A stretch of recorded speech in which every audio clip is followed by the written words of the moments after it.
Hello and welcome to the Ladies European Tour. We've headed west from China to the Middle East and for the first time, Abu Dhabi, the thriving, modern and cosmopolitan capital of the United Arab Emirates.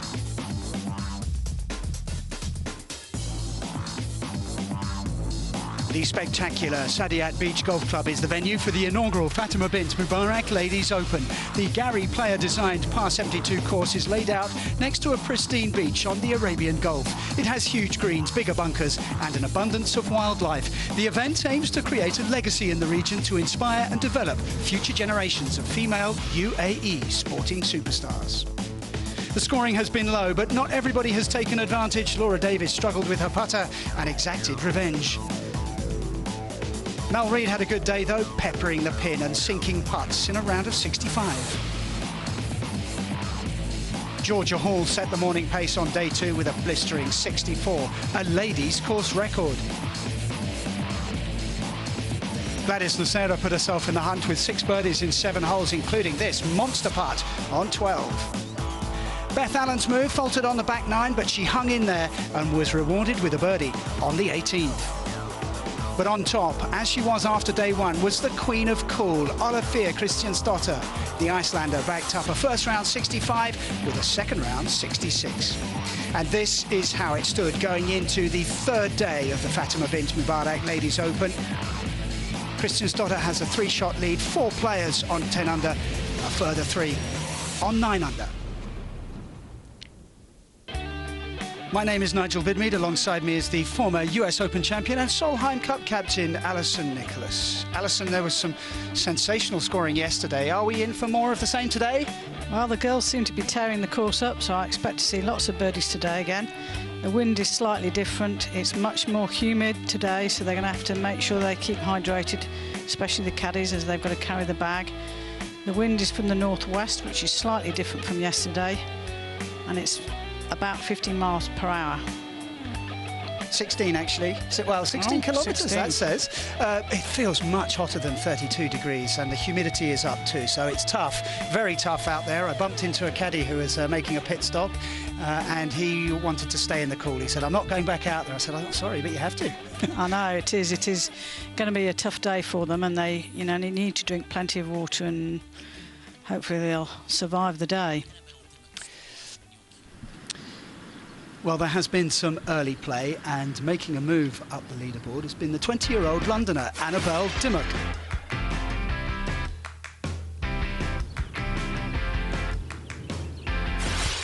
This was her second shot on the par 5 11th. This was going to lead to an eagle putt. 4 birdies already at that point. She made the eagle. 6 under for her round.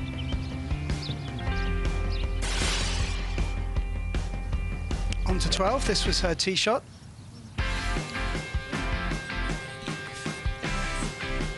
She missed that birdie putt, but she did make birdies on 14, 15 and 17. She bogeyed the last, though, and her and her caddy, Mark Wallington, had a few difficulties with their sums, but it all added up to an 8 under 64 and equaling the course record. A fantastic round of golf from Annabelle Dimmock, and there you can see tied for 9th at 9 under. There has been quite a lot of movement on the leaderboard already. Olafia Kristiansdottir bogey on the first and the second. That's knocked her back to 11 under. Beth Allen, she birdied the first, picked up a shot to move to 11 under. Georgia Hall, 11 under, making a move. Fatima Provo of France, only made 3 cuts all season, but taking advantage here in Abu Dhabi. Sarah Kemp birdied the second to move to 10 under. Mel Reid birdied well, 2 of the first 3 holes, then bogeyed the 4th. She's 10 under.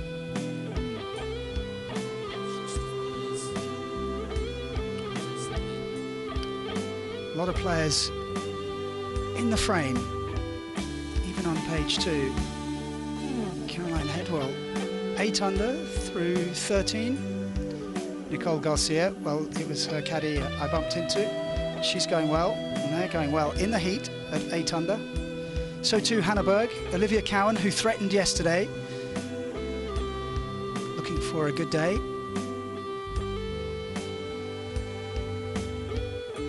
Christine Wolf, she started well with an eagle on the second, bogeyed the third.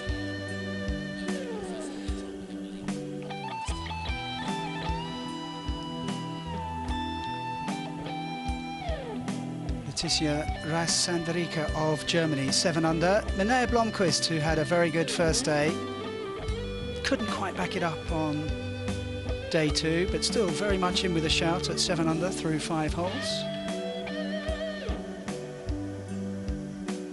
Florentina Parker, been in terrific form, 5 under through 12. Marta Sanz-Balio had a very good day yesterday. She too is 5 under. So let's pick up live play. And we're with the leading group, Gladys Nocera, Georgia Hall, and Alethea Christiansdottir. They're on the fairway at the 5th, and up ahead is Beth Allen, a recent winner. And this is a putt for par. She was up watching baseball the night before. The Cubs, yeah. She's had a bit of jet lag, and it was very hot, and she put that down to her little wobble on the back 9 yesterday, but fully rested and refreshed, and here she is putting for par on the 5th.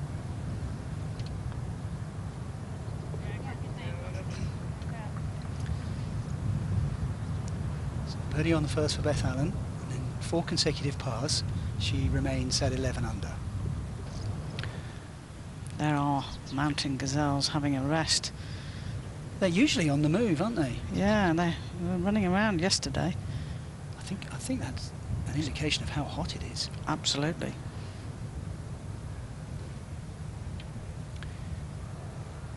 Christine Wolf,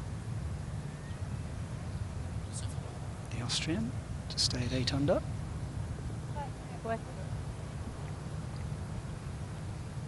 3 off the lead. Still seeking her first win on the Ladies European Tour.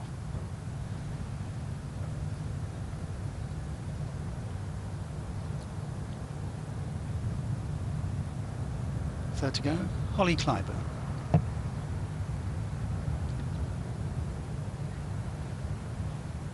This 2 for par.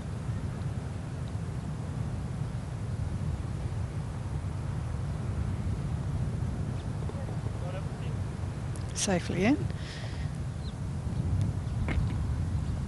Watched Holly on the practice ground, and she seemed to be hitting it very well. She works with Graham Walker, who's used to coach Danny Willett. He's done all right. Yeah, exactly. She's working a little bit on her, loading her legs a little better. What does that mean? I just think it's just the movement of her legs. There was too much separation between them on the backswing. Right. So she was straightening her right leg a little bit too much, and she said that that's what they were working on.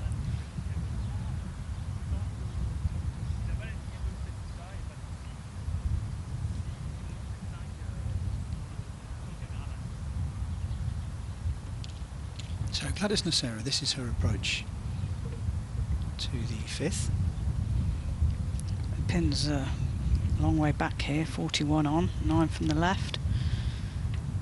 There's not much room behind the flag.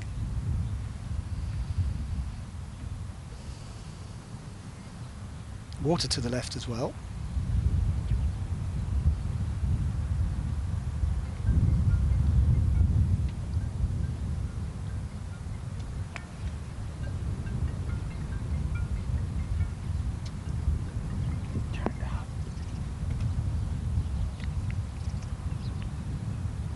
Some distance to go for birdie.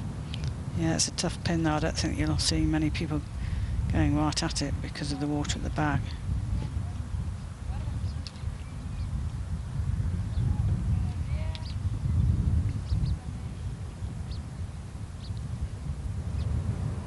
There's also a little ridge 26 yards on that will throw it forward, so you've got to be a little bit careful. Not the ideal start for Christian Stottir. Bogeys on the first and second, so just steadying the ship. But her iron play was a feature yesterday.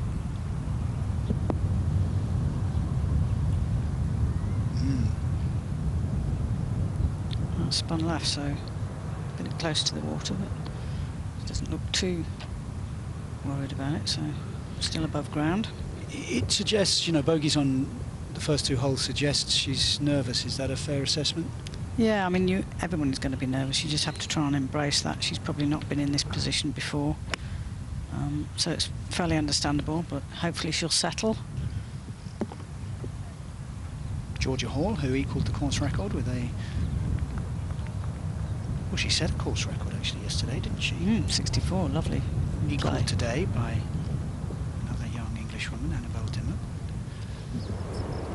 Pleased for Annabelle because my swim coach, Lawrence Farmer, looks after her too. I was really excited that she shot that score because I know she's been working hard and things haven't worked out for her, but it's all coming together for her.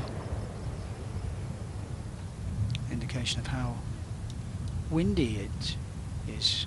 That's the strongest breeze we've seen so far in these first 3 days here in Abu Dhabi. And some white water out on the Gulf. It's beautiful colour, isn't it? Oh yeah, it's a sensational view.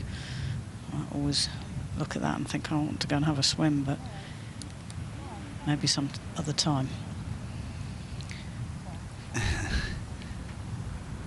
On the tee box at 6, this fun and sporty par 3. Got 160 yards to go with the pin 24 and 6 from the right, and the wind is off the right.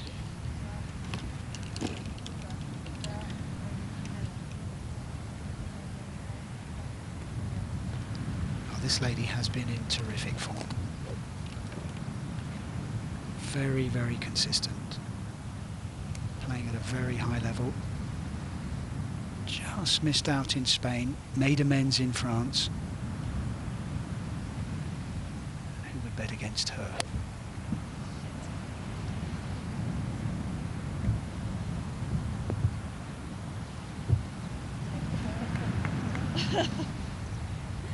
Just kicked on, but it's fine. Confidence is everything in golf, and if you're playing well and you're confident, then... Trying to use that knuckle on the right of the green just to bring the ball in. Yeah, I mean, I think she was laughing because I don't think she quite meant to go that far right.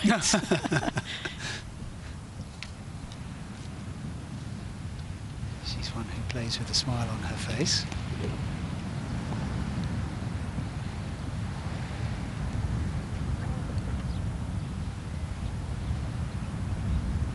Clyburn's progress has been serene so far. 5 consecutive pars.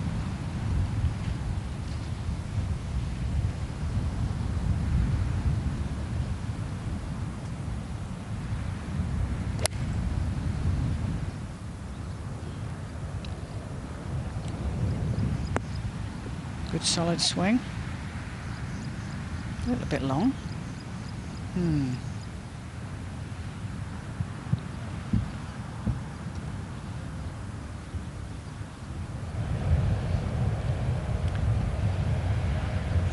This is where the approach from Kristen Stottir ended up on the 5th.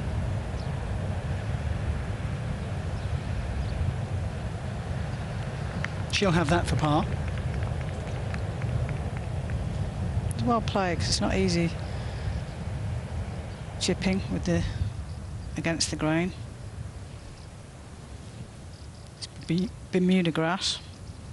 Yes, we've been talking about it for the entire tournament, how difficult it is to read, and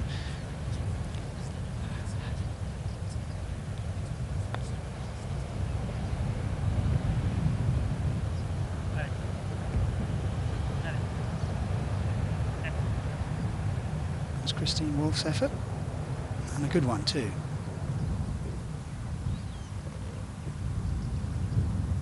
Is that Gladys? That's Gladys, yeah. Yeah, sorry. Oh, I do apologise, Gladys. It was a good effort. Yeah, she's putting very well at the moment, feeling really confident, because that actually is probably her Achilles heel, if anything. She does struggle on occasions with the flat stick. She putted pretty well yesterday, didn't she? She did, and you know, talking to her this morning on the practice ground, she was saying how confident she was on the greens, which is good to see.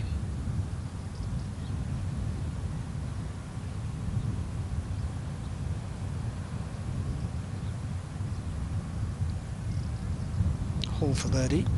Just about any putt can put you in the lead at the moment. It's a really good try.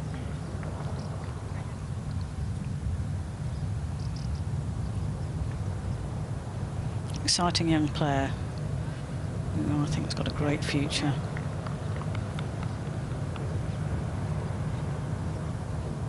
She's going to stay in Europe at the moment, but we'll hope to one day try for her LPGA card.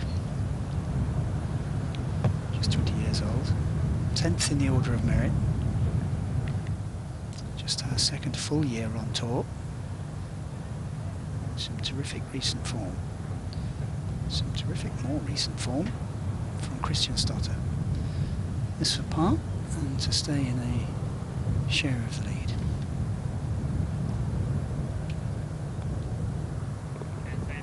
Well negotiated.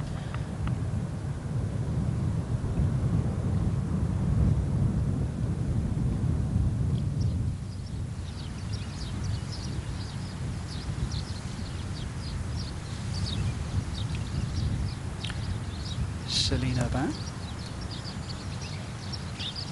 had a 68 yesterday.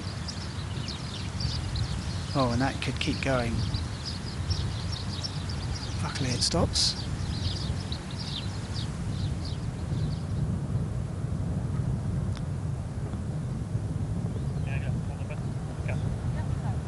Sarah stays at 10 under, one off the lead.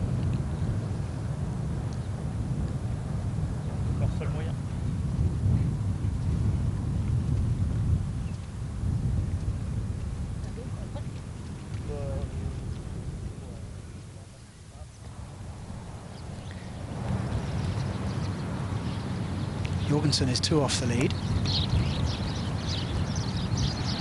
Made par on the first 2 days.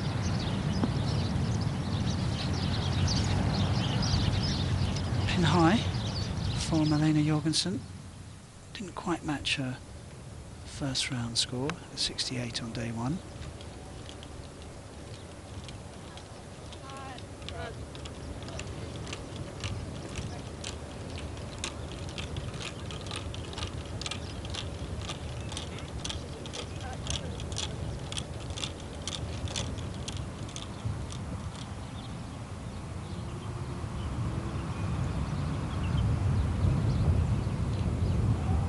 Holly climb on for a birdie putt on the 6th. Share of the lead, if she gets it. Go.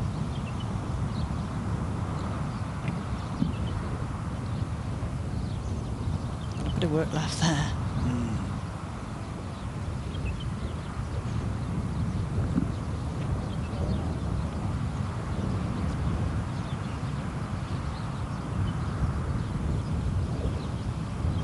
Grainy greens are always difficult just to get the pace right.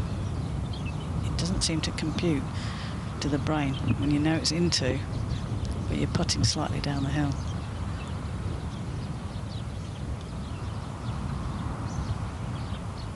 Takes what, 4 days to get used to it? Yeah, I mean, it's over. Yeah, you know, they obviously, you'd hope you would get used to it over the days, but sometimes it doesn't work out like that. Golf is a funny old game. Beth Allen for the outright lead. Right over the side of the hole. Not much dropping at the moment. Par for Allen. the 6th.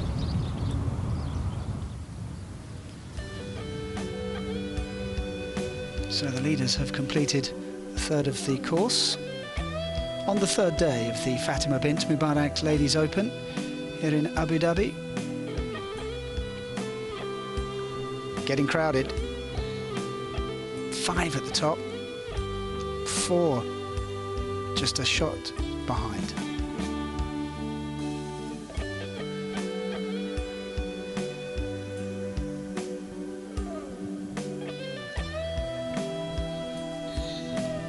Annabelle Dimmock, the only one of those names on the leaderboard who's in the clubhouse. She is the clubhouse leader on 9 under, having equalled the course record with a 64.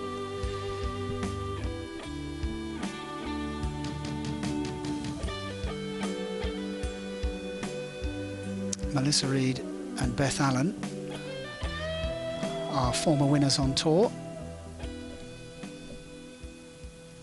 Sarah Kemp, often described as the best player not to have won. This is an opportunity for her, the amiable Australian. Now, Wolf, who's at 8 under.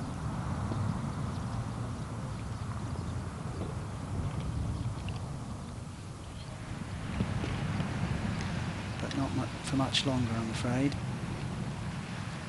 She drops a shot, it's her 3rd bogey. So perhaps a few nerves getting to Christine Wolf, the Austrian. Yeah, she just needs to settle down a little bit. She looks a little bit tense, and get the caddy to have a little word. Bad to get to 10 under. A little bit speedy for that to go in. It's a good effort, but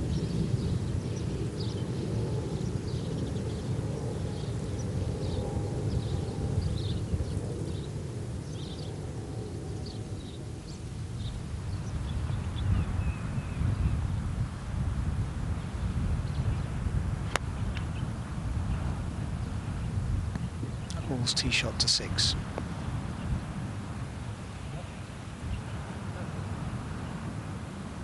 One of the things that Gladys Nacera said after her round yesterday is the greens take a ball, and I think that's a good example of it. yeah. Making a deep pitch mark.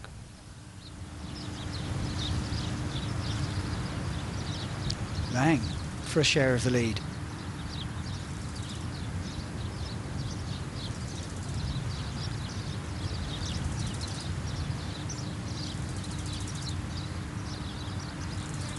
Shy of pace. I think if she'd hit that a little bit harder, it would have held its line. She's had some good rounds of late. Had one in Spain, if I recall. So I couldn't back it up. This is Gladys Nacera on 6. Par 3, 160 yards to the flag.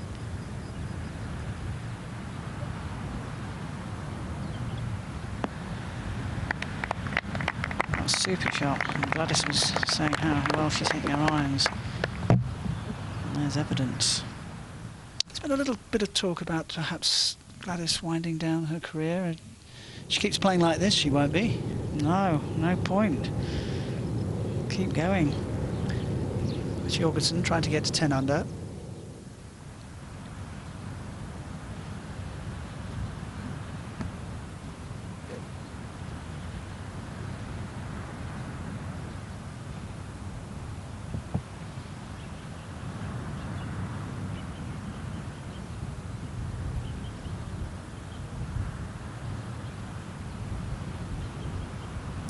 Year-old from Reykjavik.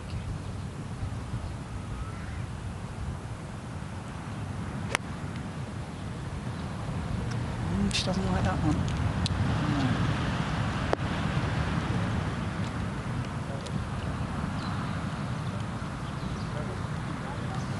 No. So not coming as easy today as it did on the first 2 days for Olafia Kristensdottir, playing for the whole of Iceland.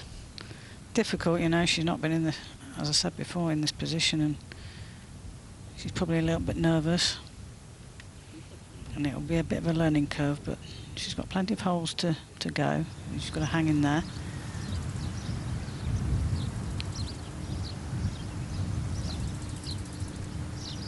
Aubin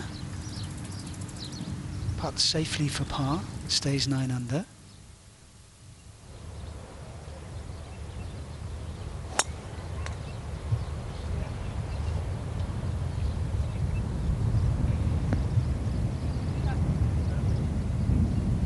He's got the speed bump there and threw it forward 20 yards. That's a long way down there. Can have a short shot into that pin.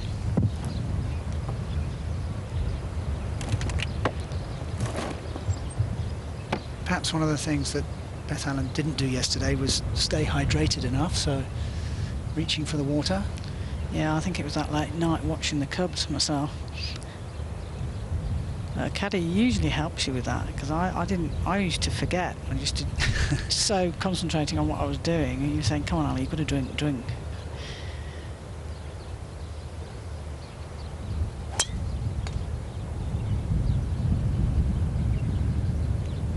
Clyburn just looking to see where this one ends up, and that's even further down. It's a massive hit from Holly Clyburn. And it was edging a little bit towards that divot, wasn't it? It was, actually. Let's hope it stayed out of there.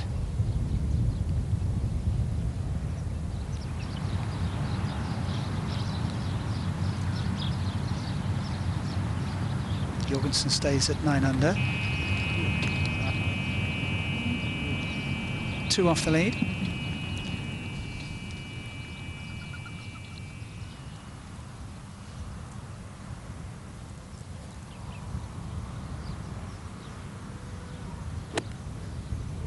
Let's hope she can put this bunker shot close just to settle the nerves.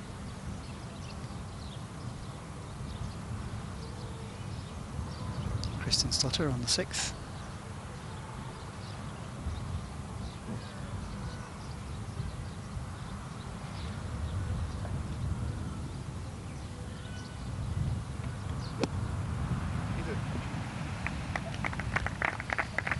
Played it well, just didn't get any check on that.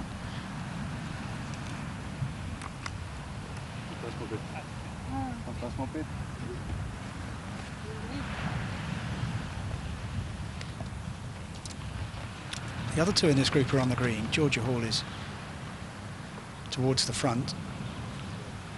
The best tee shot belonged to Gladys Nacera.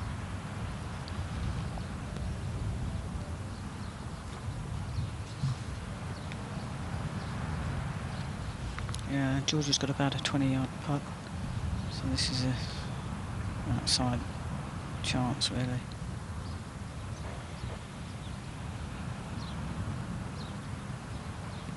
A lot of players left below right, I've noticed, on the ladies' tour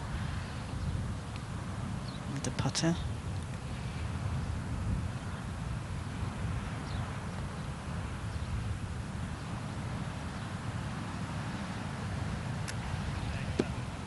Comes up a touch short. At Wentworth a couple of years ago, Gary Player, who designed this course, was asked if there was one thing he could change, what would it be? And apparently he gave the reply, he said, I feel the same as Tiger Woods and Jack Nicklaus, that if I was starting again, I would start putting left-hand low. Really? Wow. And of course Tiger Woods and Jack Nicklaus are two of the best putters ever, aren't they? So yeah. It's all a matter of confidence, I think. And I tried it left below right, couldn't do it at all, found it really tricky.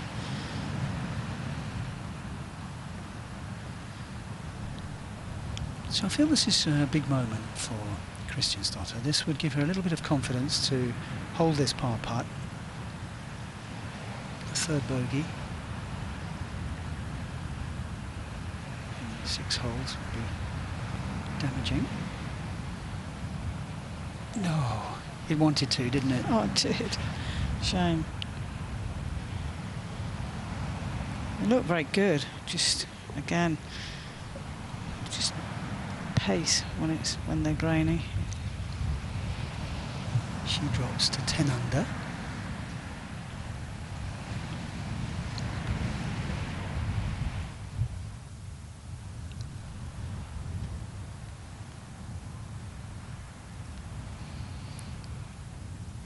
Seems considerably rougher than we've seen it.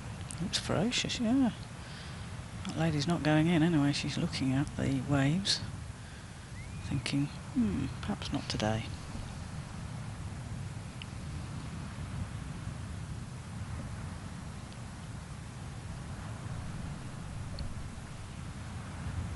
Is it for par for Gladys? I wonder if that was for birdie after a tee shot. I think that's a par. We'll confirm that. I think that's a par for Gladys.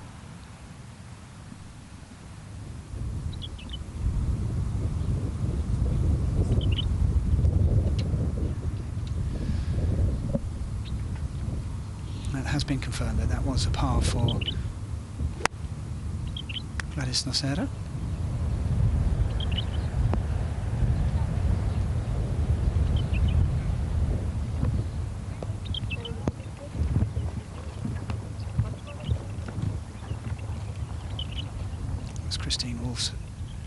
Approach to second. Here's to the 7th.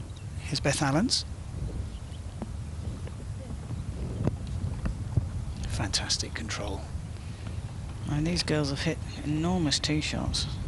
They've only got short wedge shots into this 7th. Holly Clyburn's 15 yards further on.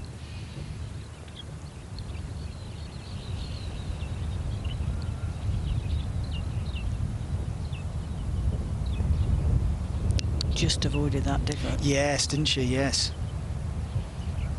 I expect to see this going close.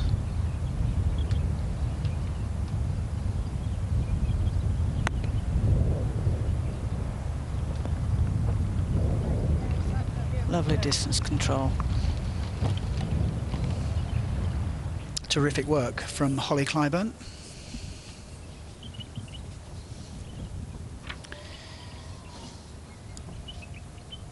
Well, it's not all work and golf here in Abu Dhabi.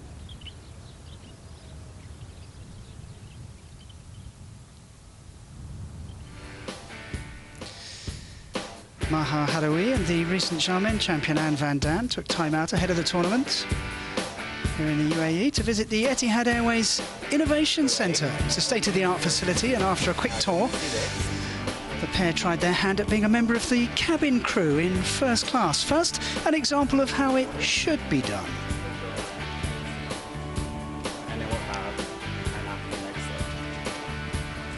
Well, it looks straightforward enough, but despite there being no turbulence on the ground, Van Dam got a little wobbly under the watchful eye of the judges. Still not a bad effort. And it wasn't all plain sailing for Hadaoui either. The napkin had a bit of a rough landing. So what did the judges think? Maha, we loved her smile, we loved her energy. She was very pleasant when she was in her delivery, but we loved Anne's attention to detail when placing the items down, and also just the logos, everything. So they both did a really, really good job. So therefore we have to give scores, and the scores on the doors are, first up, Maha.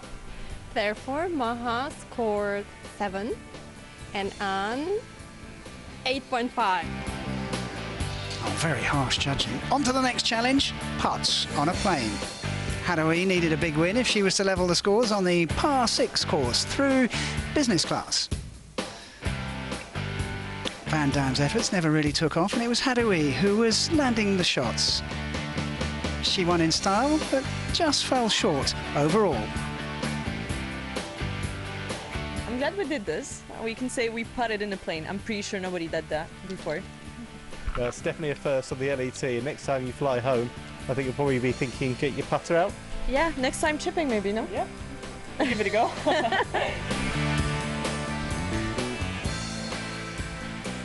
No pitching though. No, could be dangerous. Maha Hadaoui and Anne van Dam enjoying themselves off the course, and enjoying herself on the course is Beth Allen. A moment of disappointment as that putt didn't drop after a terrific approach shot on 7. Par for Beth Allen. She stays at 11 under. A little frustrated, I think, that actually hit a little bit of a spike mark and it went right at the traffic lights.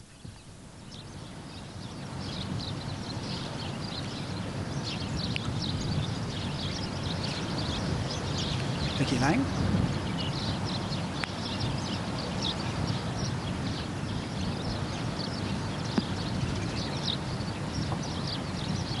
That would have looked good in the air. Perhaps a little bit further from the pin than she would have wished. Christine Wolfe to get to 8 under.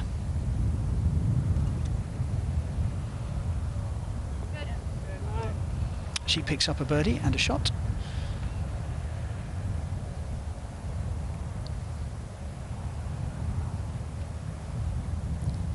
Started the day at 9 under, so one behind her starting position.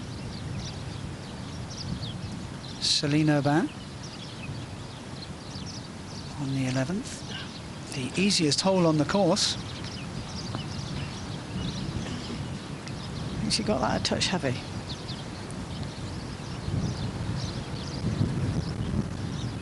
But still in good shape. Now here's Sarah Kemp, who has had consecutive birdies and has the lead at 12 under. She shares it with Melissa Reid, who also has had consecutive birdies. These two playing together.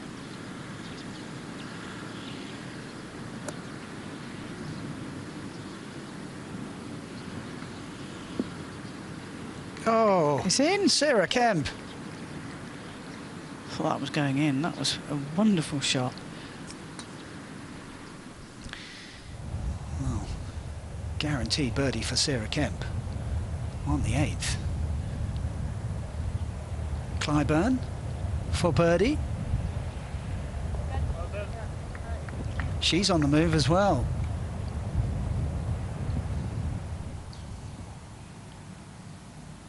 Now, co-leader Mel Reid.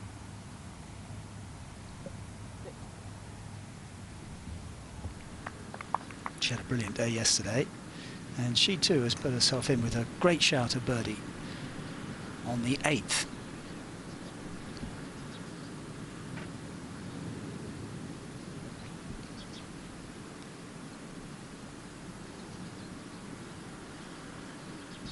In the order of merit, Mel Reid. Tied 5th in France in the last outing on the LET, and Kemp and Reid going head to head.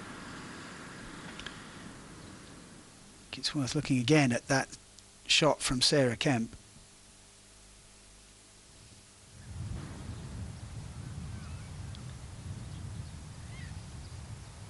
Brilliant from Sarah Kemp, and so close to an eagle.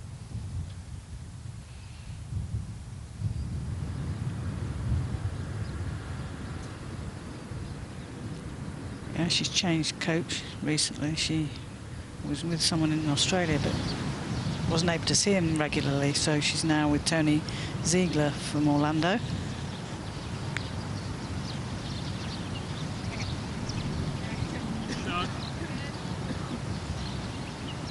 Excellently executed by Aubin. Aubin.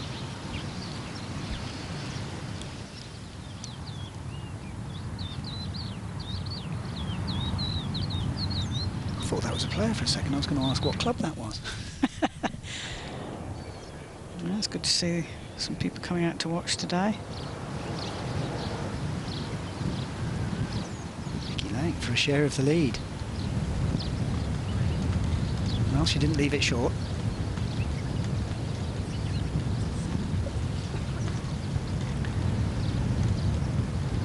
She's got one coming back for birdie.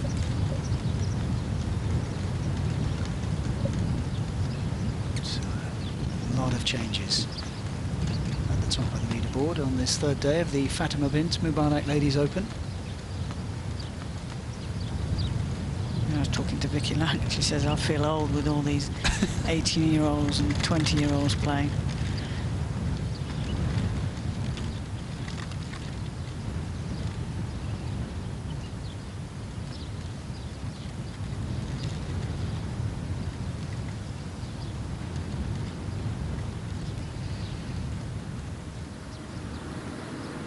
Kemp to do the honours, and she has the lead at 13 under. 3 consecutive birdies for Sarah Kemp. She's flying.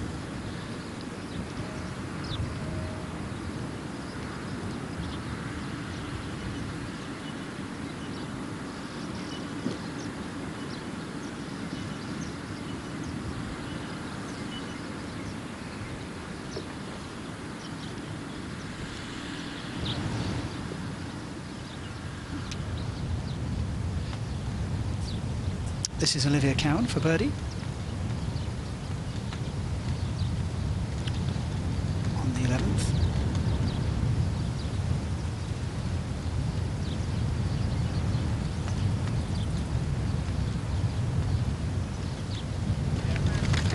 Wasn't going anywhere else, that one, was it? No, straight in the middle. Confident stroke from Olivia Cowan.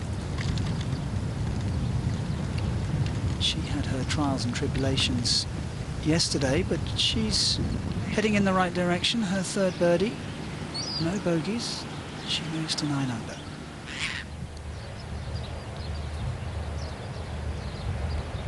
Not quite as steady from Kristiansdottir so far.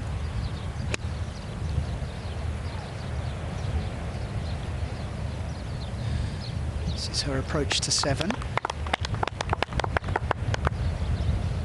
Wind looks as though it's freshening a little bit. It does. As you predicted. As you forecast.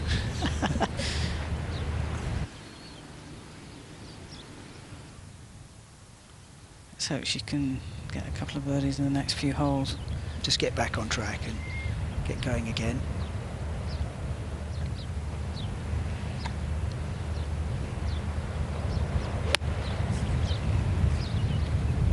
Sarah's already hit. This is Hall to 7.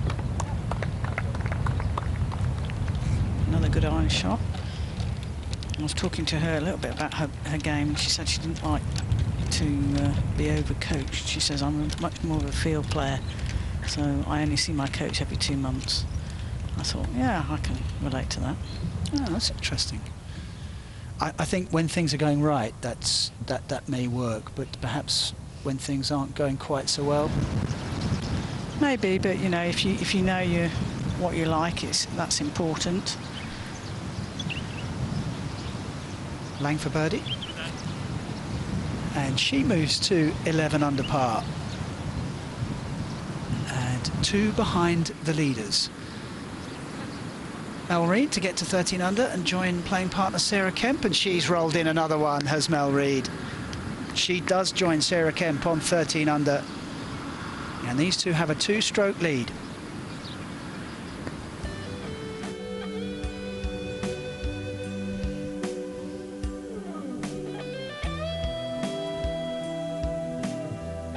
The birdies are flying in on day 3 of the Fatima Bint Mubarak Ladies Open at the Sadiat Beach Golf Club. Sarah Kemp and Melissa Reid lead the way, 13 under through 8 holes.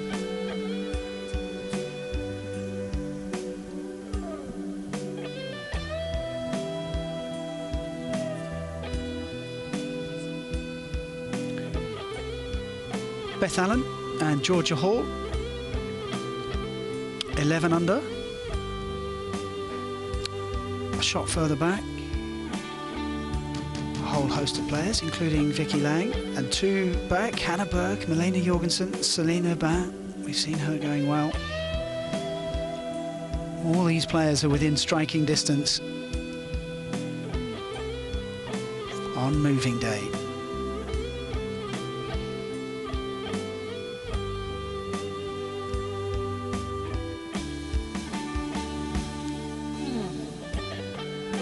Maha Hadawi, who we saw putting on a plane, having a good week.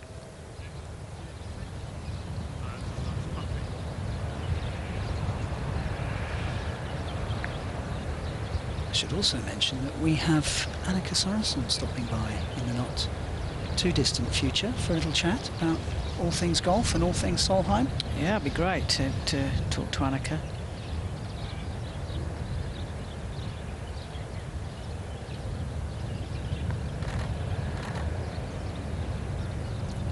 Nasera for birdie. Just bobbled a little bit, didn't it, and took the pace off it. She had one that bobbled yesterday, didn't she? Yeah, went over a hurdle, I think.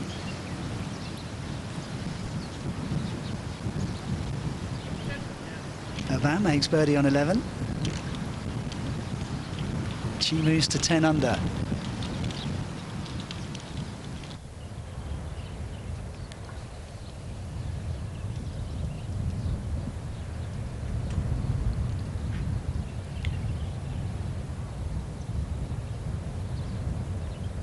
Kristiansdottir just needs something to get her going. Started today with a 3-shot lead. She's now 3 behind.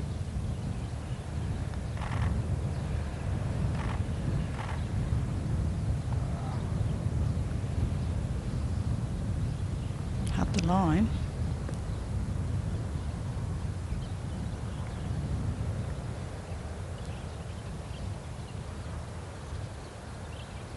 Being from Iceland, it's she only has sort of 5 months of golf in the year, and then she goes over to Germany to practice and play where her fiancé lives. I wouldn't say that's the warmest place in winter either. No, but I think it's better than Iceland.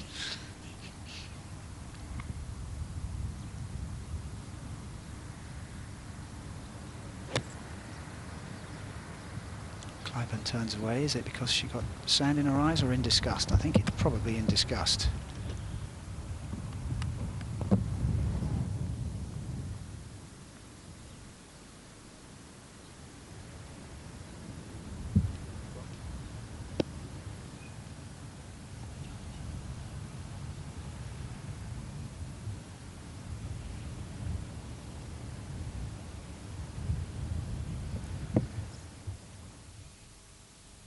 Allen. Can you go this way? Sorry. Cameraman disturbing her. Very politely asked him to move out of the way.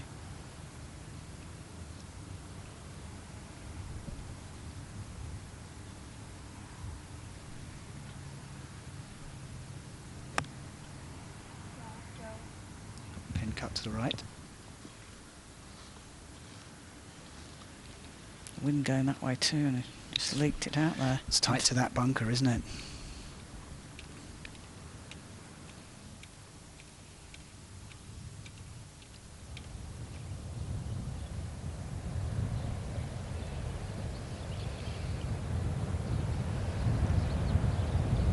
Georgia Hall for birdie.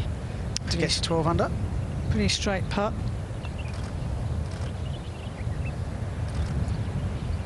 Good contact, wasn't it?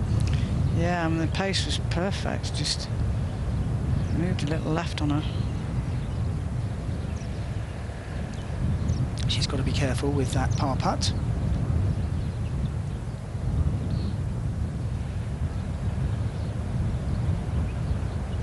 As has Gladys Nasera.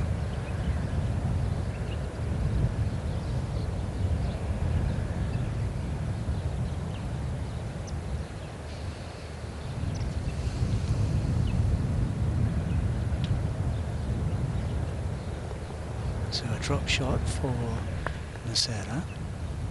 Yesterday she was keeping her head beautifully down there. For me, she just came up out of it a little bit. She drops back to 9 under, 4 off the lead.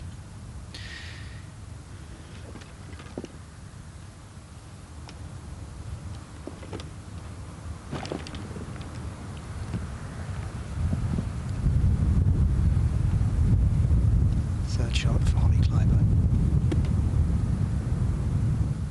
She needs to pitch this 17 yards onto the green, because there's a little ridge there that if she hits into it, it'll stop and come towards the front of the green. She's been playing most of her golf in America and yet to really settle down and adjust to life over there.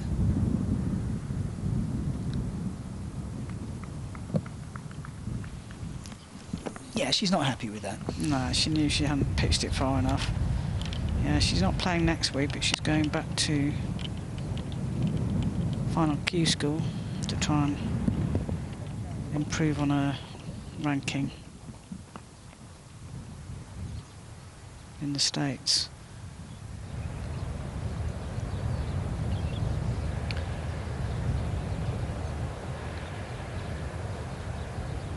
Oh, Georgia Hall's missed a short one as well. So, bogey for Nocera, bogey for Hall. And Georgia Hall drops back to 10 under. Vicky Lang.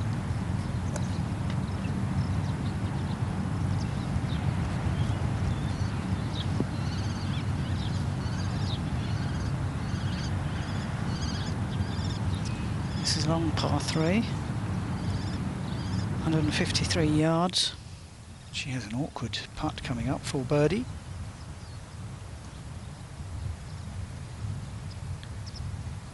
The emblem of the golf course, the emblem of the area, the Mountain Gazelles.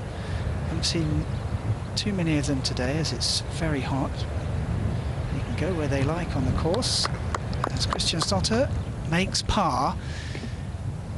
And, well, it's been a mixed first few holes for her. 3 bogeys, 4 pars.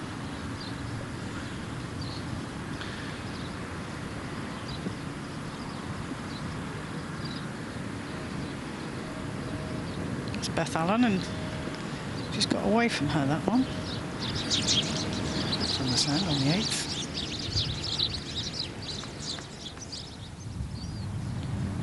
We saw Vicky Lang's tee shot.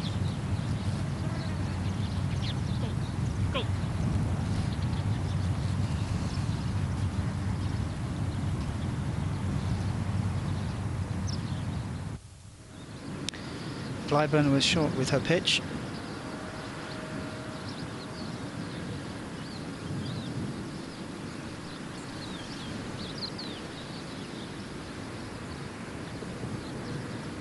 Just Good faded line. away, didn't it? It was a good line, it just needed a bit more speed, and she had it.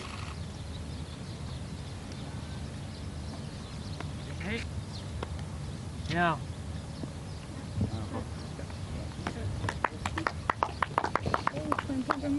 The gallery likes it.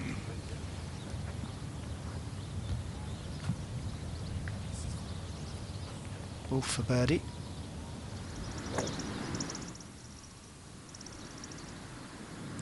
To get back to her overnight score.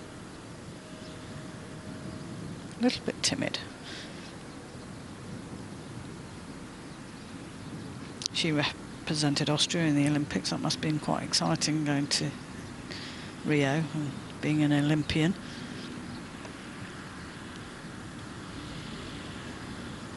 Tremendous success, wasn't it? The golf over there. I think against some expectation as well. I mean, It seemed to be well supported, lots of spectators, and only good for the growth of the game. absolutely, absolutely. And you know, with some of the bigger names, especially the men pulling out before the tournament, there was some talk about whether it would be around for Tokyo in 4 years' time, but I think the success on the course and the Japanese appetite for golf will ensure that it is there in 2022. 2020, rather. This is Beth Allen. She's got a fairly long putt for a par.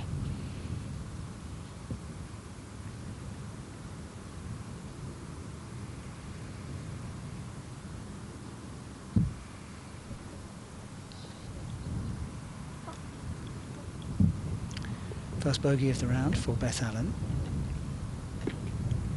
Oh, struggling with the pace a little bit. She drops back to 10 under. 3 behind the lead, held by Sarah Kemp and Melissa Reid.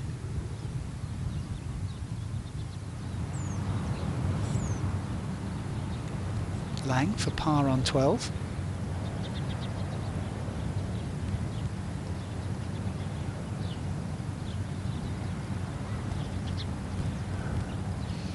So she pays the penalty for coming up short with her tee shot.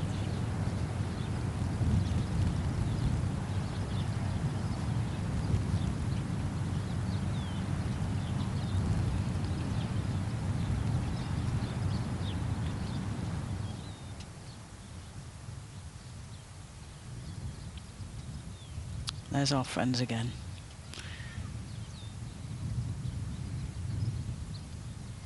having an afternoon snack.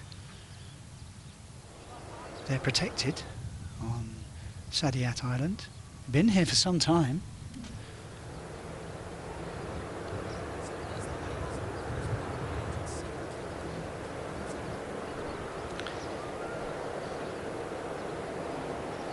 Mel Reid, one of the leaders, along with her playing partner Sarah Kemp.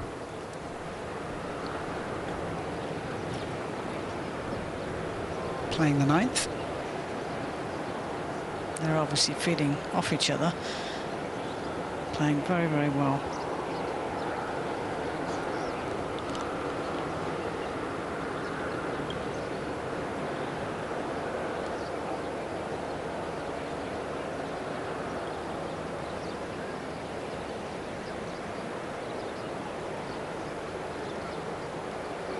Did you get a chance to have a chat with Mel?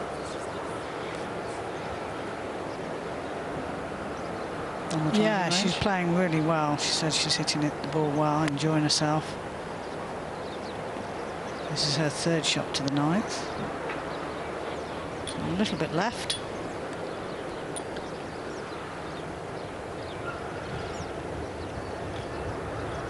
And this hole actually is the 2nd easiest hole on the golf course over the last few days. It's yielded 55 birdies.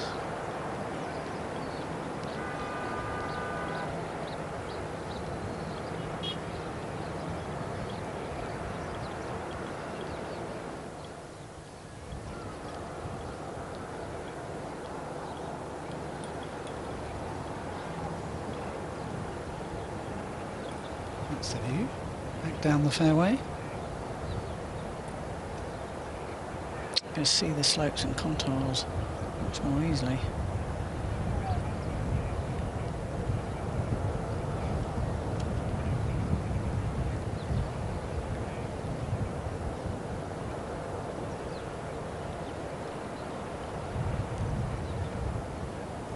The greens are very undulating, and you need to place your shots in the right place, otherwise you have difficult putts up and down the slopes.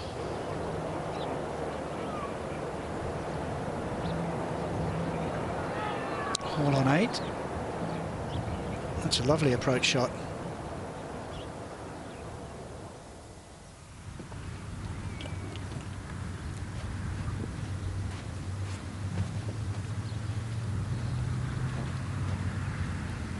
Gladys found herself in a bit of trouble.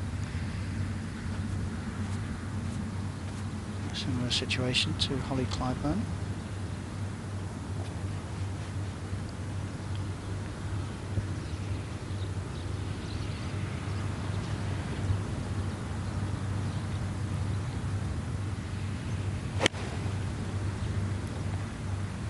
Right, Oliver. One more petal. That's an excellent shot from there. Always difficult from a fairway bunker. Got to get the ball first, and she did that exceptionally well. Well played, Gladys and Sarah.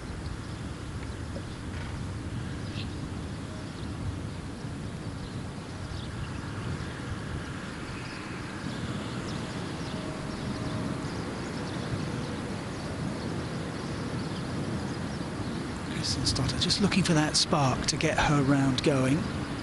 It's been a mixture of bogeys and pars.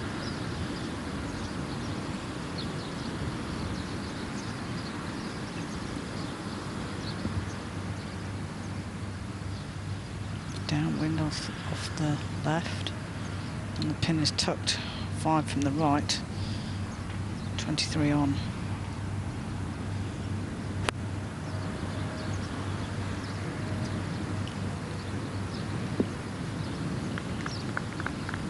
Brilliant distance control.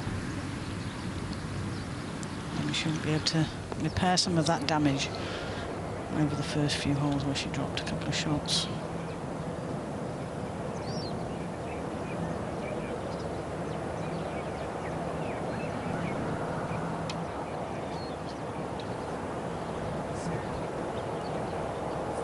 Third shot for Sarah Kemp.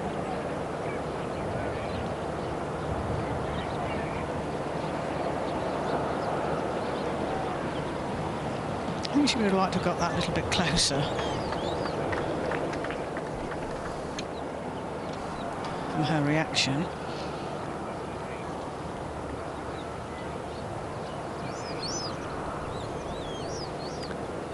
"13 under par," along with Mel Reid, one of her playing partners. The third player in the group is Linnea Blomqvist. He had a very good opening day.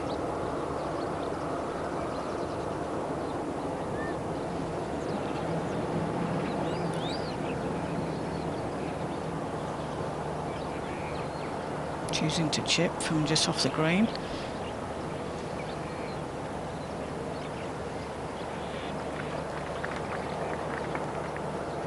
Some of the girls have had problems chipping, haven't they? Yeah, it's just the grain. You know, if you're into the grain, it just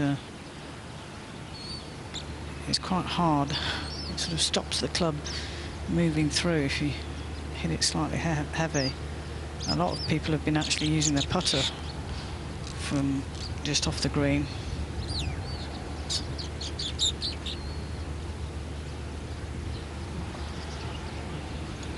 Because of that very reason, really.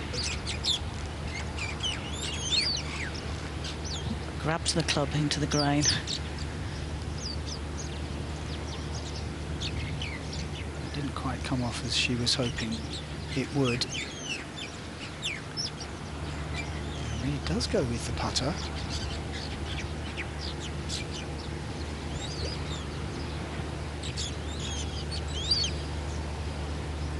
Much more effective.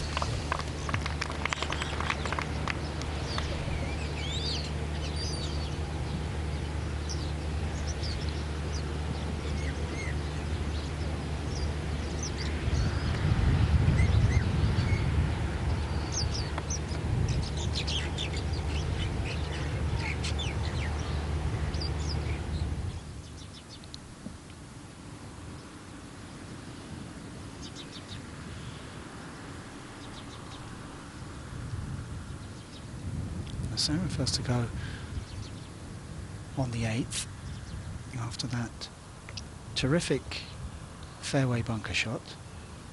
She's got a little ridge to negotiate.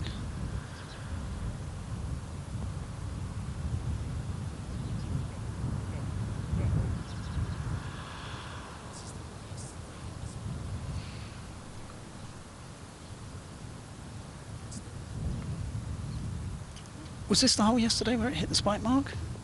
It may well have been. She said she'd never, ever... She knew it was in a line, and she thought, well, there's nothing I can do, I'm just going to have to hit it. I said, well, it just says what a pure putt it was. You know, the fact that it didn't knock it offline. Par for Sarah. It was a good putt.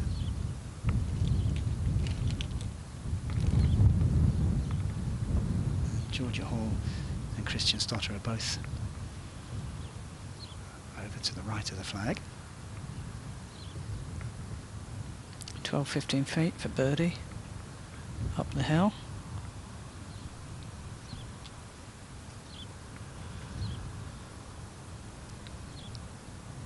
Comes from the right a little bit.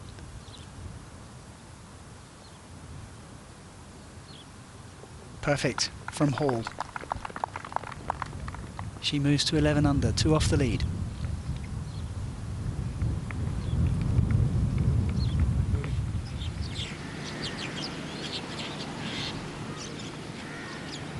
Kemp.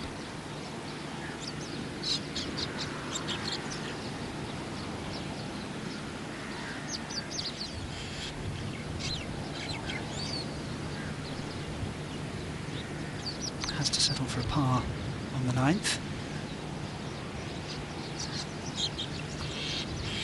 That's a good opportunity for Sarah Kemp.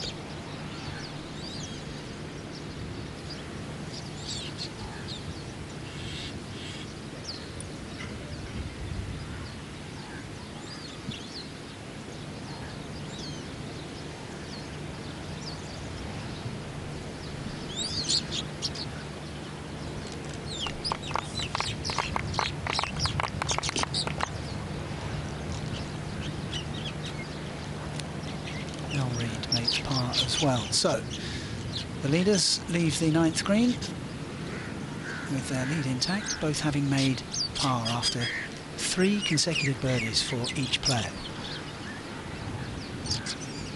Both out in 32.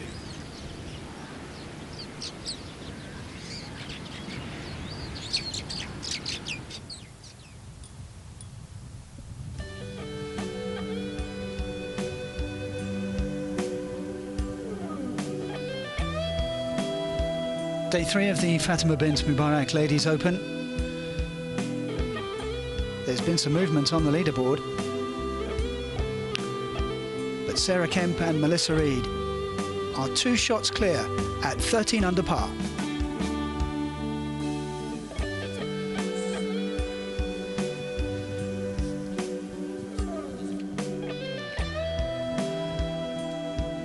Georgia Hall 11 under through 8. Celine Urbain having a good day, so too Vicky Lang. Beth Allen just a little bit becalmed at the moment. So too Olafia Kristjansdottir after a magnificent opening 2 days from the young Icelander. And here is the aforementioned Beth Allen.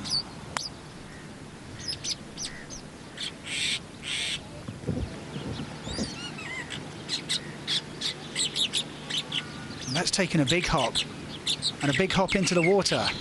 So problems for Beth Allen on 9.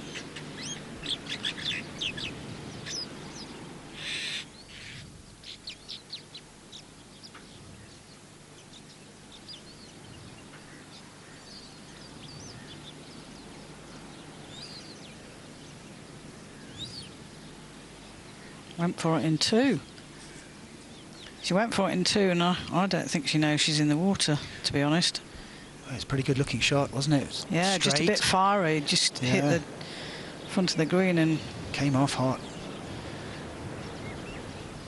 Now, Holly Clyburn.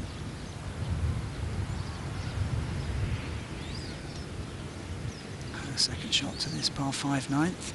She's keen running to up to have have a a look. look. Oh, ooh, sit down. Yep, she's fine. It's got an eagle opportunity there. It may well be a nasty... Well, there will be a nasty surprise waiting for Beth Allen when she makes her way onto the 9th green. Where's my ball? She's going to be asking.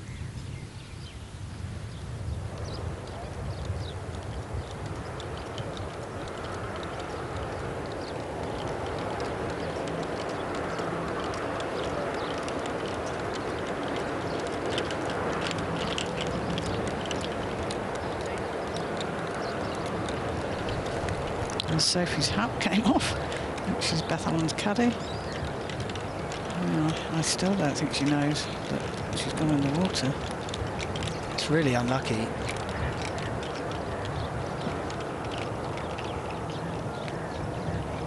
Caddy's keeping one away from her at the moment, just in case. She says, thanks, long club.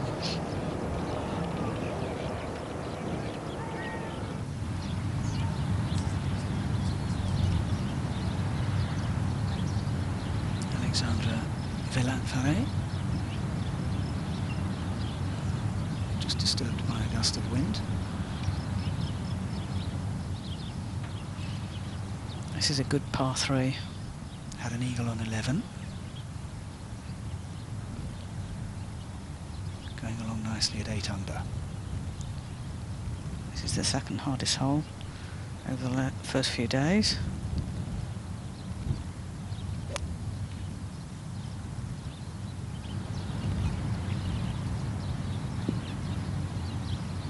Another one that's lost it to the right. Oh. She now knows. Can't quite believe it, because I think she struck that quite nicely. She's got to work out where she's going to drop it. I don't know where it went in.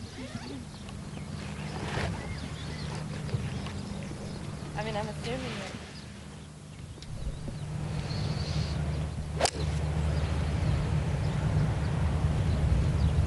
Read on 10. Really good.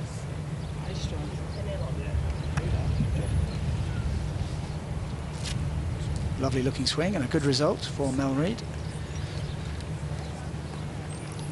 And Sarah Kemp's ball that you also saw, so both leaders safely on the fairway.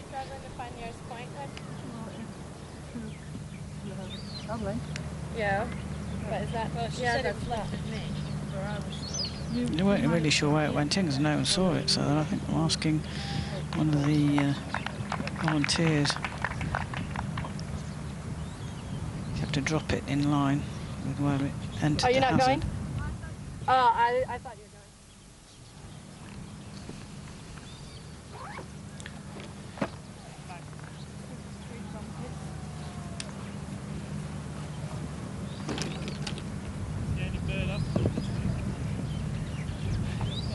Like here? One of the ducks joining the group. Completely unconcerned with Beth Allen's situation. They figured out where it went in.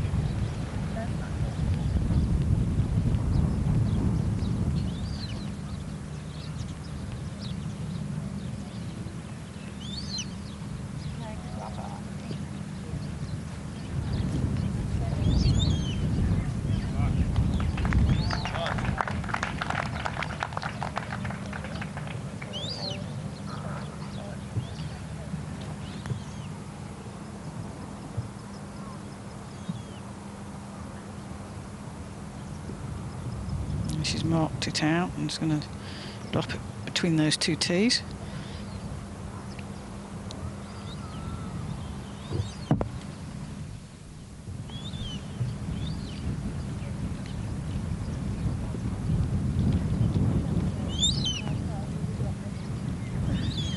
I think it went forward, so she's re-dropping it.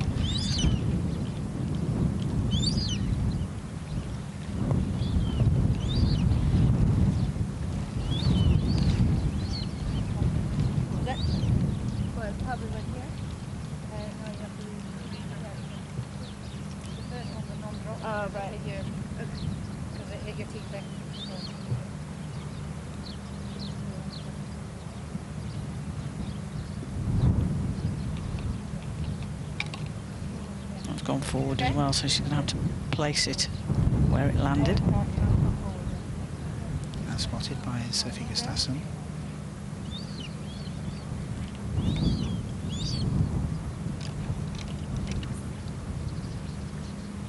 That breeze is getting up, isn't it? The flag there was fluttering rather a lot. You can see the water there, movement in the water.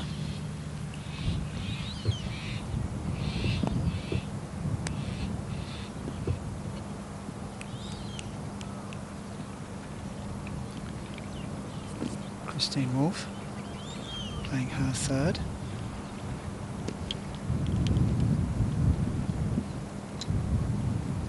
To the par 5 ninth, where Beth Allen's having issues.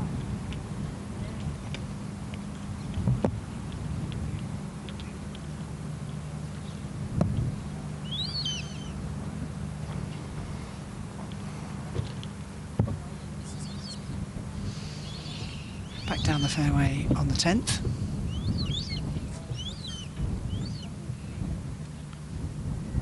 On the left of your screen, Sarah Kemp, and on the right, Melissa Reid. They are the leaders at 13 under par.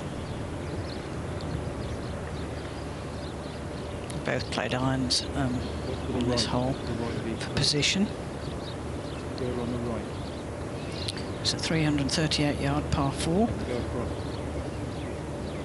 Quite a long, narrow green.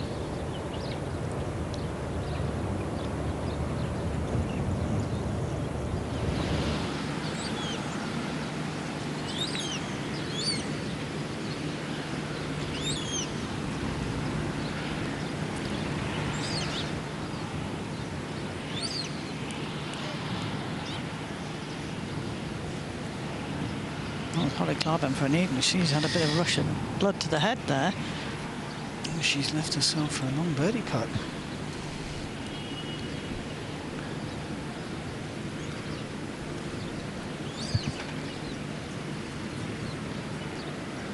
She charged that one a bit.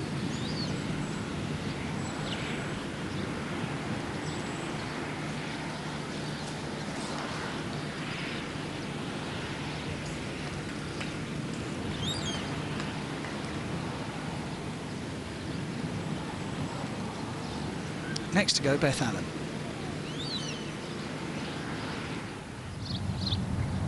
We go back to Alexandra Villatte-Farret, who went right with her tee shot, and she too has left her putt very short. Yeah, everyone's struggling, aren't they, from that left-hand side? Back to our leaders. Sarah Kemp.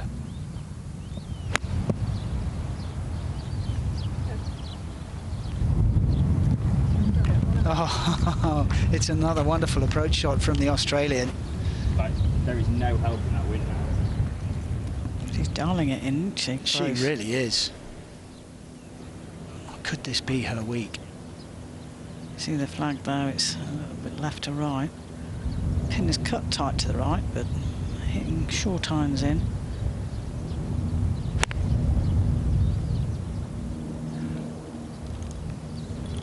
Shake of the head from Mel Reid. Just pulled it a little bit, or no, just short. And it's spun. Back down the slope. So advantage Kemp.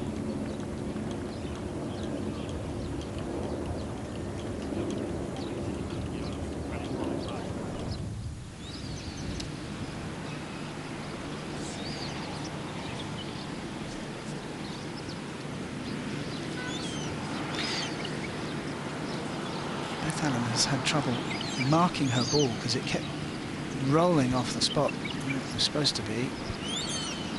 But it's stable now.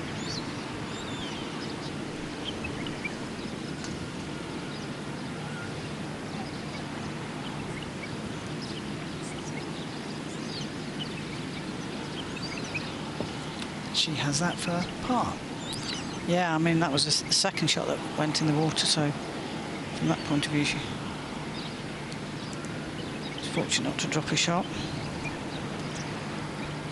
So it looks like Beth Allen may emerge unscathed from that brush with water.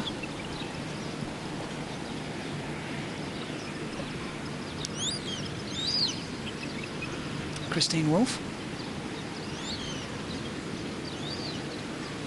Comes from the right a little bit, this putt. It's not a birdie opportunity.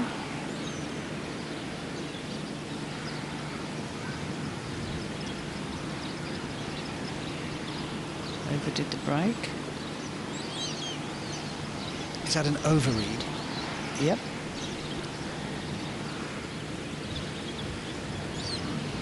Par for Wolfe. She probably saw the others a little bit and thought, this may come a little bit more than I think. Done that myself many times instead of just concentrating on what I think the green does. You look at other people's putts and the reaction on the green, and sometimes makes you change your mind, which is not always a good thing. Clyburn has gone bogey, birdie, bogey in her last 3 holes. This to continue the sequence. This is a birdie putt on the 9th. Yeah, it was a little bit too aggressive with her eagle chance.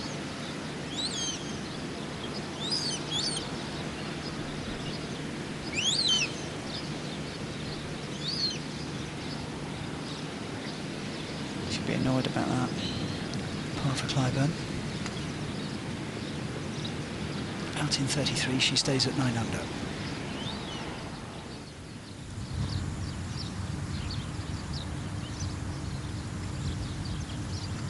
Reid to go to 14 under. Oh yes, what a lovely putt from Melissa Reid. She was a little bit short with her approach, but she more than made up for it with a positive and accurate putt. She was quite surprised, I think.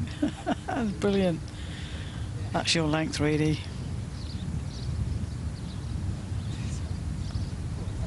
Side door, excellent.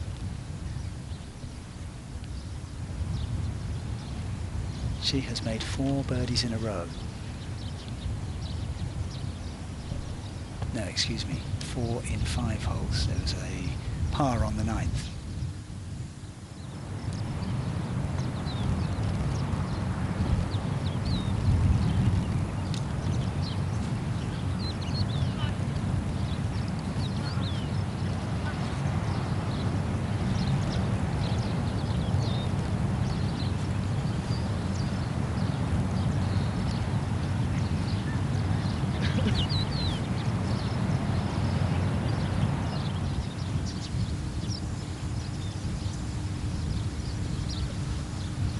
This is Sarah Kemp to join Melissa Reid at the top of the leaderboard. Another birdie, short birdie opportunity.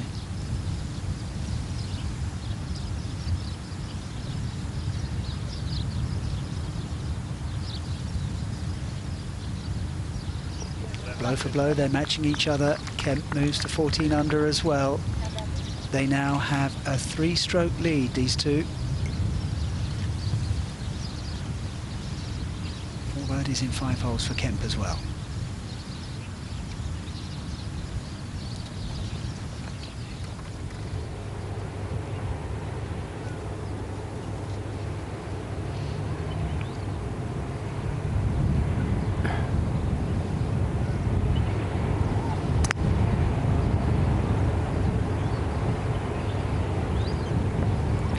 On the 9th. Right next to the ball of Georgia Hall.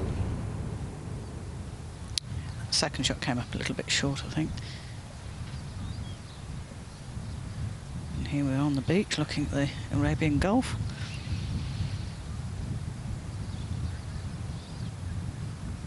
Wind's dropped a little bit, hasn't it? It has, but it seems to sort of be fluctuating a little bit. 1 minute it looks like it's dropped, and then when we're actually looking at the Gulf and seeing the flags fluttering,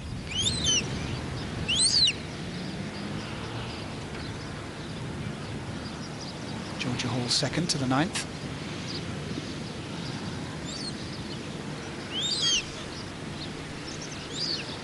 That landed very softly.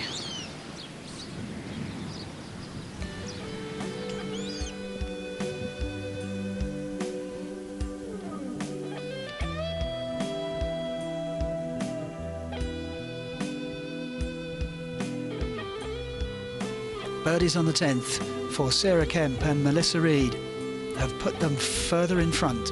They're both on 14 under par, 3 shots ahead of the field.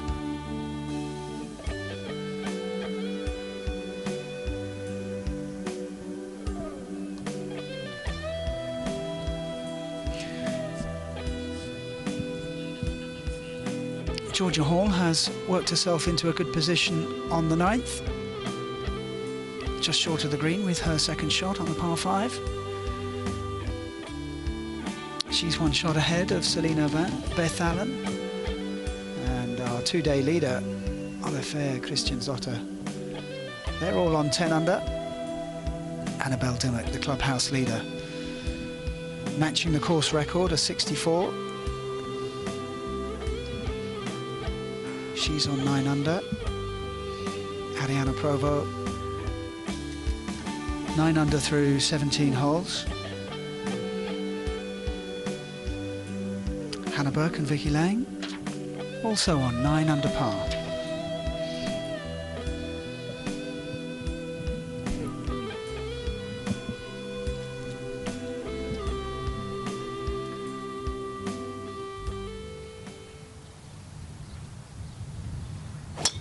Tee shot of Christine Wolfe on the 10th.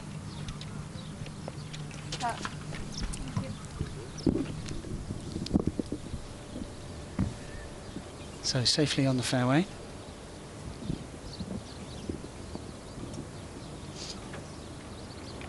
Mel Reid on the 11th, playing the easiest hole on the golf course over the first 2 days.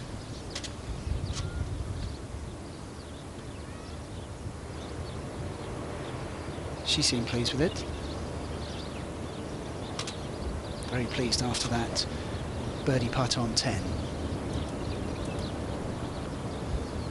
This is third shot for Gladys Nasura on the par 5 9th.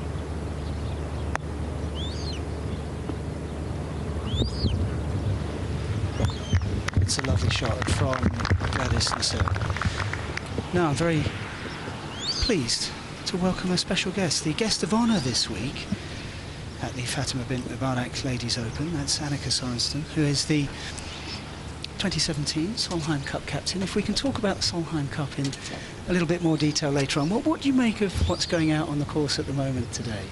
Well, first of all, thank you very much for having me. It's wonderful to be here. I've never been to Abu Dhabi, and I'm very proud to see that the Ladies European Tour is here in town. It's great to grow the game and inspire the next generation, and it's impressive to see the ladies come here and play. It's a beautiful venue, and the community support has been fabulous, so I think it's off to a wonderful start. Well, it's been an amazing couple of days, and you must have been as surprised as the rest of us by the performance of Olafia Kristiansdottir. An amazing performance from such a young player.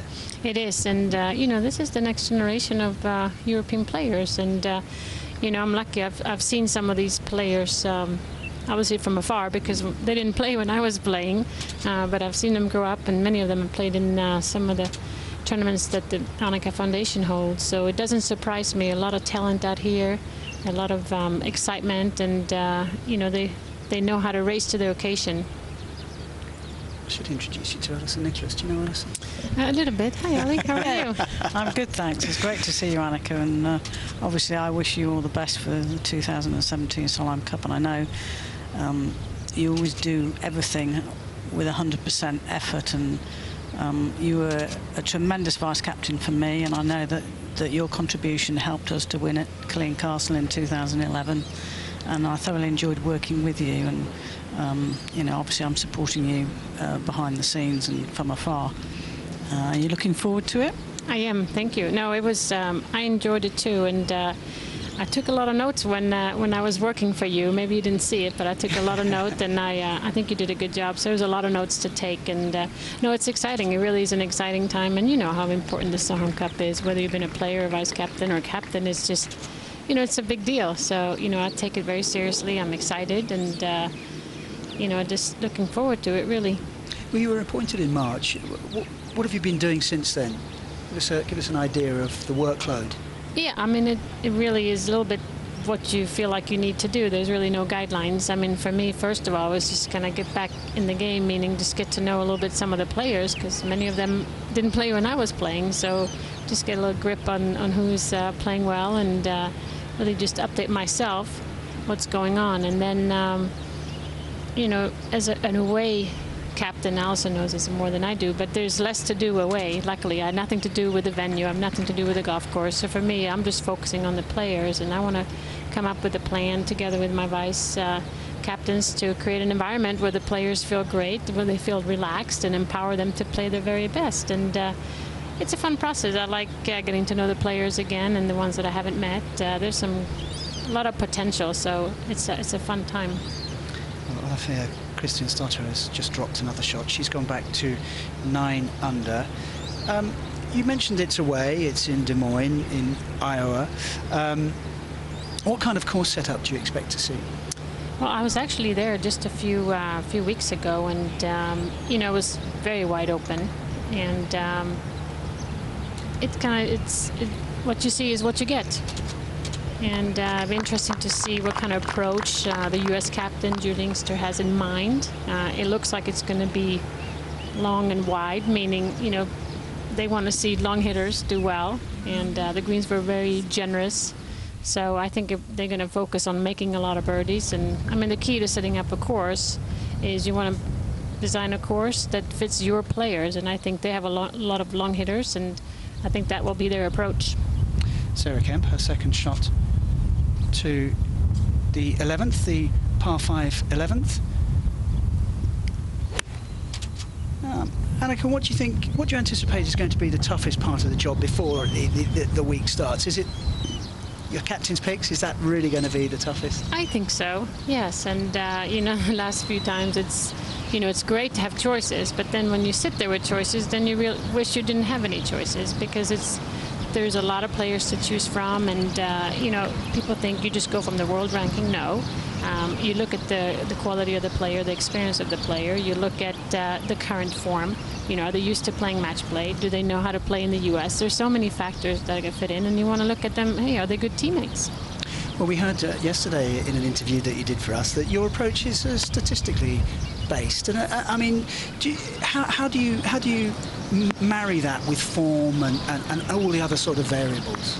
Yeah, I mean, it's a very good question. I do like to look at my statistics. I know Alison knows that quite well. I'm a number cruncher, and you look at fairway hits, you look at green hits, you look obviously the results in the last few tournaments, and what they've done in previous Solheim Cups, for example, if you're choosing between an experienced player. And because that's the thing, is match play is very different than stroke play. So, you know, how do they race to the occasion? Do they perform well in majors? I mean, this is the biggest stage in women's golf, so you want to make sure you have a player that can play under the limelight, and when the pressure is on, you would like to have a player that can step it up. So, but that's the thing, is I feel like I have two vice captains right now that maybe add some other flavor to the player selection, maybe captains with maybe a little bit more of a feel. I mean, you need to find the balance of, you can't just look at analytics and, you know, sometimes I get a little, you know, focused too much on that. We got to bring in the feel, and sometimes you just got to go with your gut instinct and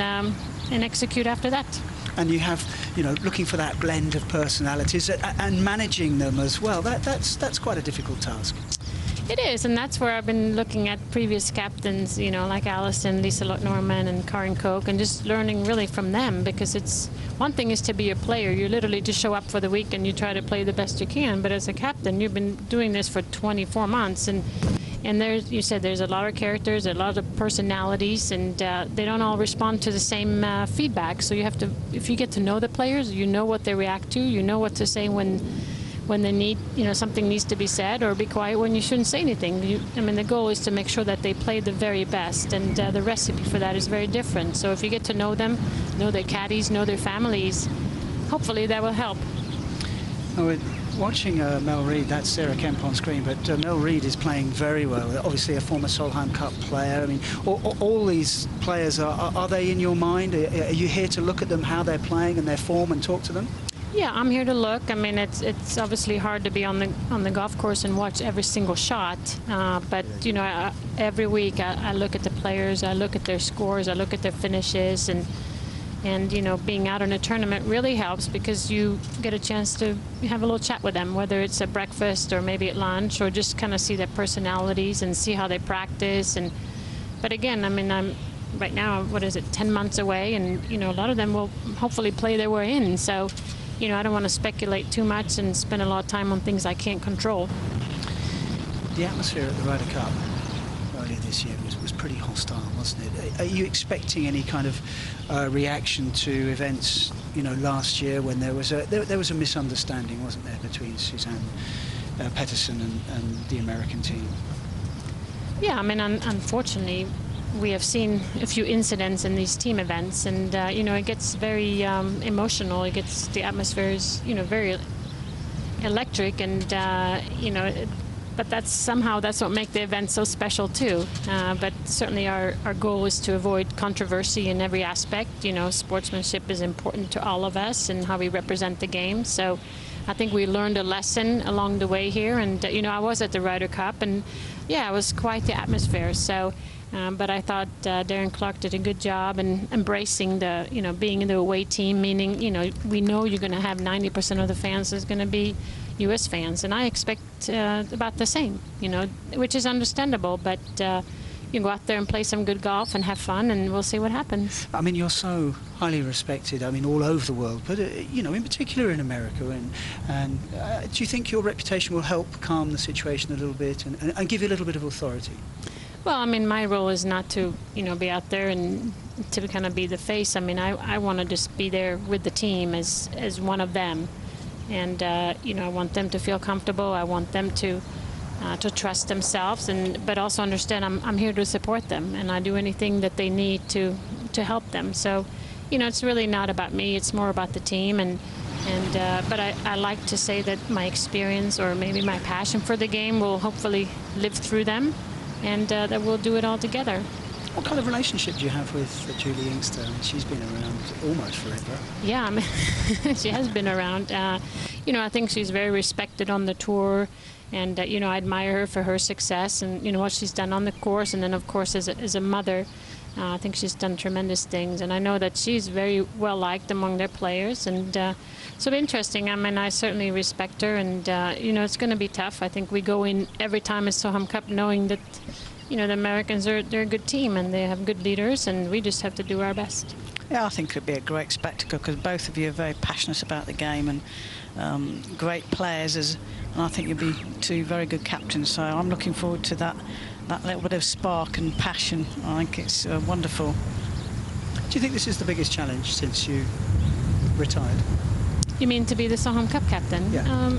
I mean, it's challenging, but I also feel like it's a learning experience. I mean, I think it's fun. I think it's no, I'm enjoying it, and you know, I think the best advice you can give anybody in this position is trying to be yourself. And you know, I'm not going to try and do something I've never done before. I mean, I'm leaning on a lot of good people that have been there and done that, and you know, I'm not here to reinvent the wheel by any means. So I'm going to listen a lot to my players, what they want, and go from there. Well, Mel Reid has just popped in a birdie, and she has the outright lead at 15 under. She's going along very nicely. A par for Kemp on that hole. She stays at 14 under. And Mel Reid 6 under for the day. Would you like to pick a winner, please? Well, you know how that is. That's like playing the lottery. You never know. But, I mean, it's really interesting. And, you know, I've been out there most of the day. And, you know, it's windy out there. I don't know if you can really see that on the TV. And, you know, I think the players are playing some excellent golf here. And, you know, for many, this is the first time they're here. It's not always so easy to adjust to a new golf course. They've only had a few rounds under their belts. So this is some low scoring. I think they're just showing, you know, really what they're all about.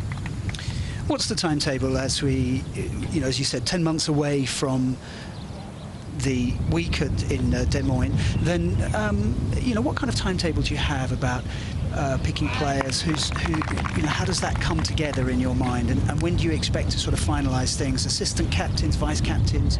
But when do you hope to have all that finalised? Well, I mean, the plan that I put together is literally walking backwards. You know, you know when the tournament is, and then you walk backwards and figure out by this time I have to have this finished, and by this time I got to have this finished. So there's a lot of preparation now for these deadlines, but you know, nothing is set in stone. I'm not in a hurry to pick another vice captain because I want to see how things are shaping up, and you know, I'm very comfortable with Katrina Matthews and Marta Figueroa from Spain, and you know, they're helping me on a lot of different fronts. So and as far as players go, I'm just going to be analyzing, and obviously my schedule next year will increase. I'll be traveling to tournaments and having individuals meetings with what I call, you know, the watch list of players, and we'll go from there.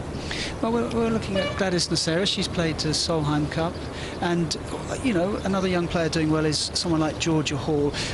I mean, to give encouragement to young players, would you look at them and say, you know, come and join the group, but perhaps not play or be selected, but come and feel the atmosphere, come and be part of it, and perhaps for future Solheim Cups. Yeah, absolutely. I mean, we've already had a team gathering at the Evian Championship this past September, and again, it's a way for them to kind of mingle with each other, because a lot of the players that we've been playing in the past, you know, they play in the US, so they really don't get a chance to mingle with what we call the pure European players. So we're going to try and do a few of those gatherings throughout the season. We're going to try and do a few team building events, and but you're absolutely right. I mean, there's some upcoming players that we keep an eye on, and you know, I love to see a mixture of what we call veterans or experienced and some newcomers, because they bring, you know, a lot of fresh blood, and you know, a lot of them are very hungry and excited. So, but again, you know, things will shape up. I mean, I like to see them play their way into the team, and you should never sit and hope on a captain's pick, because I mean, you never know. Do you play golf a lot at the moment? Do you still play? I do not. No. We saw you by choice. We saw you hitting some shots on the range the other day, and was that your caddy with the baseball? It wouldn't be a caddy, but my husband. Sorry, yeah. He didn't move. Straight into the glove twice. I told him, don't move. Make me look good.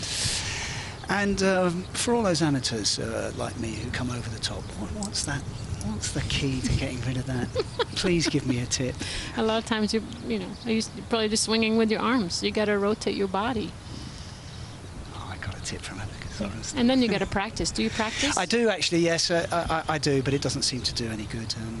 I'm not too bad around the greens and you know, out of bunkers and things. But I just keep coming over the top, and I think it's, you know, not using, as you say, not using my body, and I can feel my lower body being really static. You get lazy and you just swing with your arms, and I mean, that's a very common error that we see in amateur golfers. You have to trust yourself, really swing with more with your shoulders, and but you know, just go out there, maybe set your expectations a little lower. Thank you, Annika. Thank you very much indeed. It has been an absolute pleasure.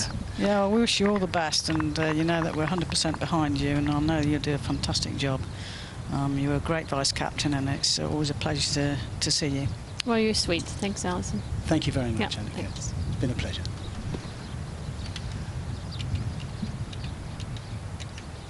Annika Sorenstam, who is the 2017 Solheim Cup captain. She's got plenty of hard work to do over the next 10 months or so as Europe try to regain the cup that America won last year in Germany. On the 12th tee is Mel Reid. She's got 153 yards to the flag. The flag is cut 9 on, 5 from the left. Now Mel is 15th on the Solheim rankings on the Ladies European Tour points, so she's got a bit of work to do to get in the team. But playing extremely well. Let's see if that draws. Funny number as well. She's our leader by 1.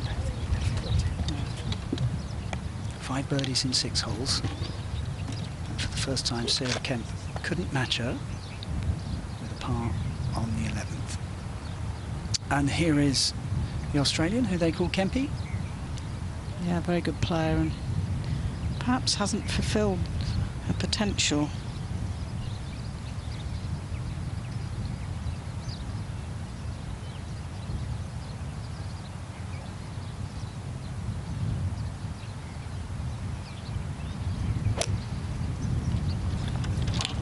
She was in China recently at the Xiamen Open, and a few of us went out to dinner, and I sat next to her, and she was extremely pleasant, but very interesting to talk to.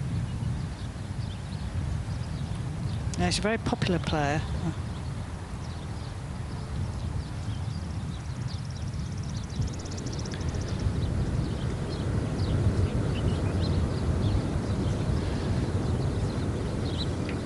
Christian Stotter.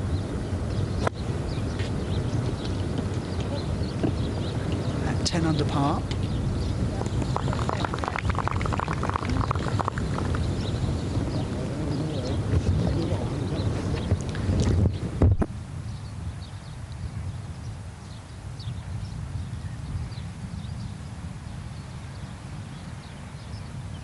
Mel Reid in the foreground. Linnea Blomqvist in right, and Sarah Kemp at the back.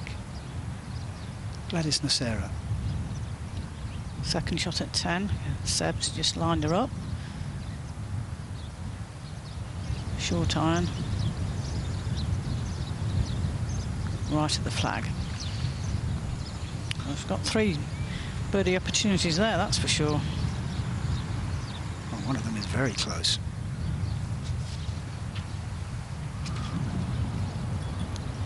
I think the wind is getting up, as Annika mentioned. You see the clothes and the towel on the bag fluttering away.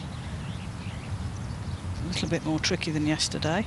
I'm surprised to hear she doesn't play much golf, but I suppose that's in the past for her, isn't it? Well, we're all a bit like that. We've, you know, if you've been out on tour for 20, 25 years, you're thinking, I could do with a break from playing the game. You still love it, but you just need a break from it and do some other things. Holly Clyburn, who began the day at 10 under. She's currently 9 under. This is her second, is it, into 11? Her second to the 11th, yes. Short par 5.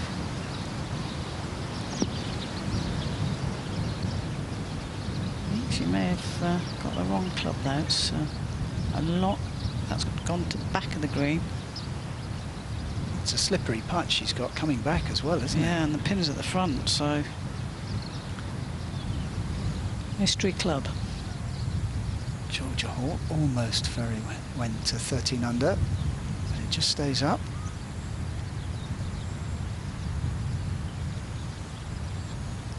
Rachel Hall on the 10th. She remains 3 behind the leader, Mel Reid. And here she is.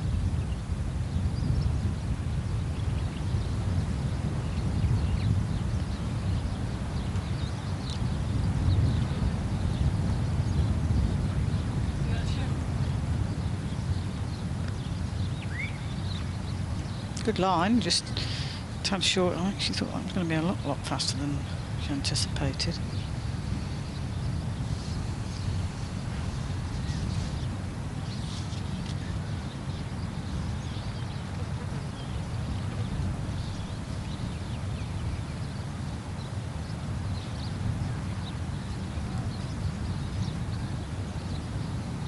Birdie opportunity slides by for Gladys Nocera. Putter not quite as hot as it was yesterday.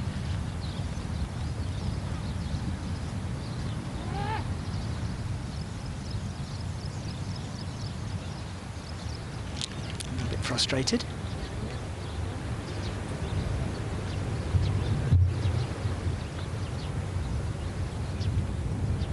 Sarah Kemp for birdie. Share the lead.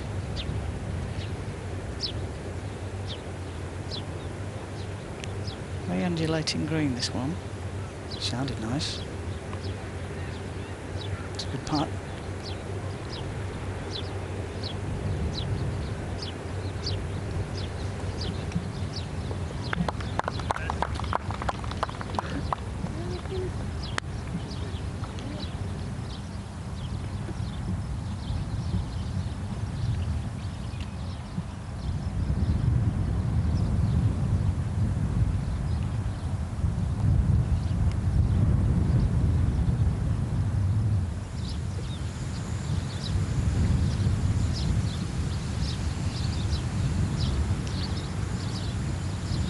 Christian Stotter for birdie. Let's hope she can get one back after her troubles on the front 9. She has. She moves to 11 under. So perhaps that's the turning point in her round. 3 bogeys on the front 9.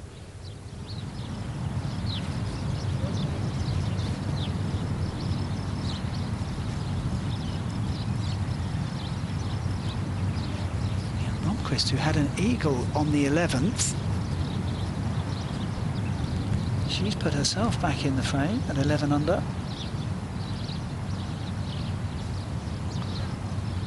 She'll have that for par on the 12th.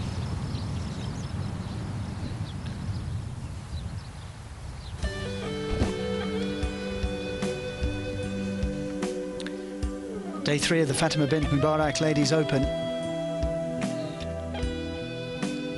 Melissa Reid leads the way. She's 15 under par, a stroke ahead of Sarah Kemp.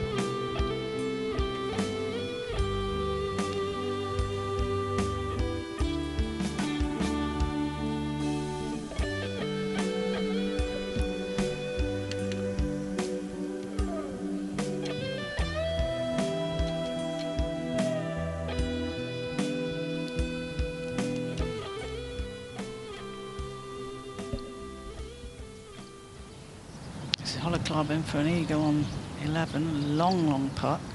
She's given it a go. Oh, she has given it a go.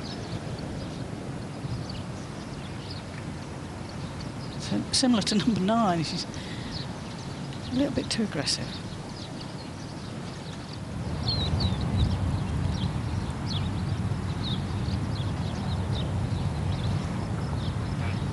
Par for Blomqvist. She's first on the putting stats this week. Well, she's begun her back 9 with a birdie and an eagle. Now a par on 12, so she's got herself into a good position. Beth Allen had a birdie on 10.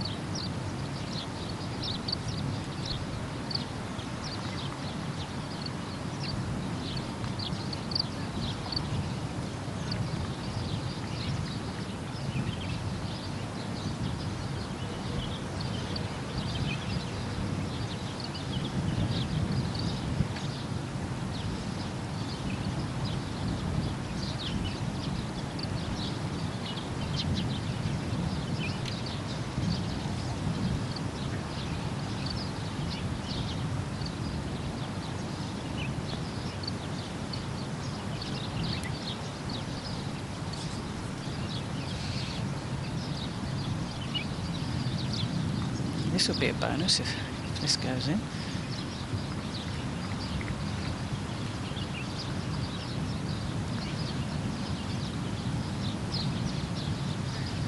Oh, another roll. So annoying that is when you just leave it half a ball short. It is a birdie though for Beth Allen, consecutive birdies.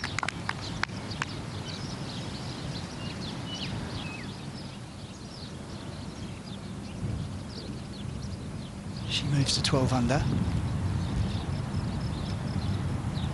Here is our leader, Mel Reid.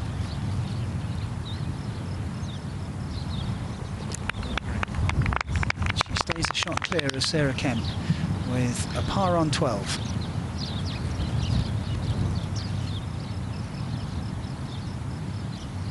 Five wins on tour for Mel Reid. She looks as though she's thoroughly enjoying herself as well, which is what it's all about.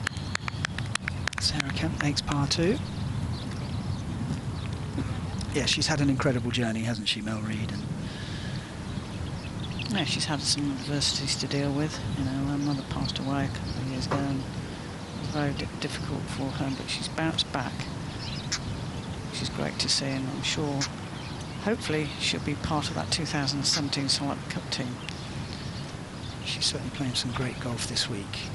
Here's Holly Clyburn. This is for birdie. Oh, and she makes it. She really pushed her eagle putt way beyond the hole, but makes amends with a birdie. She'll be relieved on about that.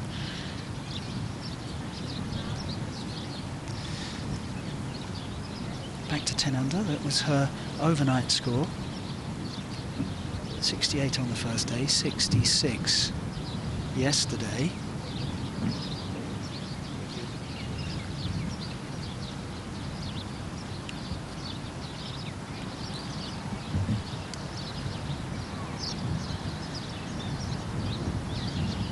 Christine Wolf.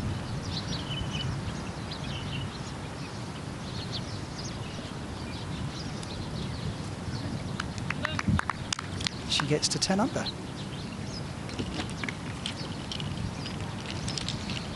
Mixed card, I think it's fair to say. Yeah, a little bit. She's putted well over the first 2 days. She 29 putts on day 1 and 27 yesterday. Consecutive birdies has lightened her mood.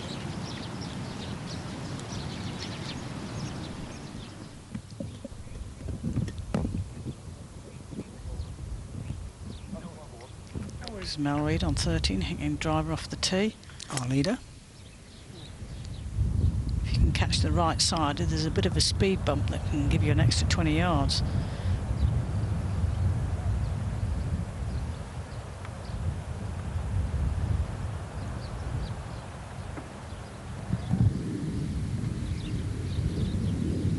Left. Safely on the fairway.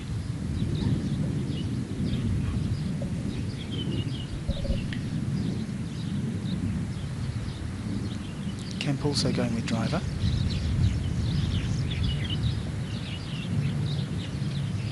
It's 237 yards to clear the bunker on the left.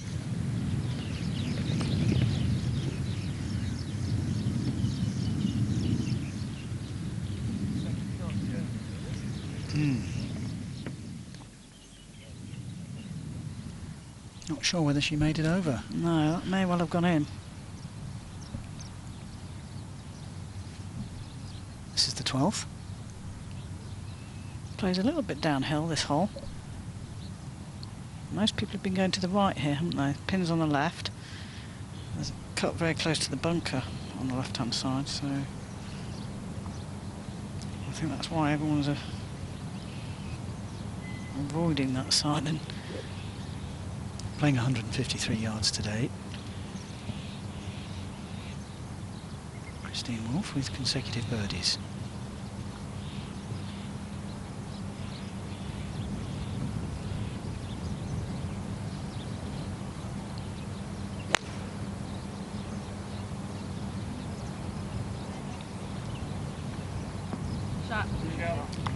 Excellent from Christine Wolf.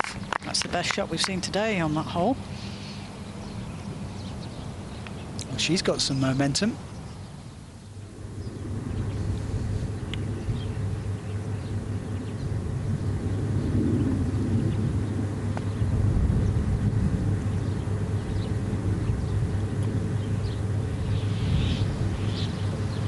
Sarah's second shot to the par 5 11th.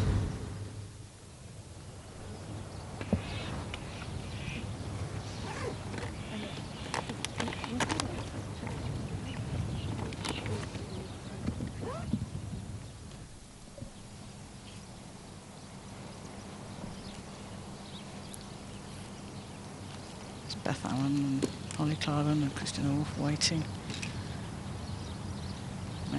Well, Beth's making a decision on what club to hit.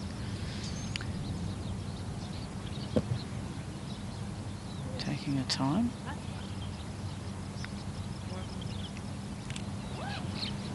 Super shot from Christine Wolf. Can Beth Allen emulate that?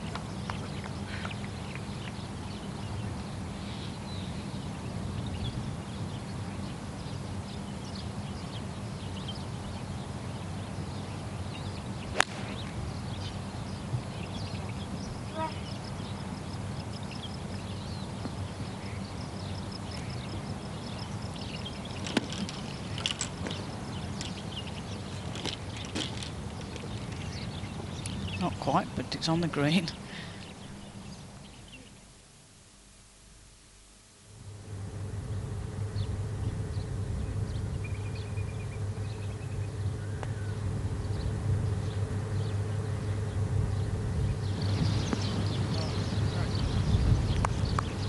Georgia Hall will have that for eagle. Yes, good shot. Now, Sarah Kemp is in the bunker. That was a long carry over that bunker. You know, she just perhaps misjudged it or didn't hit it quite as well as she'd like.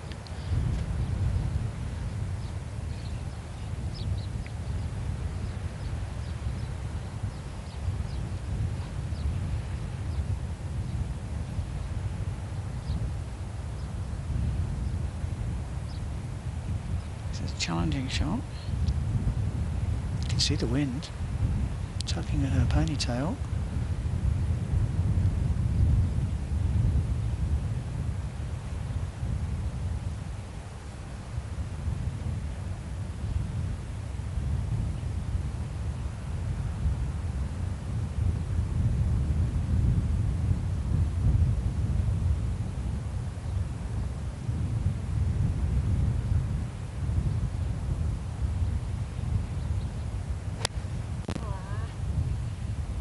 Got it heavy, I think.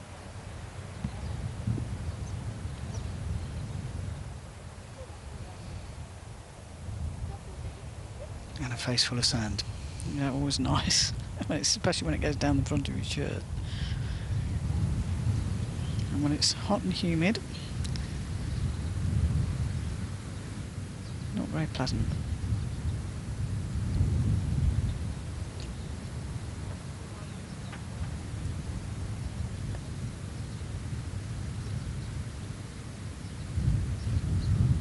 Blomqvist.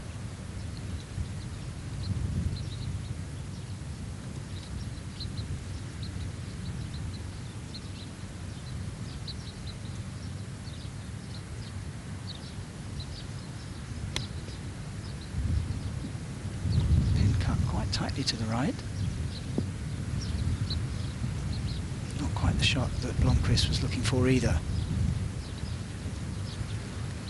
She's not been happy with the game, has she? And was obviously very pleased with her opening day.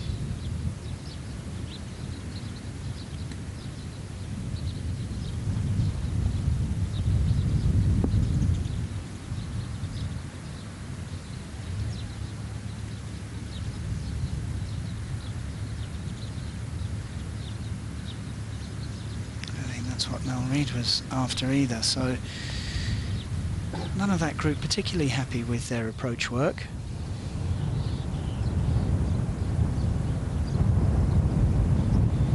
Sarah for eagle. Got a bit of rough ground to go over. Oh, she's a little bit strong. I think she thought that might affect the putt, that rough ground.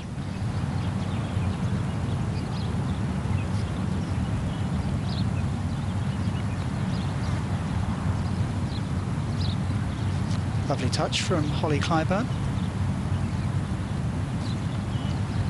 She's not that pleased with it. No. Went the aerial route.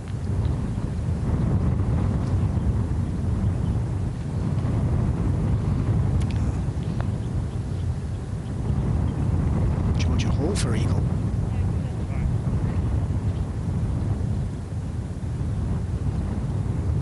You can hear the wind, it's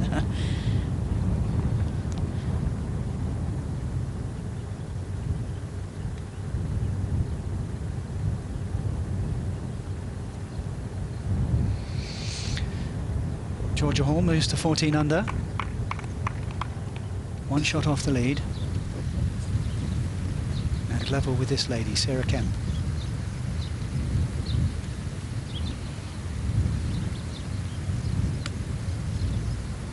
She's got a delicate little chip here. She's going to go aerial route. The wind into her, which will assist her from that point of view.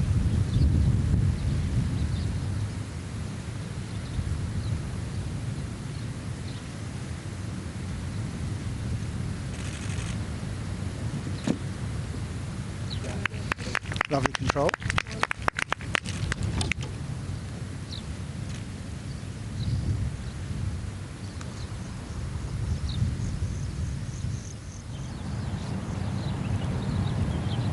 Beth Allen for birdie.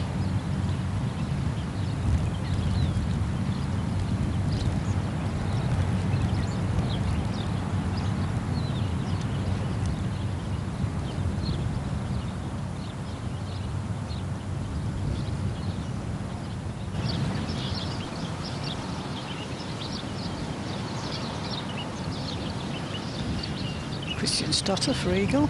This would be 11. handy.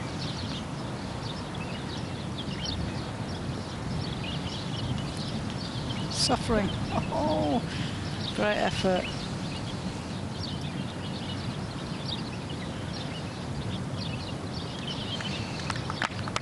Well, she picks up a shot. She's on the move. Consecutive birdies. She goes to 12 under. Reed for birdie.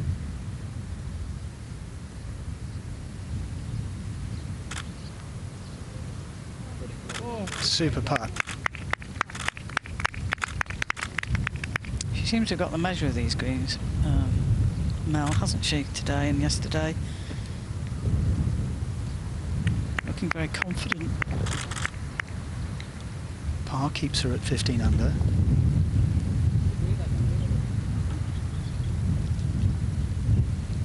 Her playing partner, Sarah Kemp, has a short par putt coming up.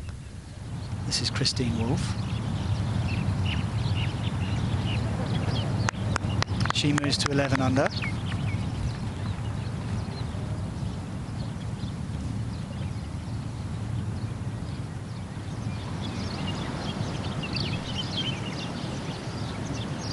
Now Sarah trying to move to 11 under.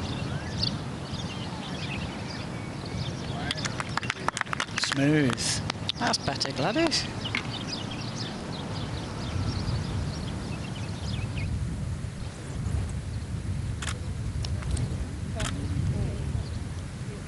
Putt 2 from Linnea Blomqvist. She should tap in for par.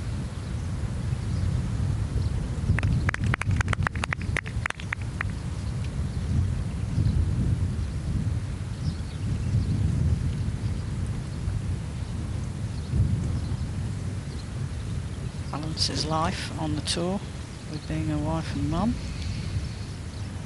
Can't be easy, I'm sure.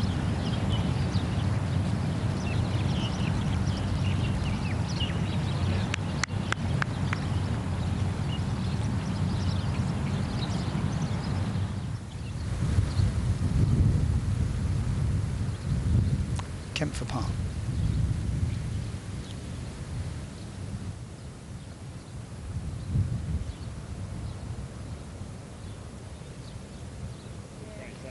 I think she thought she'd linked that right. Yes, it was heading that way, but par for Kemp.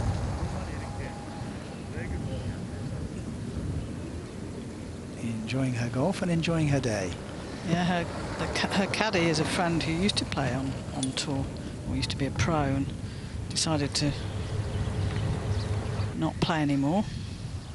Now, Beth Allen missed a short one on this hole yesterday, but she makes sure today and makes par, stays at 12 under.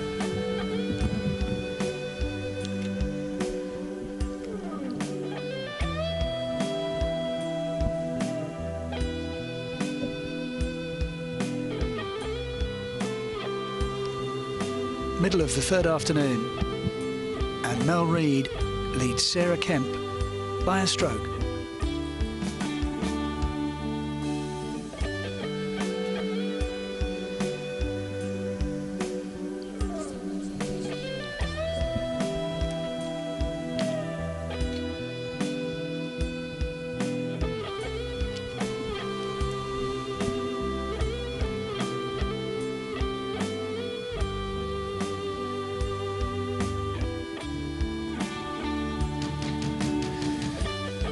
Georgia Hall going well, 13 under through 11 holes. We've just seen Beth Allen make a par on 12. Olafia Christian Stotter starting to get going again after a sluggish start. She's at 12 under, 3 behind the leader.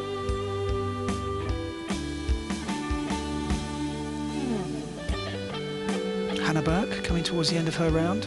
1 to play, she's 9 under.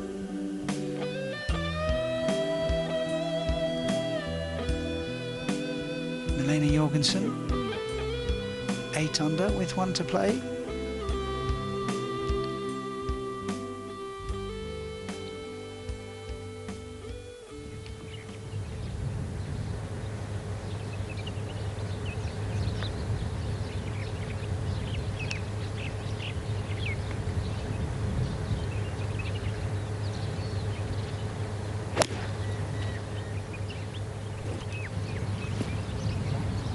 Seen so many players go right and it slides away off the green, and a lot of those players, when they've chipped, have come up short.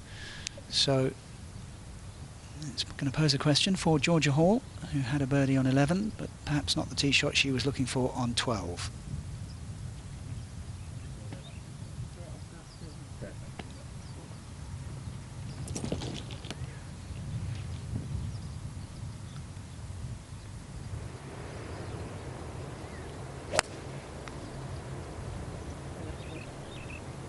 Mel Reid, a second shot to 14. I think actually that was a tee shot, wasn't it? Yes, and apologies there. Probably in the bunker. This plays is a tough hole, 14. It's actually 417 yards long, only a few yards short of number 11, which is actually a par 5, but this is a par 4. And it always plays into the wind.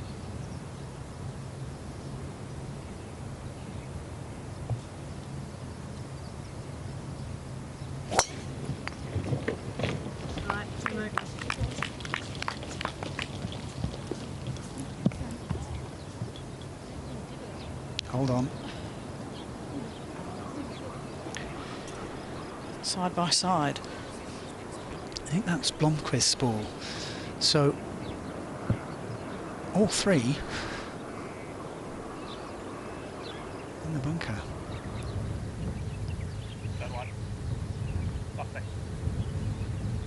Parfait.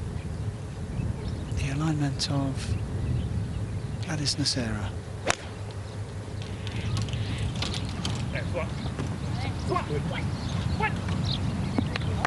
Oh, lovely shot.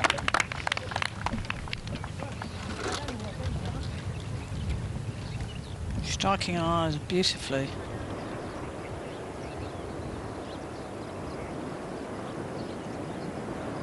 This could be interesting, these next 3 shots. Yes, it did very much look like Mel Reid's tee shot had slid into the bunker. Yeah, the pin's 14 on, but 6 to the left, and front of the green slopes back towards the fairway, so you really need to fly it 7 on to stay on the green. All 3 players in this group are playing really good golf. Mel Reid 6 under for the day, Sarah Kemp 5 under for the day, and Linnea Blomqvist 3 under.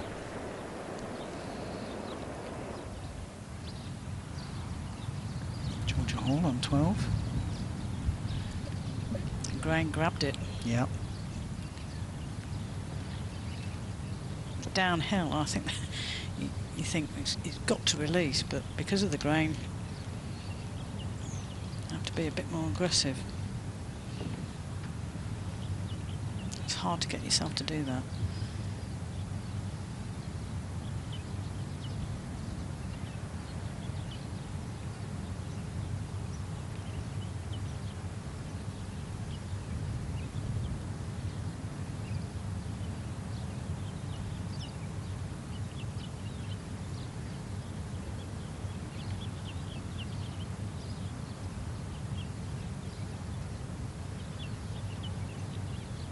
Just off the green is Kristen Stotter.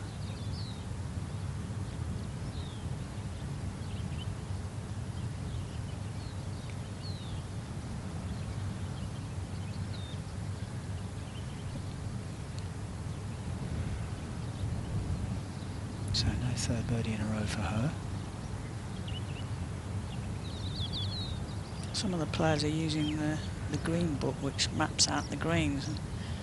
I know Laffey's caddy has been using that to good effect over the last few days. He's an engineer, isn't he? He is, so he finds it easy to read the actual book. I had a look at it and there was arrows everywhere. I thought it made it a bit more complicated.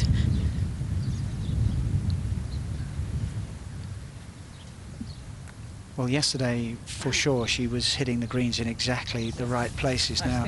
Right. Mel Reid is in there somewhere. Oh, so she's missed the bunker, actually in the rough.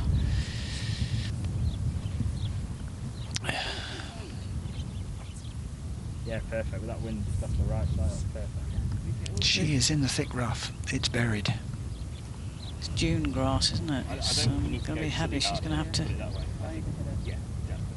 you need to hit it just to play short. Out, you know what I'm saying? Okay, fully committed. And leave herself a good yardage for her 3rd. Anywhere on the fairway, I guess.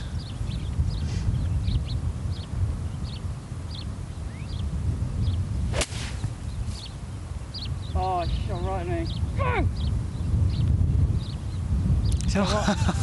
That's phenomenal. That's brilliant. No, fairway not good enough. I want green. Obviously wasn't that bad. I thought she was going to play short. Well, we couldn't even see the ball, and she's muscled it out. It's a fantastic shot from Mel Reid. I know she's done plenty of physical training over the years, so obviously it's paid off with her strength.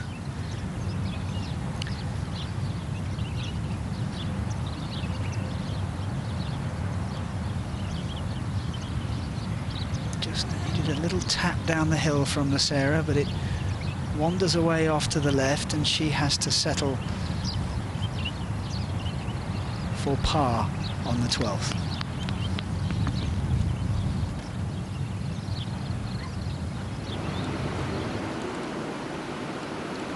Lang to get into double figures.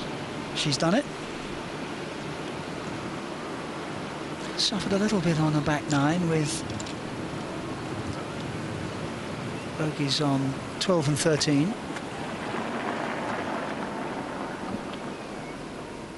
She's not hitting driver much at all, Vicky Lang.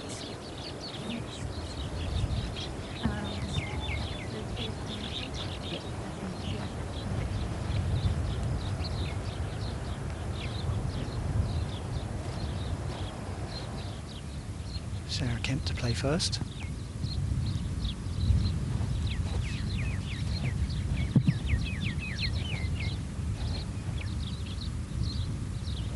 Sounds quite crunchy, doesn't it? Quite hard. It does. I mean, she's playing first because obviously she doesn't want to cover the other. The other person would cover her ball with sand. So even though she's slightly ahead.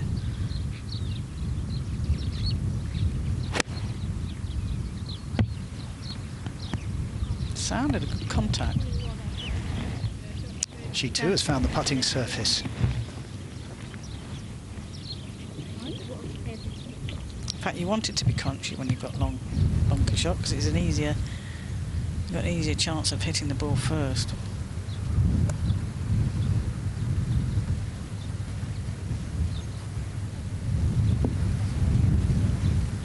Beth Allen's second shot to 13. That's just going to move towards the front of the green, but not too far away from the pin.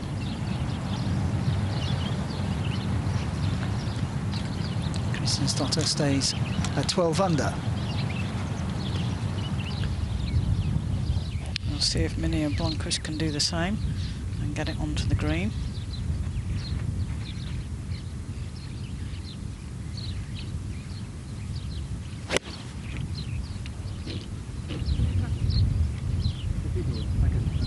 A cracking shot. Thank you. Well, you said there were 3 interesting shots coming up, and they've all delivered, haven't they? Absolutely, it's fantastic. Great skill.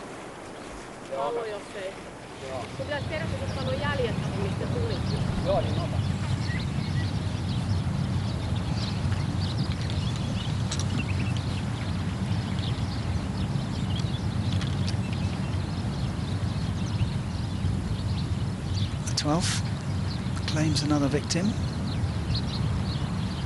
Bogey for Hall. She drops back to 12 under.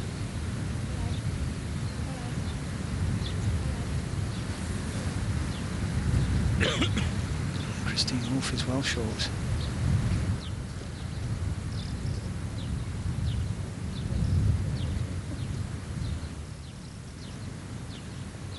A lot of the players are struggling with the chipping from just off the green, struggling to judge the shot.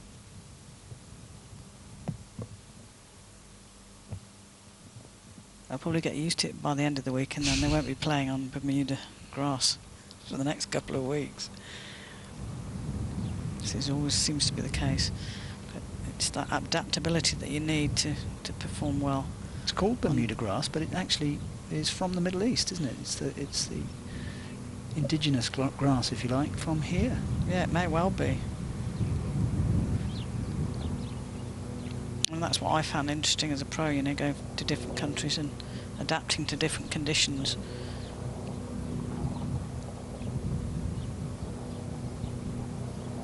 I think you get that on all the tours now, don't you? Yes. They all travel the world.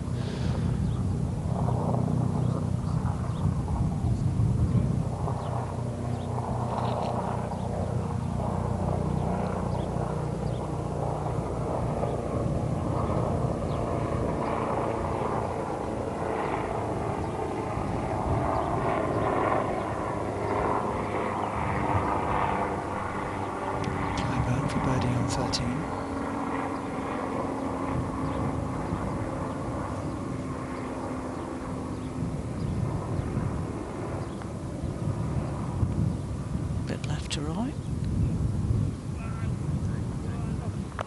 It's a good putt. You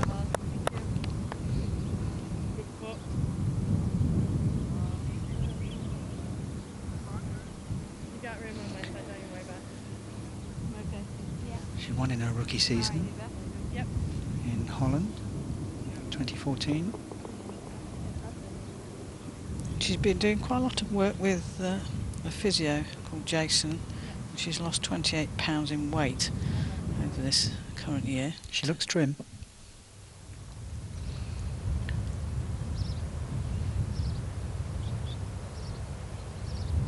Now Reid, after that superb shot from the rough, has this long go at birdie.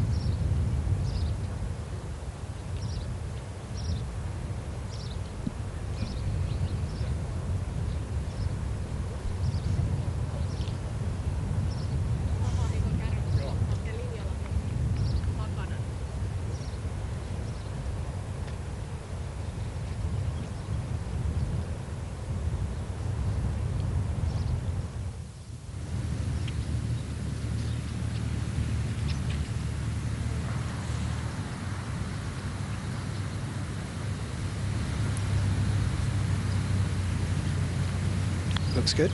Oh, yeah! Looks very good from Beth Allen.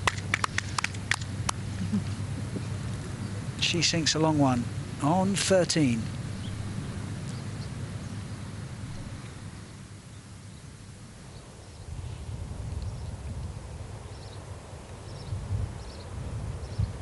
Allen to 13 under. One behind Sarah Kemp. This is a slow uphill putt from right to left.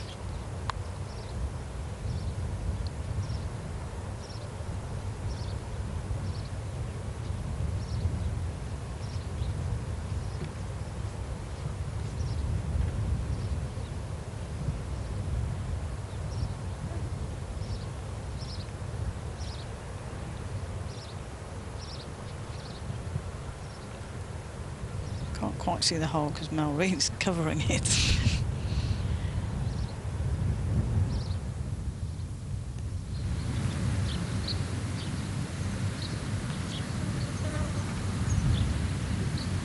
Wolf was short with her chip.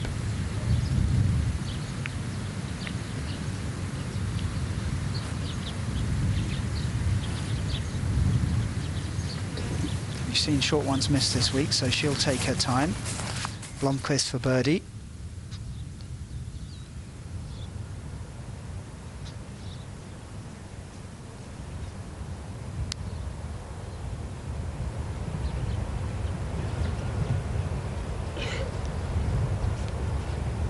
They're all taking their time, as you said, on these short putts. I think it's because of the grain.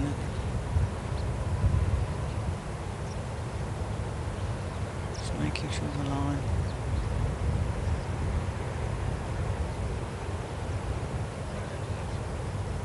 A bit of an aim point move there. Seems to be the big thing these days, isn't it? That putting system. Just trying to feel it with your feet. Yeah. Reid to stay at 15 under and in the lead.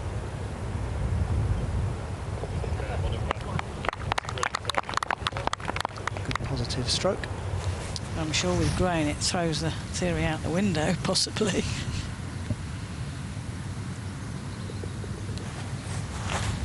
Bogey for Wolf. Couldn't see the hole, so I got a little. She drops back to 9 under.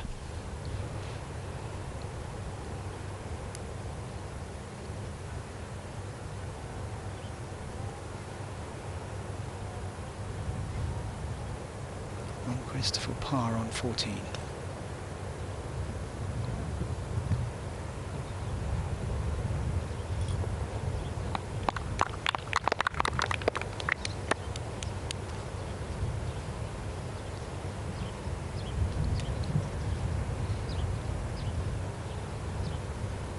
Off the lead at 11 under.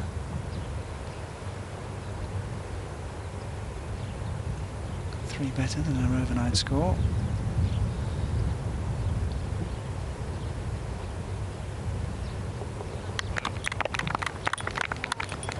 Kemp remains 5 better than her overnight score. One shot off the lead at 14 under.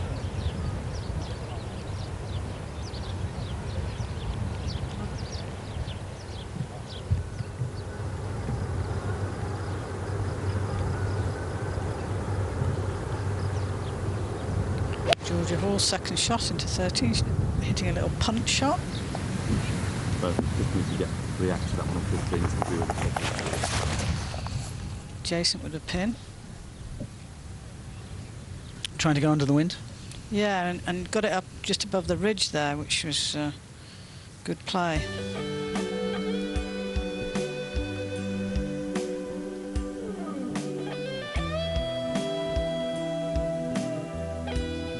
Par for Mel Reid on 14. Keeps her 1 stroke ahead of Sarah Kemp. Reid 15 under, Kemp 14 under.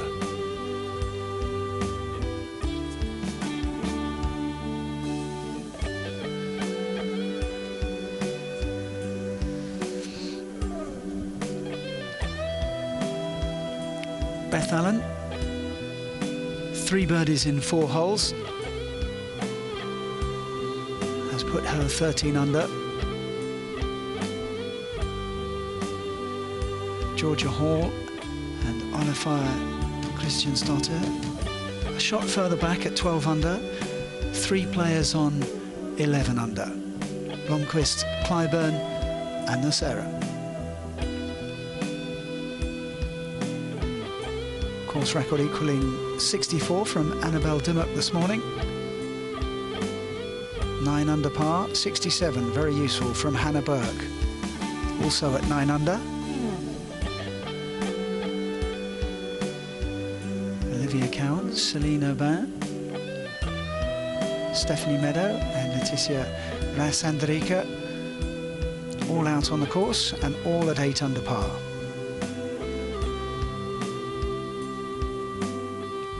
.68 from Sweden's Lynn Carlson. She's 6 under.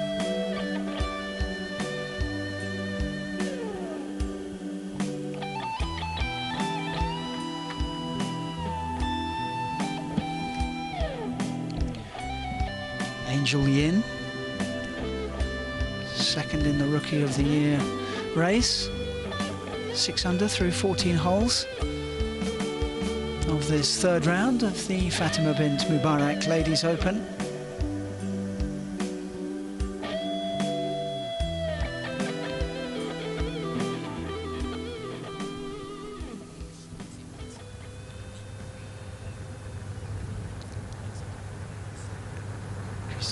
For birdie.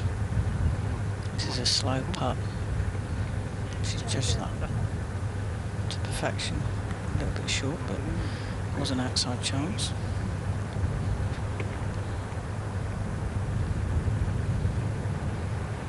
She's made a good recovery after a nervous start. Yeah, I mean that was understandable really. She's finding her feet, being up in the lead for the first time. Great experience for her. An economics graduate from Wake Forest. She was asked last night whether she feels the pressure, and I'm the one who decides. So no, I don't. Fair enough. Which I think is a great attitude, isn't it? It is, yeah. You've got to try and embrace that and run with it, because that's what it's all about when you're in the lead winning tournaments. That's part of it. And just to accept it and embrace it and enjoy it. We can all put pressure on ourselves. You know, she's chosen not to, which is very mature. Nocera 2 for birdie.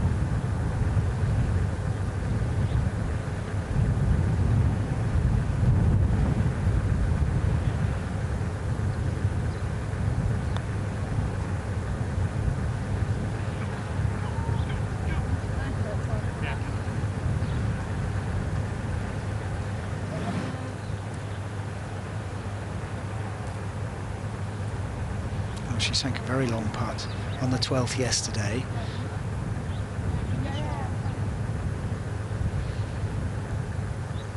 Just worried about her playing partner's line.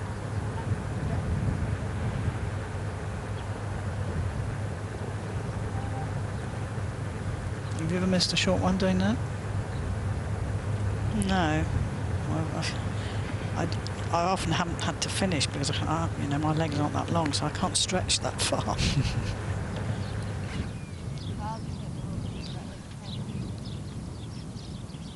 I've missed lots of short putts, but not because I've been stretching over someone else's line. Well, the form player out on the course at the moment is Beth Allen.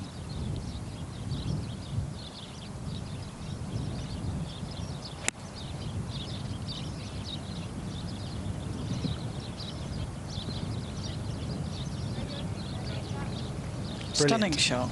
Absolutely brilliant from Beth Allen. She was walking after it, wasn't she? A bit like Gary Player. Well, it was on the back 9 yesterday that she faltered and put it down to a little bit of tiredness. Had a double bogey on 10 and then missed a short putt on 12 for a bogey, but she's ripping it up today. Georgia Hall has left hers short as well. Yeah, she came up out of that a little bit. A little bit unsure in her mind. Had a little peek to see where it had gone. She stays 12 under.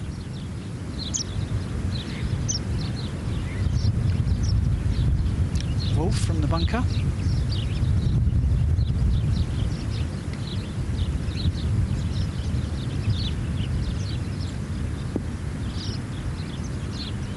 Just hitting into an upslope there that killed it.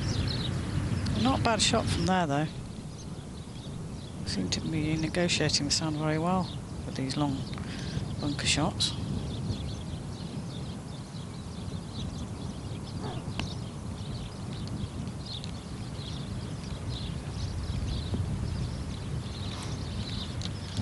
That may well feed back as it's a little bit of an upslope there.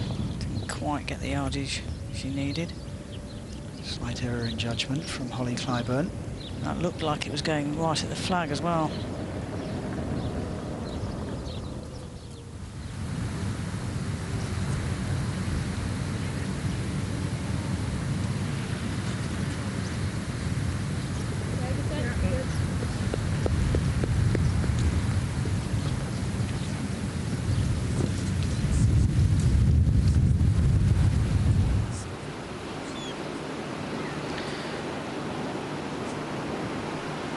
Well, that group, which includes Sally Watson, Marta Sansbarrio and Kylie Walker, I don't think they have any idea where that has gone. No, they're covering a huge area there. And as we discovered on the first day, they're not easy to spot when they... No, and we tried to look for one and couldn't see it anywhere. Well, there's a few people having a dip in the sea. I wonder if they'd like to help look for the ball. All hands to the pump. Oblivious to what's going on the golf course, enjoying themselves in the sea.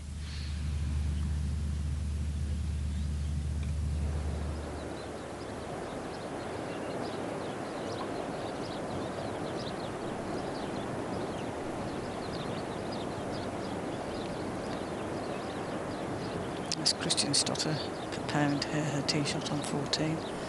Looks like she's got a fairway wood to play for position on this tough 14th hole.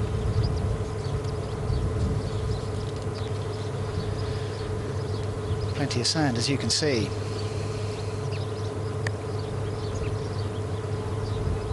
Accuracy at a premium.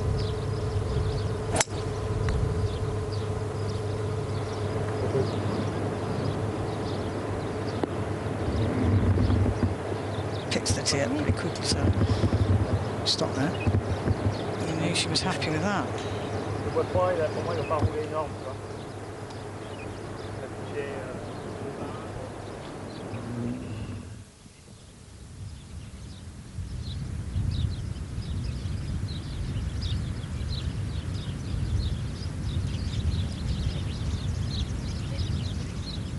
little bit to do for par for Christine Wolf on 14.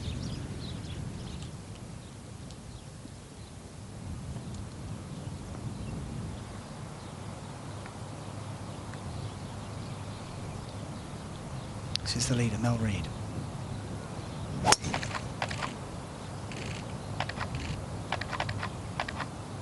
Getting the drive on 15. It's a fantastic drive. Nice long drive. Should be able to get there for 2.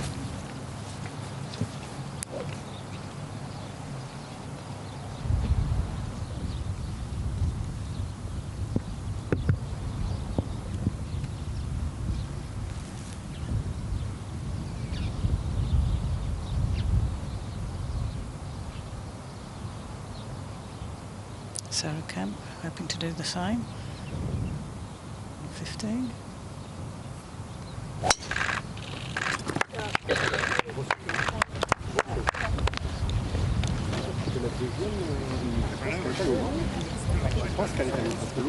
That's Blomqvist's ball. Mel Reid has out-hit both of them by some considerable distance on this par 5 15th.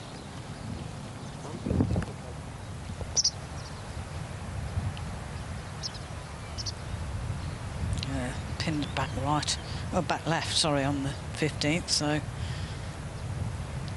Friday is a weekend day in this part of the world.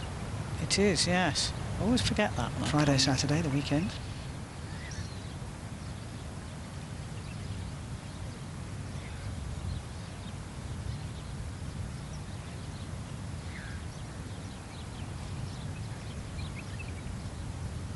Clyburn too has left herself a little bit to do for par.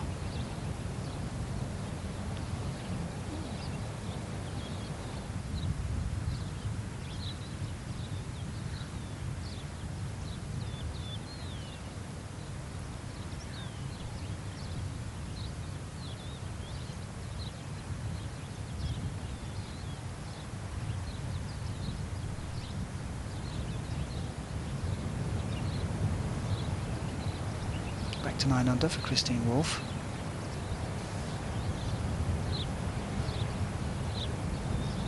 Level for the day.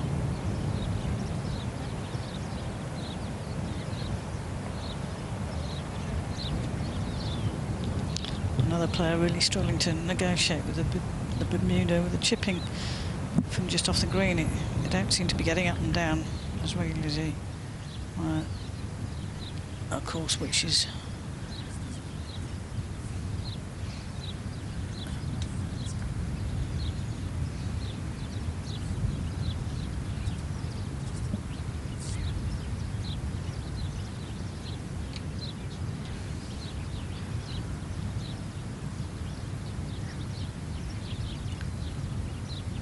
Clyburn for par.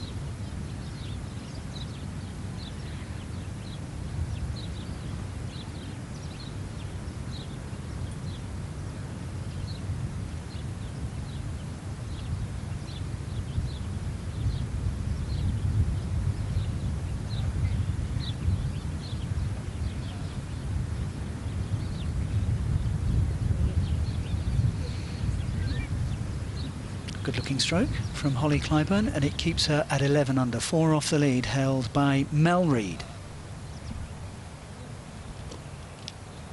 Plays with sunglasses on. I would struggle with that. I see the depth of perception alters for me.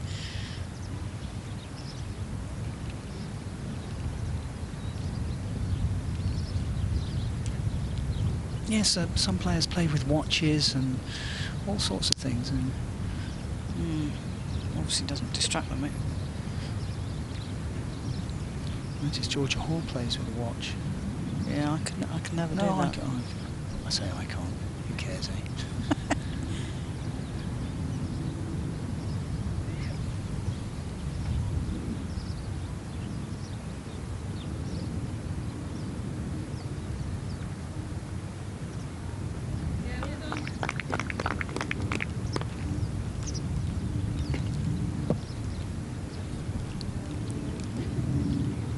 Another birdie for Beth Allen. That's 4 in 5 holes. She moves to 14 under and within 1 of the lead. She's definitely on a roll, that's for sure.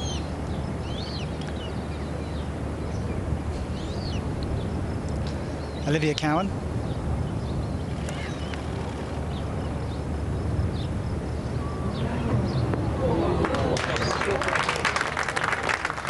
Hasn't gone her way today, but that certainly has on 18. That was a very brave approach shot over the water.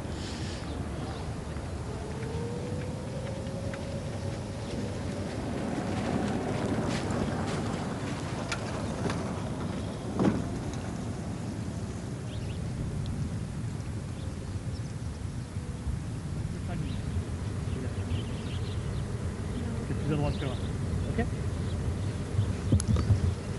Sarah's approach to 14.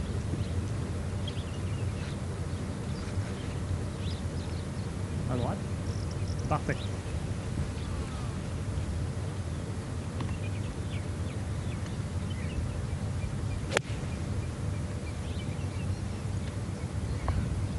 Miscue. Oh, that didn't actually end up that bad. Yeah, not by much. She wasn't happy with it. I think the way she's been hitting her irons, they've been coming off absolutely pure, haven't they? And yeah. Perhaps just a small fraction off, and she felt that and knew immediately that it wasn't quite what she was hoping to produce.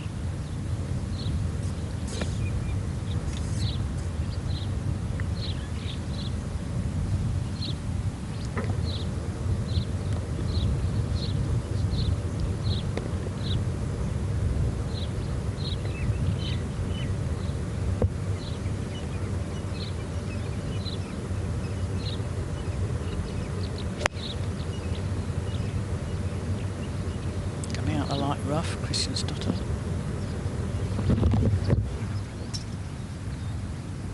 There for 2.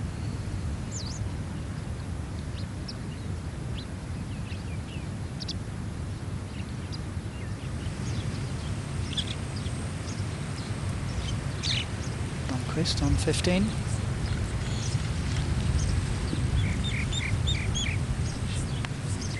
She's laid up, and that is Sarah Kemp's ball.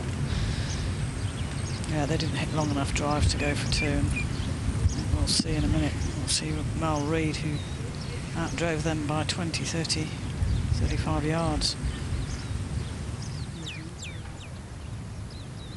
Hall on 14.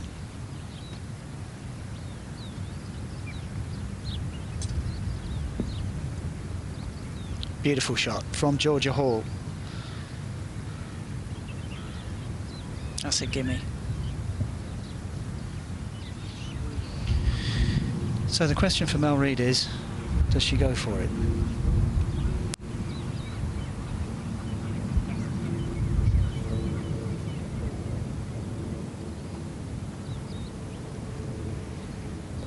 Decision time.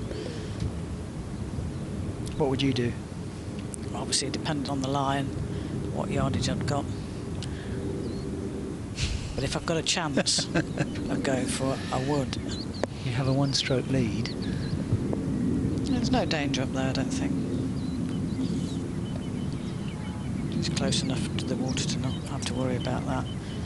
Should be coming in from the left. The pin's away from the water as well, isn't it? Yeah, it is. Left, so. Yeah. Taking quite some time to make a decision. Mm.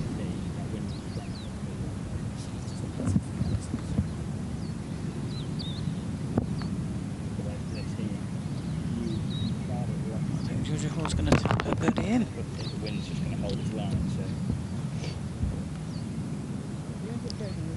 She asks if it's okay. And yeah, I think she was going to stand on somebody's line, so she's decided to mark. Fair enough. Lovely, lovely approach shot, though, from Georgia Hall.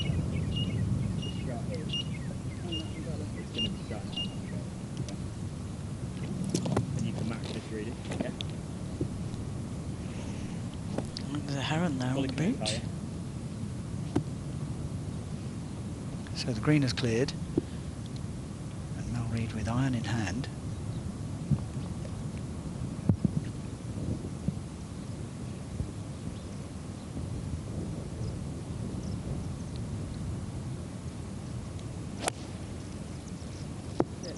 Oh. It's gone left. Oh dear.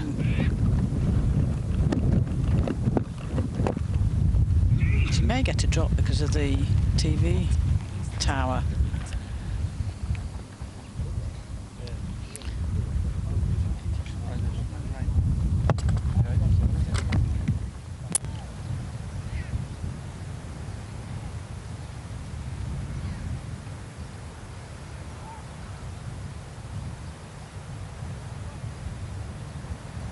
Having club turned over and gone way left. So our leader in a little bit of bother. Who can take advantage? It's a decent effort at birdie.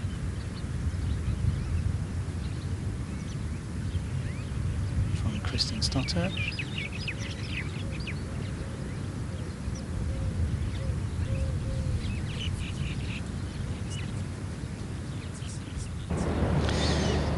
Birdie putt for Vicky Lang. It's a long way out, up, down, around, a little bit more down. Oh. This is for eagle. What a great effort. It's a great putt, isn't it?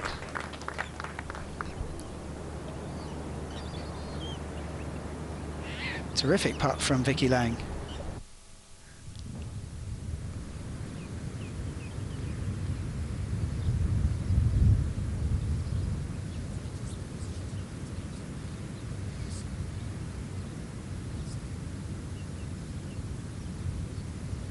Wasn't Sarah going for birdie on 14, but just raced it past, and she's mystified.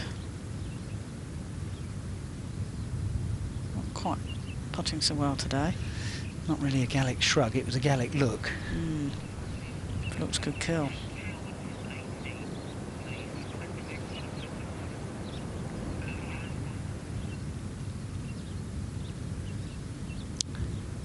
So the day's starting to cool down a little bit, and the mountain gazelles can come out to play.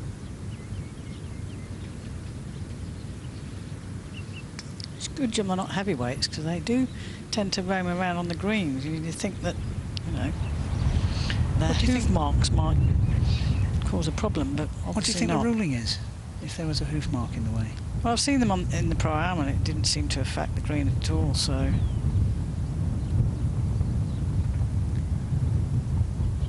This is Sarah Kemp, and this is a third shot to 15. Yes, this could be an opening for Sarah Kemp. Can she get this close? Oh, she can again. Nice one, Sarah. Thank you. Alright, looked like a hit and stop. Great distance control. I thought that was going in. Wow. Not the first time she's done that today.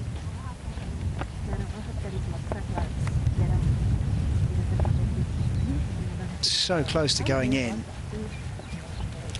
Linnea Blomqvist is in decent shape as well.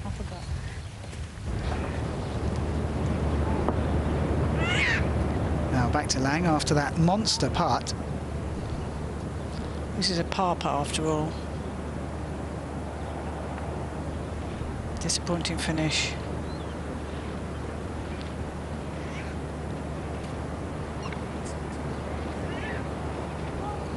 It would have been a good two-putt from that. Oh, it would. I mean, that was a long putt. That green is huge, and it's the pin position is in the Valley of Sin. Sarah's going to drop a shot. 18th green is 50 yards long.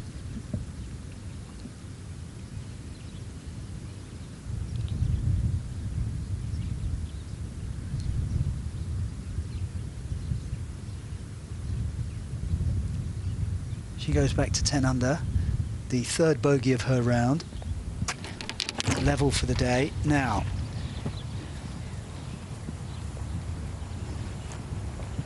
this is Mel Reid. Could have been worse. Oh, absolutely. I think she's avoided all the trouble. Where the guy stood there. Been very fortunate. 51 pitches on the square. And then you've got 64 to run out of the back. Just there. It's like it's a 55 shot at that blow. Yeah? Agree? As the caddy said, a 55-yard shot.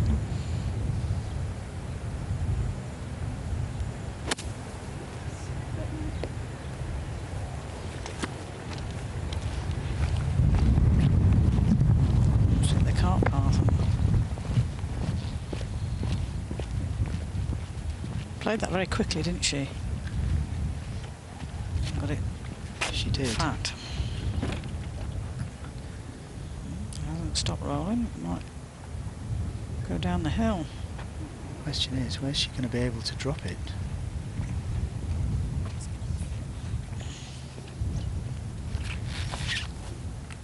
It still hasn't stopped moving. No, it hasn't, has it? It's like a pinball machine. Well, it's Mel Reid doesn't find this very funny. No, I'm sure she's not. It's still going. It's going to go all the way down the hill.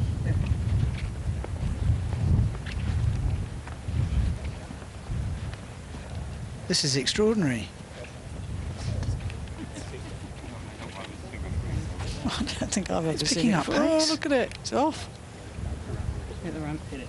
Yeah, they want it to hit the ramp. It's hit the ramp and has, gone but over. no, but it was, Oh, dear. it was going so fast. It's going back and forth. Never seen anything like it.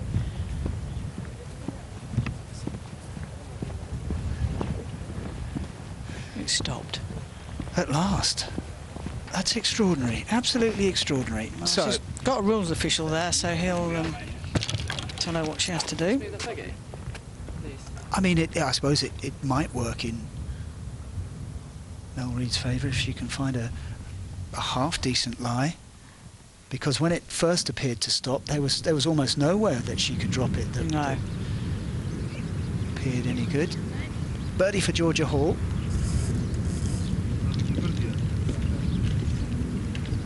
I think she's going to have a very awkward fourth shot. Mel Reid. Hall to 13 under, 3 under for the day. 2 within the lead, but we'll see how long that lasts.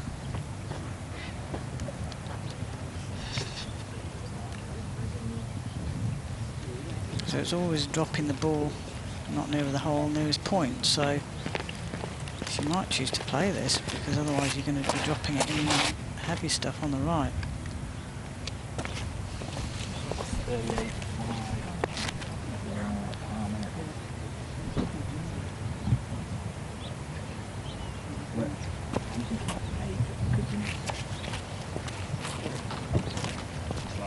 Nice and shallow on it, isn't it? Looks like she's going to play it. Yeah. I've got no green in there. You've got plenty of green past it. Yeah, well, you wouldn't want to take the chance of dropping it in the rough though and getting an awful lie. I think she's going to try and bump this up through the grass, but she's going to have to hit quite hard.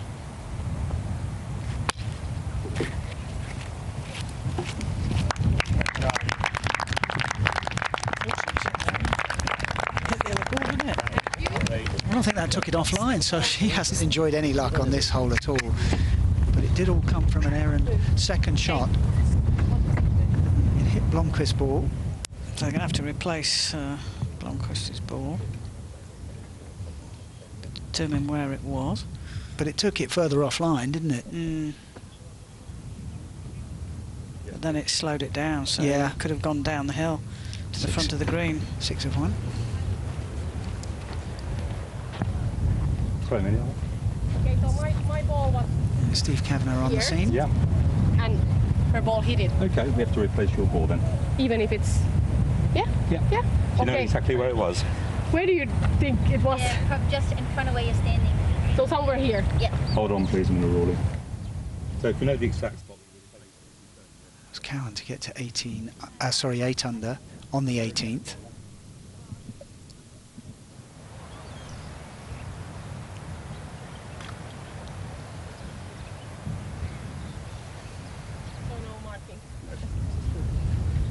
So you're dropping it back in around there. Okay, ball's in play. Okay.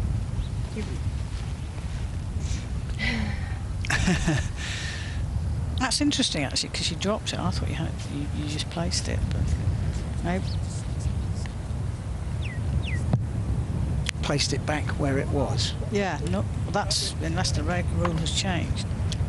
I wonder if it's because she was off the green. No, it makes no difference, I don't think. Okay. Well, we may be right. I'm happy to be wrong.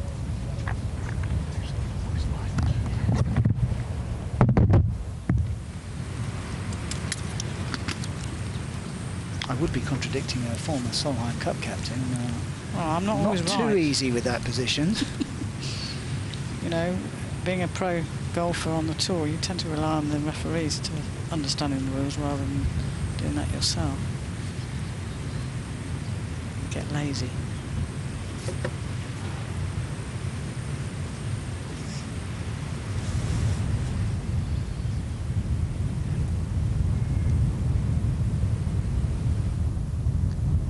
Blomqvist for birdie.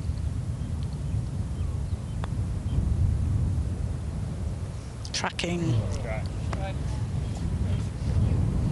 That's unlucky. Move it on that way, please, Kemp. Yeah.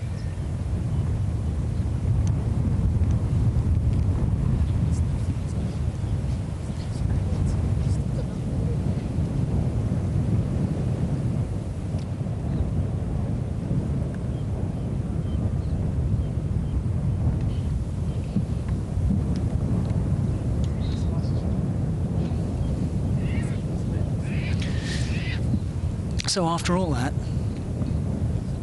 this is a par putt for Mel Reid. But you can see the marker of Sarah Kemp. So this could be a two-shot swing if she misses. It may well be. It's going to be a bogey for Mel Reid. The second of her round. So she goes back to 14 under.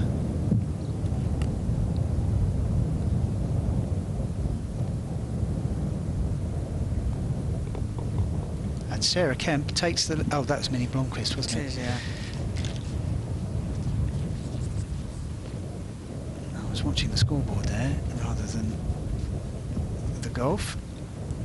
Kemp and Blomqvist very close. And now it will be Sarah Kemp.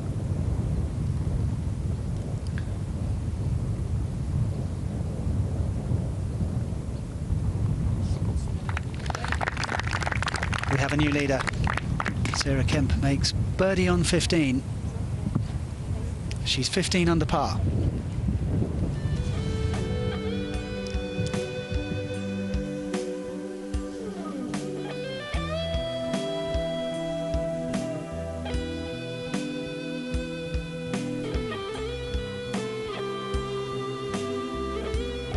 A bogey for Mel Reid and a birdie for Sarah Kemp. They exchange places. Kemp leads by a shot.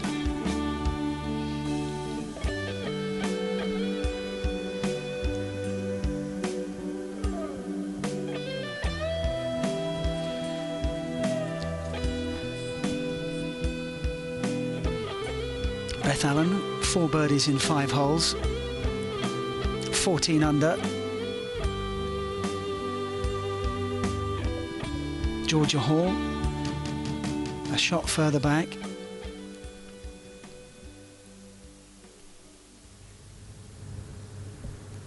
And talking of Beth Allen,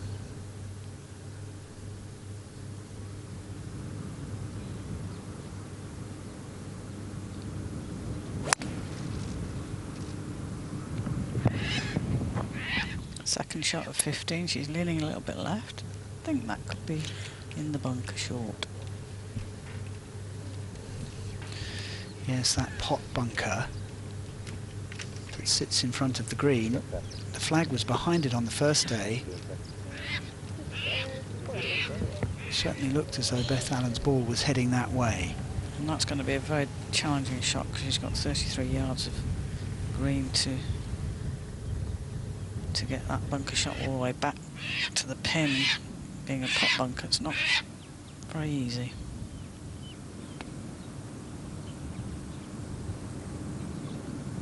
Third shot for Clyburn had been laid up. Was hoping it was going to come off that slope, but it stays there.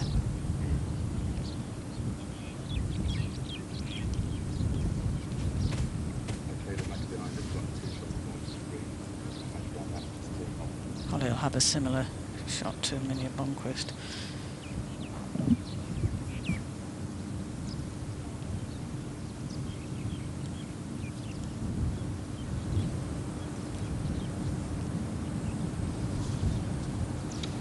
This is Wolf's third shot into 15. Let's see if she can do a little bit better.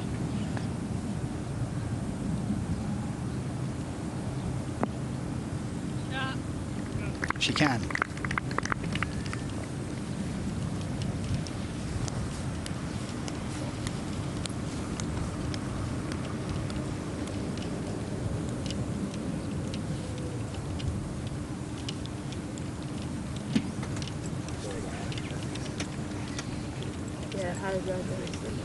They probably had a little bit of a weight after Mel Reid's situation. Well, Beth Allen certainly did, because she was going for the green.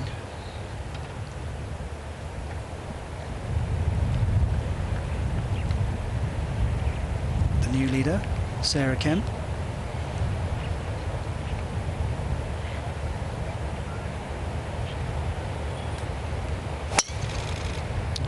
Manga. 16th hole, which is 369 yards, par 4, plays downhill. Yeah.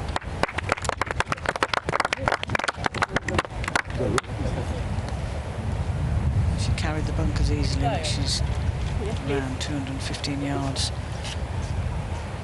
from the tee.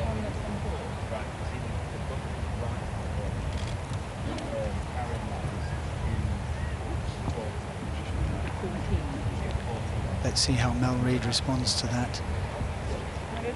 Bogey on 15.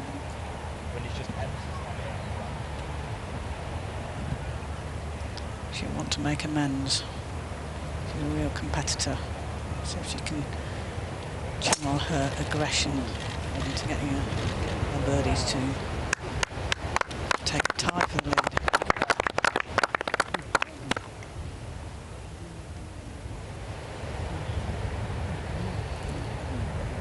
Hits it long.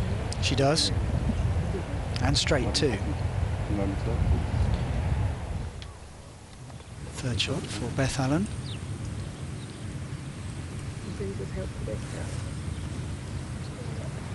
Go on.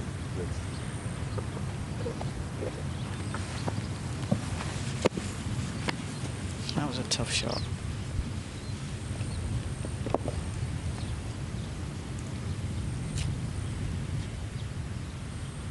You almost got to get it clean, but you're worried about thinning it over the back, so you've got to get some elevation. Yeah, exactly. One of the toughest bunker shots in the game. 30, 40 yards.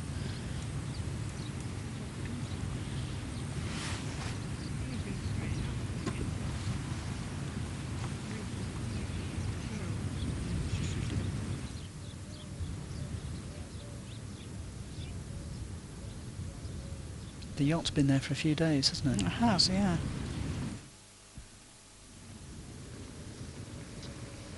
Holly Clyburn using the putter from just off the green for a birdie on 15.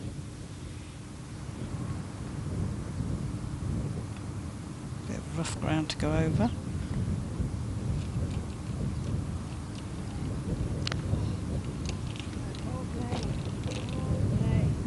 Excellent putt. Good effort.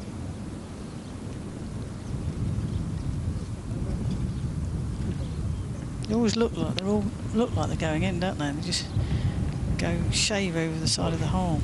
You have to get everything exactly right.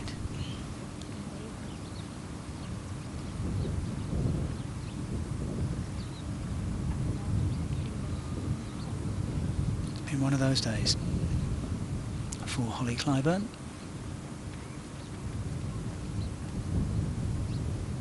Still, she's 1 under for the day. You can't win it today, girl.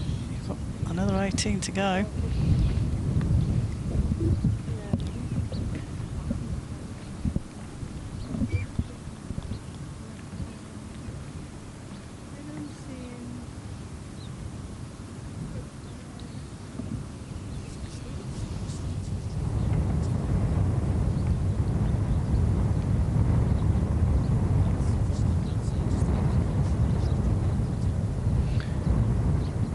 Problems for Kristin Stotter on 15.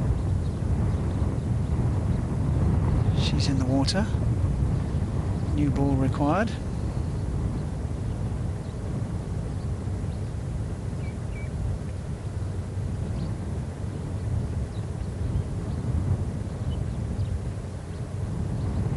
It wasn't a great drop either. It's gone towards the water and now on a bit of a downslope.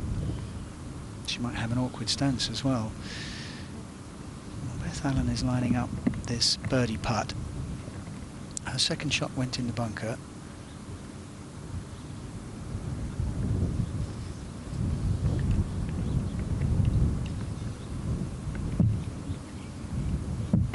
She's got a 25-30 footer. You can see that little bit of a ridge on the right hand side that she's got to go over. I'll move it to the right, beginning of the putt.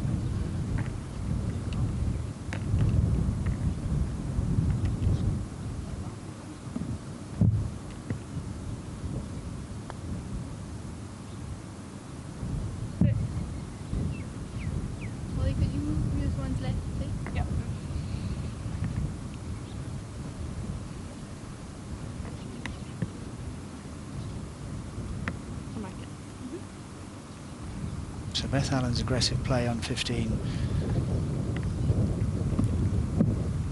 not quite working. She has that for par.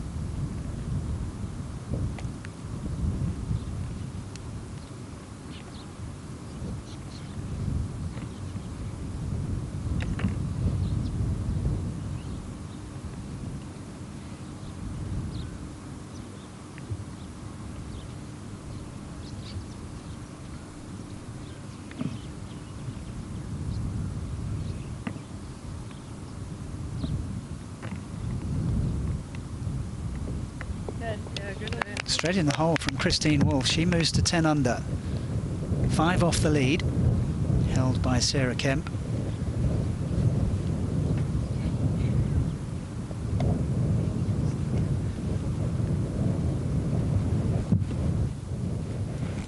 Christine Wolf heading in the right direction. I suspect Beth Allen was trying to play to the left of the green and just hit it too straight. Let it, you know, to let it run up onto the surface. That it wasn't that an aggressive play. It was, yeah, but I think, you know, she's thinking, well, I'm one shot from the lead, I may as well go for it. The last par 5.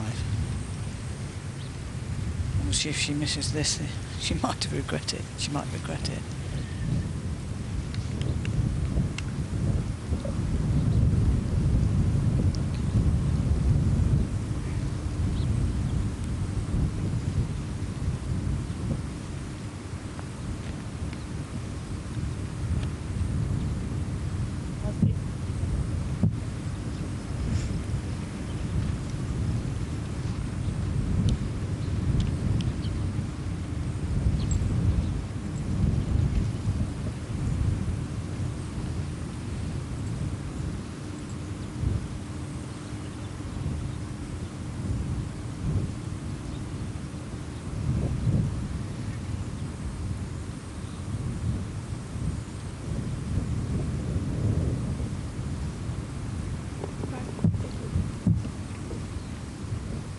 Par for Clyburn. This is a bogey putt.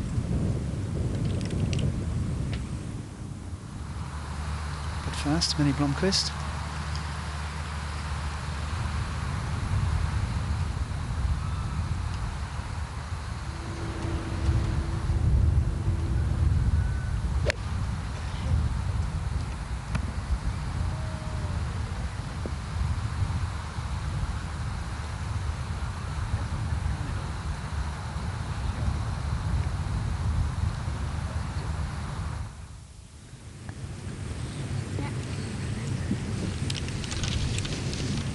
Beth Allen drops back to 13 under with a bogey on 15.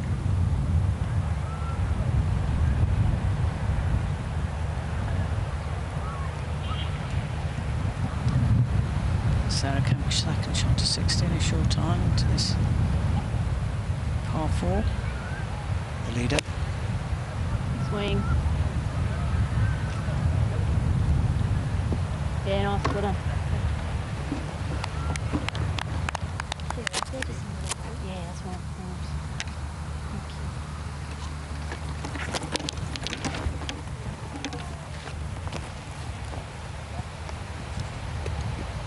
Executed that well, actually. Got another opportunity, hasn't she, there to perhaps go one more ahead. Big drive from Mel Reid. They seem to be looking to make amends. Beauty, man. Well done. Brilliant swing, Reid. Thanks. It's another good shot.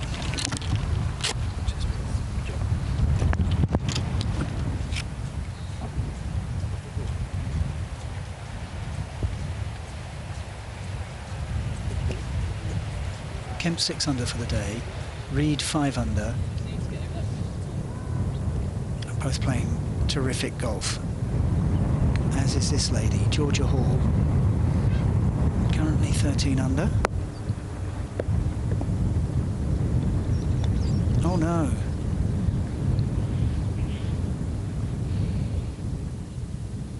More troubles on 15.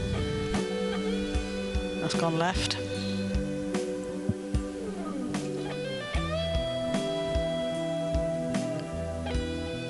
Day 3 of the Fatima Bint Mubarak Ladies Open, and Sarah Kemp of Australia leads Mel Reid of England by a shot.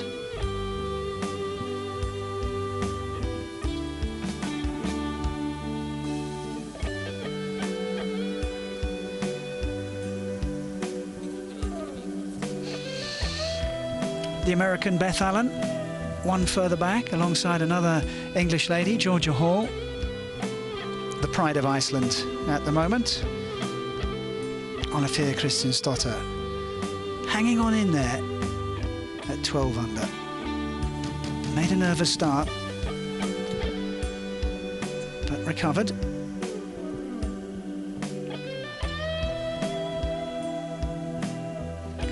.67 from Hannah Burke. 9 under, alongside Vicky Lang and Jessica Carlson.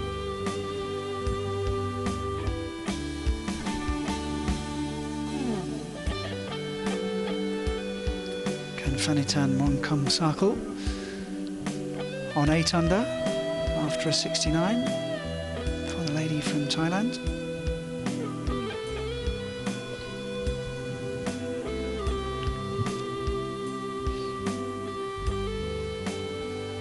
Lots of players breaking 70. Lynn Carlson, Amelia Lewis, Caroline Headwell, Julia Sergas, all at 6 under par.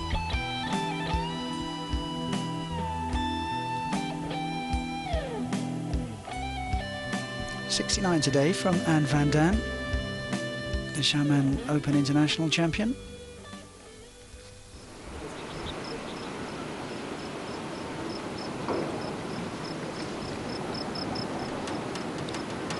To 16.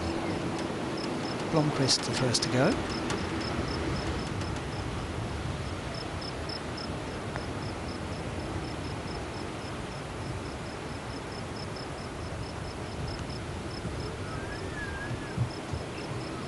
A lot of movement in that putt.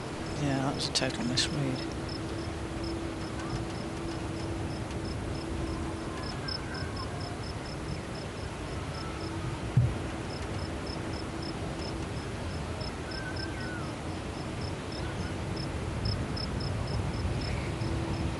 You can see the different colours on that green, can't you?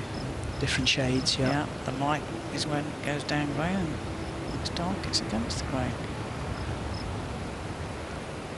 According to the caddies, it's easy to see, difficult to execute sometimes, isn't it?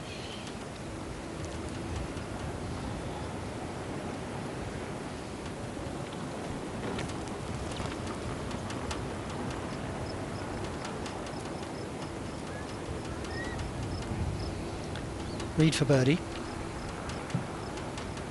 To repair the damage from 15.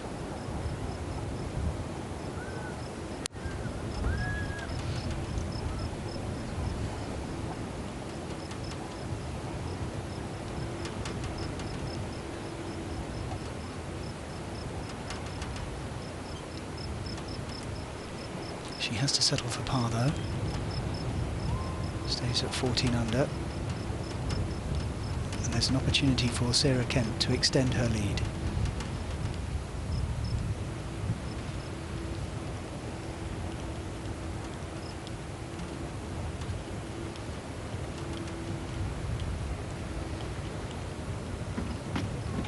Gladys and Sarah. Watch the third shot to 15th. You acknowledge the applause from the crowd. This for a 2-shot lead. Hands on hips, Mel Reed looks on. Comes from right to left. She didn't allow enough break.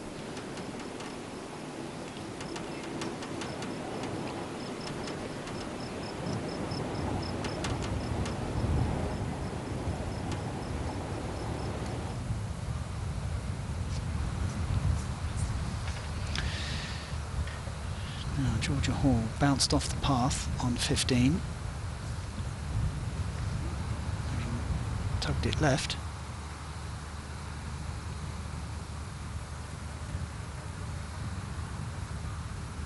Oh, that's awkward, isn't it? It is. She's got to get over the top of that hillock, and trying to judge the pace of it is going to be very difficult because it's all downhill from there.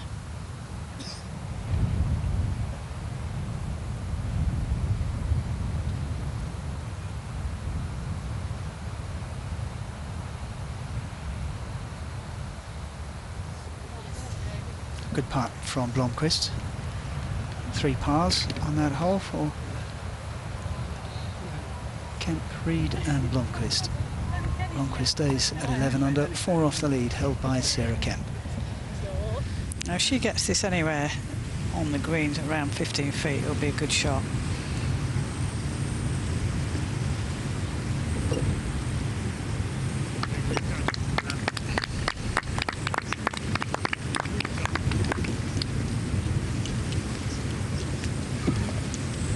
Very, very difficult, that, yeah. Very difficult.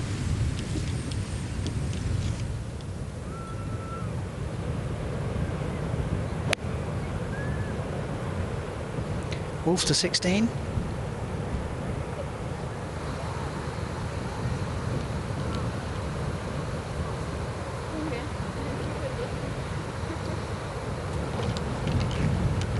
She'll have grain with, grain against, and then grain with. Tester, but I'm sure they're getting fairly used to it now. It's a lovely view of the Arabian Gulf. Wind into. Always makes it a bit more tricky in terms of club selection.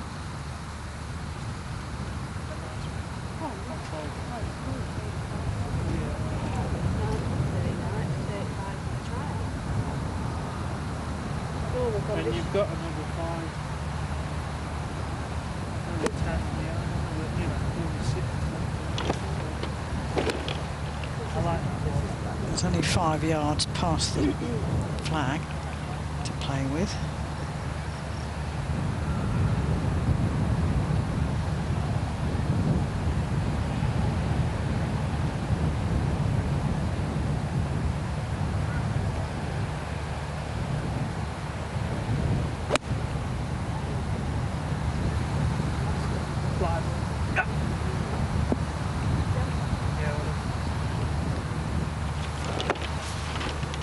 That's where Sarah Kemp and Mel Reid were. Neither managed to make birdie from there. Long par putt for Christian Stotter. It is a good putt. Unfortunately, she went in the water, didn't she? So she did. For tee shots, which caused the drop shot.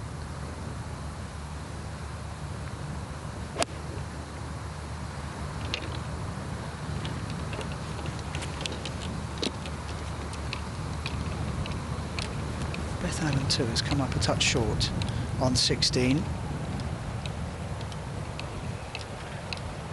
Difficult to take that pin on, because if you weren't big, you were in no man's land. Bogey for Christian Stotter. She goes back to 11 under. 2 over for the day. There's Sophie Gustafsson caddying for Beth Allen. Had a chat with Sophie this morning. She's thoroughly enjoying her caddying duties.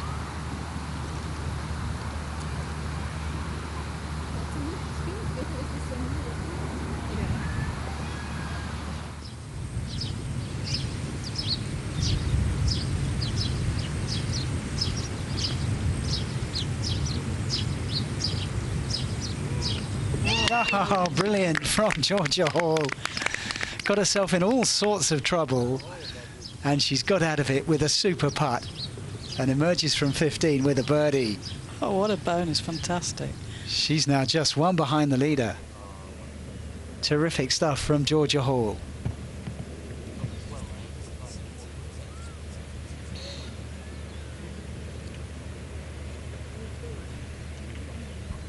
So the leaders are on the 17th tee, and they're just waiting for the green to clear. Quite a lot of people still on the beach,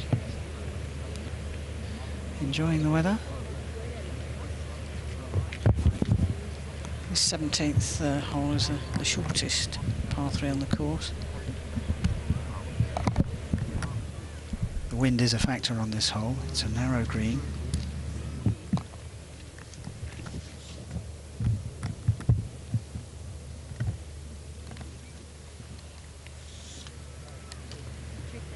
But 137 yards to the flag. And the pin's cut 23.9 from the left.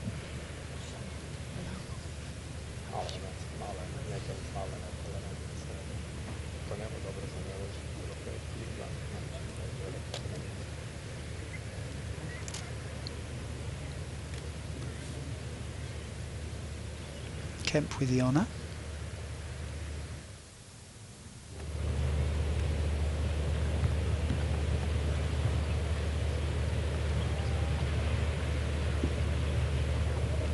There's been 29 birdies on this hole to date.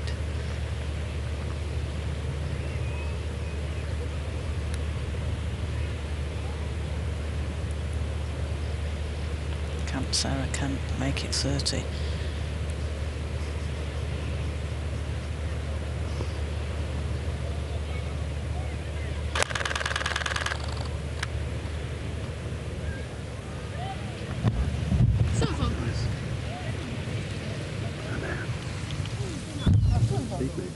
She'll need to sink a long putt to do that.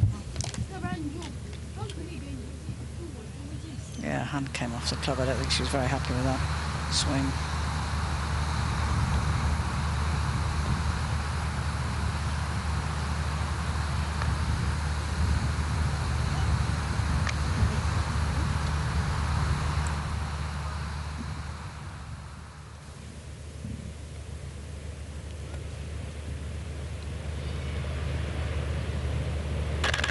Mini bunkers next to go.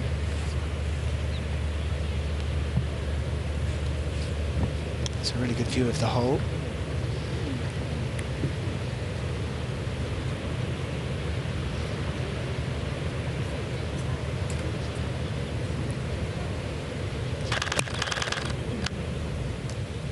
The hand comes off her club as well. Gets away with it, yeah. In half decent shape. Avoided that pot bunker on the left there.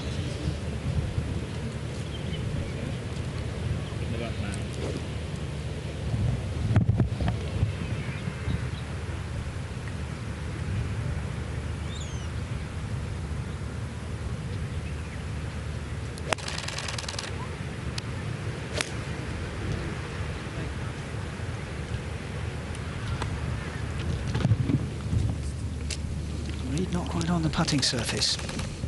Yep. Work to do for par for Mel Reid.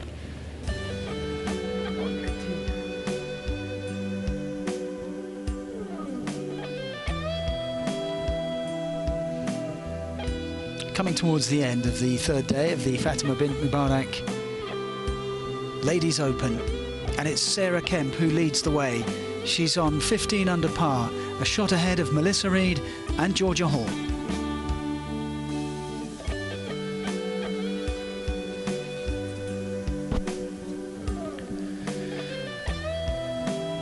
Beth Allen on 13 under through 15. Blomqvist, Clyburn and Kristen's daughter a further shot back.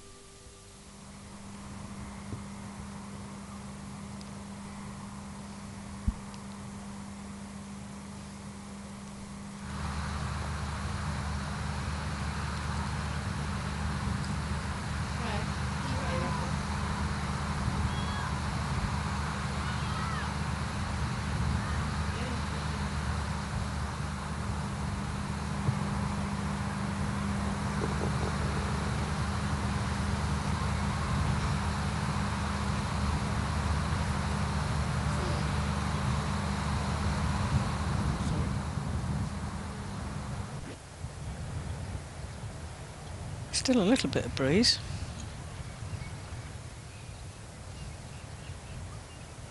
The forecast was for having to calm down, but I don't think it's actually done that.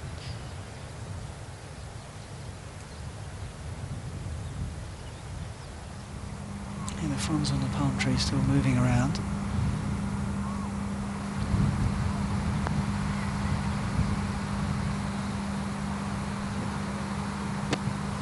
Like it might duck in at the last from Holly Clyburn, and the frustration is mounting.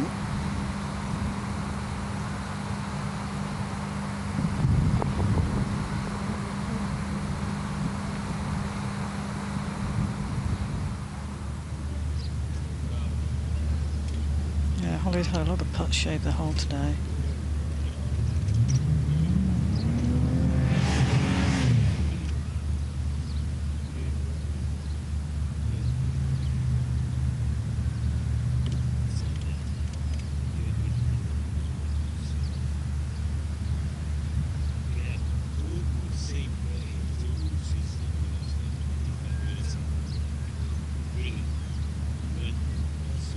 Lots of people on the beach enjoying the sunshine.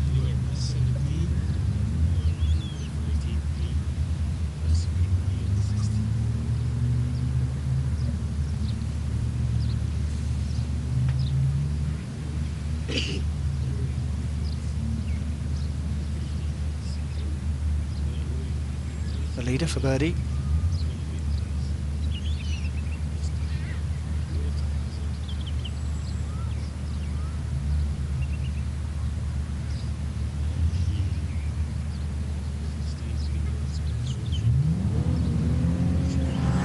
It's a very good putt. Quality effort, yeah.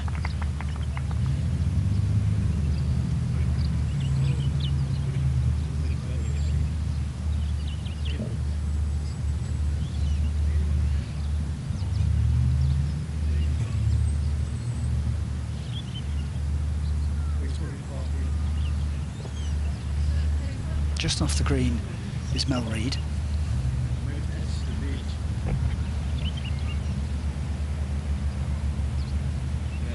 Down the hill from left to right.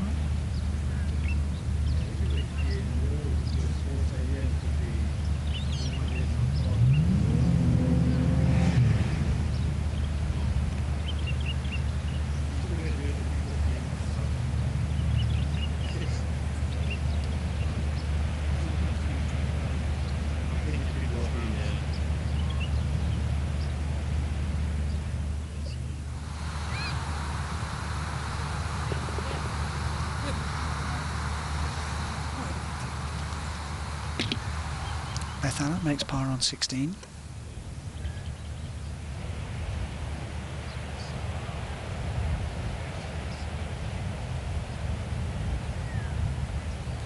See if Minia Blomqvist can slot this in. She may have learned something from Mel's putt. She did. And she does. Good work. To 12 under. 4 under for the day.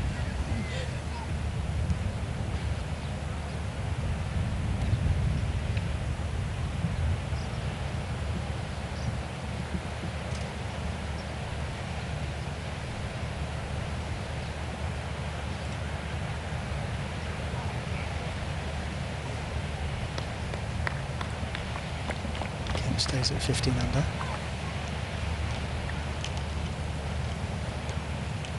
One to play.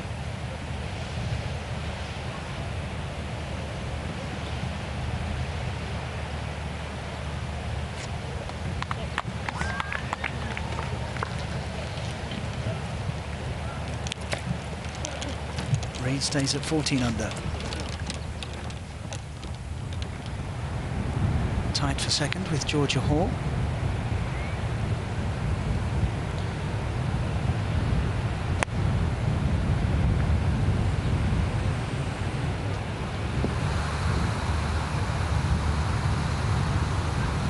Stotter.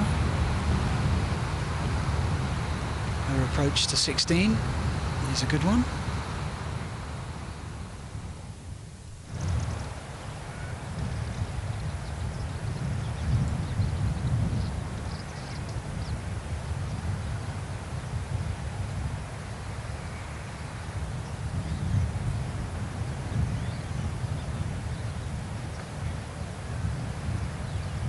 We've been lucky with the weather generally, haven't we? It's been a bit blowy, but it's always good in the desert.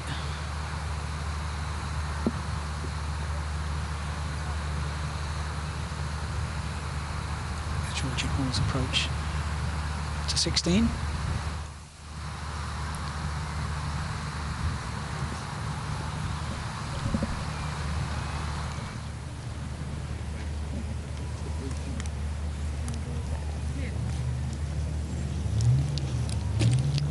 In a row for Holly Clyburn. Missed a few putts today.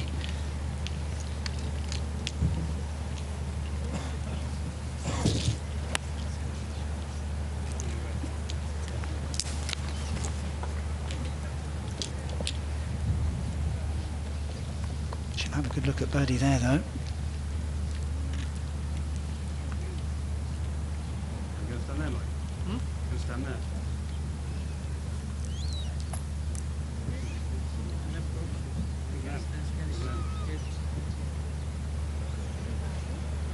Holly's caddy is a friend of hers he's called George, and he plays off scratch, so I thought that was pretty good. He seemed to think that wasn't quite good enough. But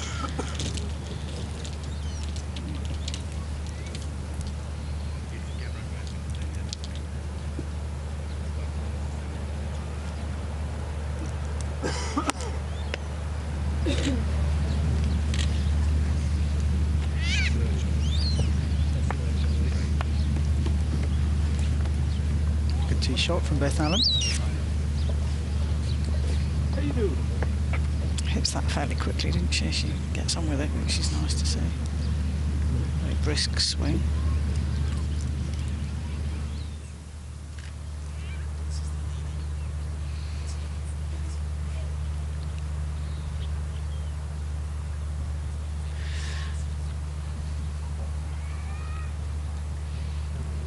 This is a leading group on 18th tee. And it's a very strategic hole. Can't take driver. You've got to lay up in front of the bunkers on the left-hand side because there's water running down the right. A left to right tee shot is ideal.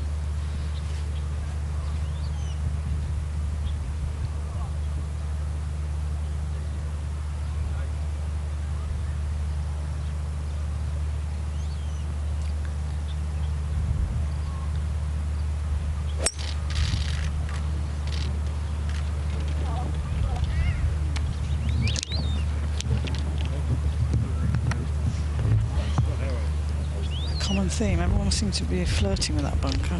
If you're going to lay up, make sure you lay up. Yeah, lay up short. And that's going to be a really tough shot because obviously the pin is 36 back right from the bunker. That will be incredibly difficult to get it anywhere close.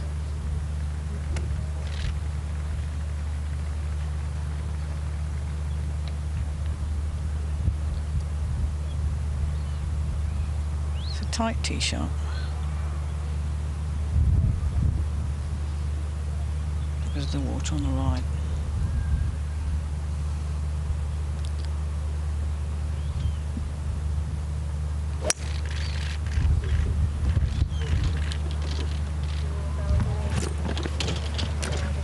She's done the same. Two in the bunker. Mel Reid to go.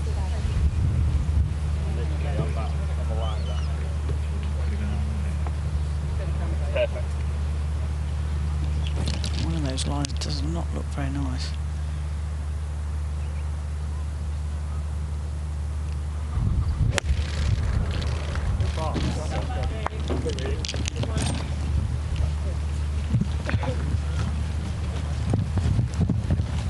Reid has laid up short, only just though.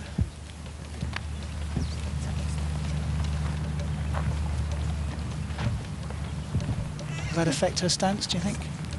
Yeah, a little bit. I mean, it's balls above her feet.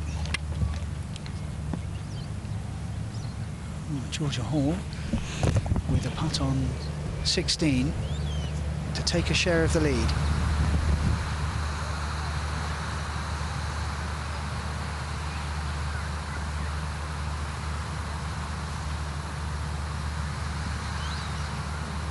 Beautifully read, and she does take a share of the lead. Georgia Hall moves to 15 under par alongside Sarah Kemp. That was a lovely putt. It was. She read it to perfection. It moved an awful lot, didn't it, at the end?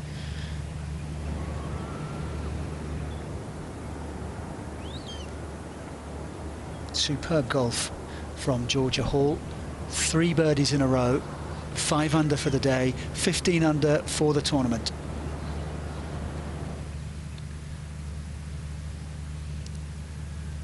Only 20 years old as well. Fabulous stuff.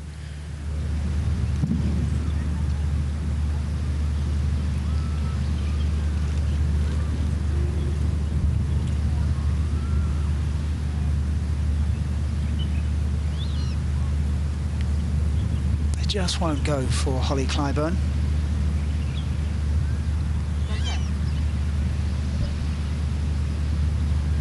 Another par.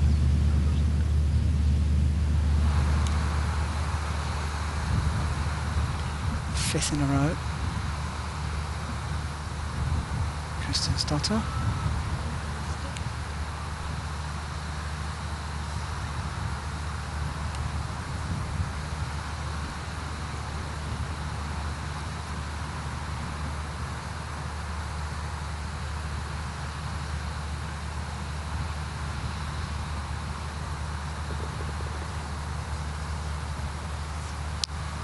She remains on 11 under, 2 over for the day.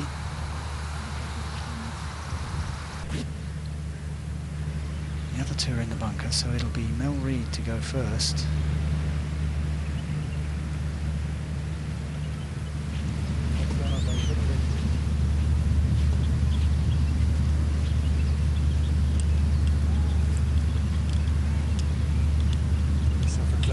Beth Allen's read that one very well. She picks up another birdie. Goes to 14 under. She's just one off the lead.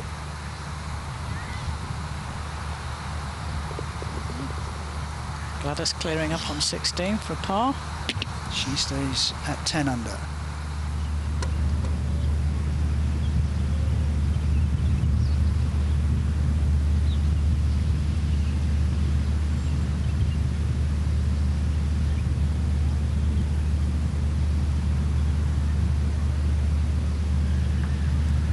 That past. I think it also hit a spike mark early on its journey. May have knocked it off line.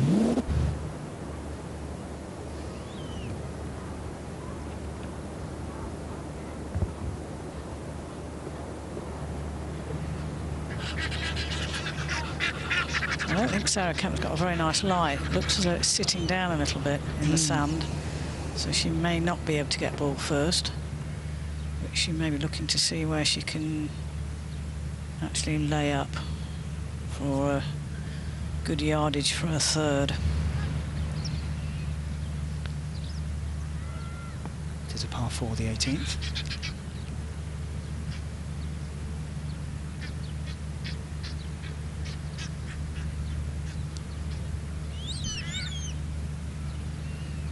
Let's see whether the ball's finished. It's in the sort of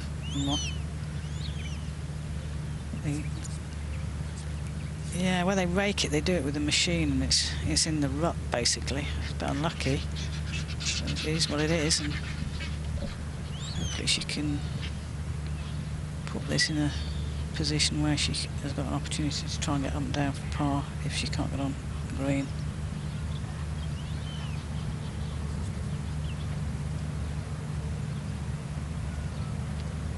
She looks as though she's aiming left to avoid the water.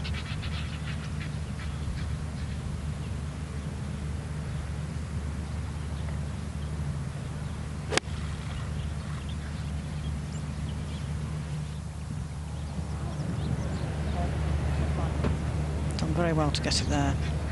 Good play. Sensible. Taking no risks at this stage. Co-leader, Georgia Hall. Not sure she likes that one. It's okay. Yeah, she looked just chuffed with that sort of half punch shot. I know she hasn't won on the LET yet. Reid went for it. That was a brave shot from that lie.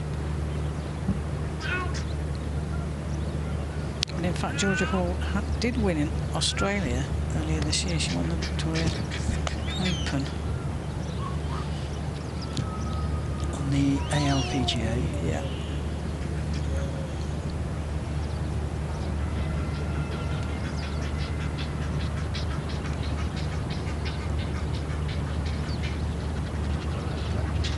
Also from the bunker.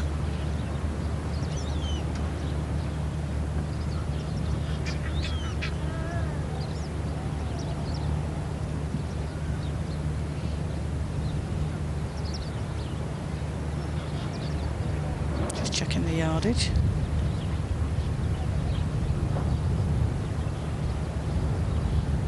the sums. I was never good at that. I had to get my caddy to do that.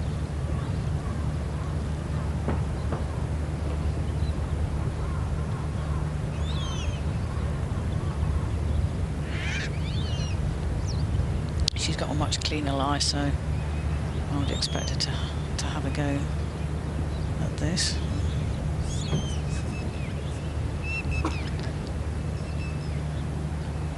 It's better than Kemp's was, but it's not brilliant. I suspect she'll probably aim left too.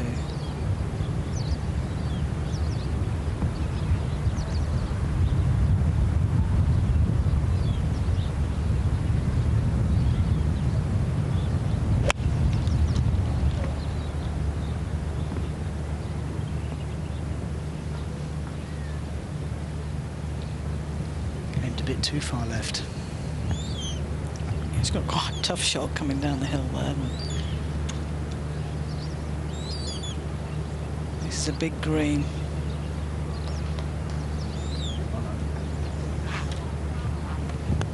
Like I mentioned it earlier, it's 50 yards in length. Very tricky.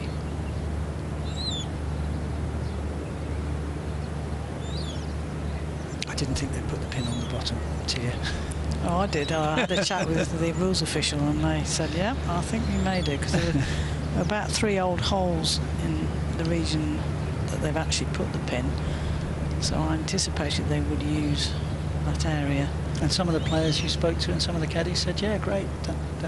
Yeah, doesn't worry us at all. No, they weren't bothered actually. They thought actually it was a good pin position and easily accessible. We haven't seen that many shots close.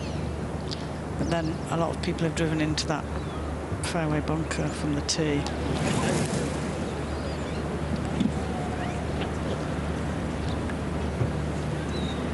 It's a very good finishing hole. Yeah. And I think, you know, no one can hit driver really because of the narrowness of the fairway.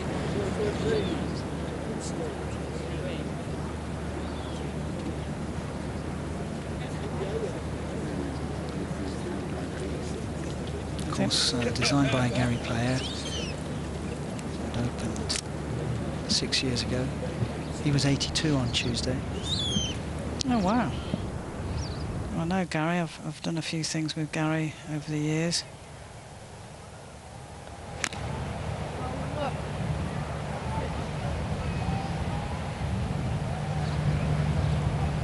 This bunker is a popular place.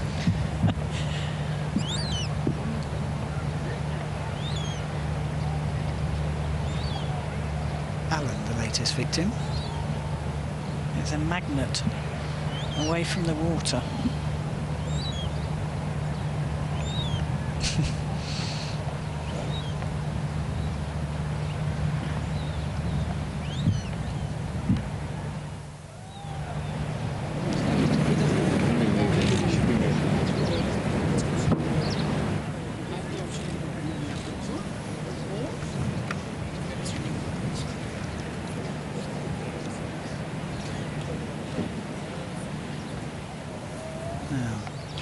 Taking a different strategy here. He's going for it.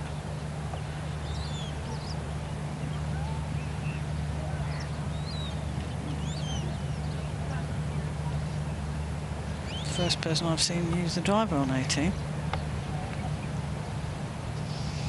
Aggressive play.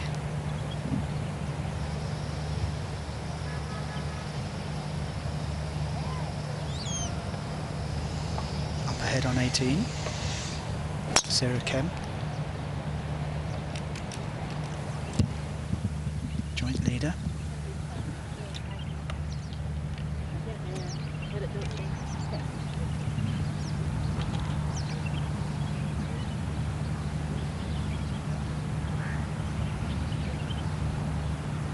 If you just have to pitch this at the top of the slope and let it trickle down to the flag.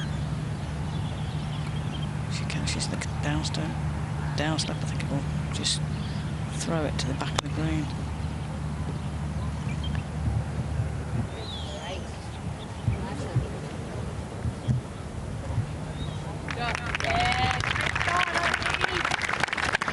The crowd show their appreciation. A thoughtful golf shot.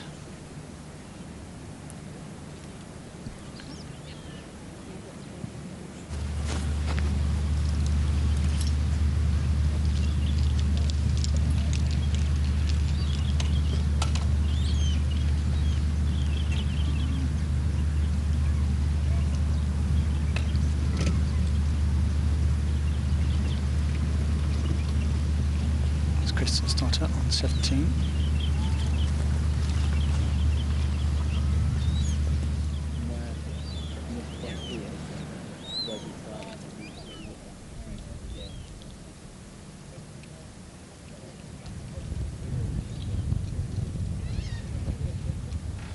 I think Minia Blomqvist was needing a referee, I think, or she was going to drop it into the drop zone. I think it went up against the hoardings of that grandstand. Georgia Hall for the outright lead.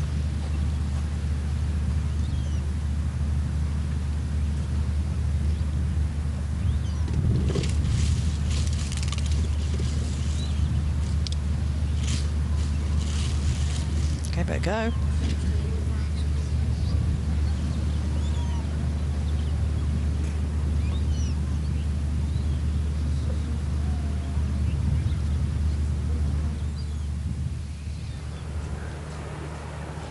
Drop zone it is for Linnea Blomqvist.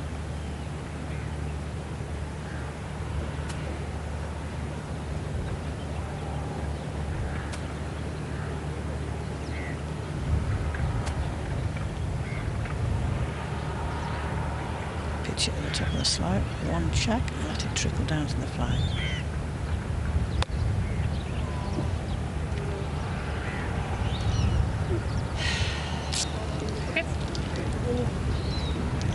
It heavy and left it halfway. Now this is a tricky part.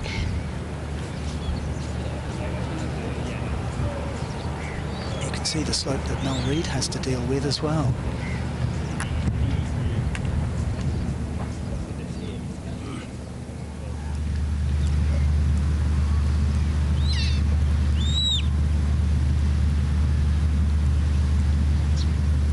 This is Nassau to go 11 under. 17.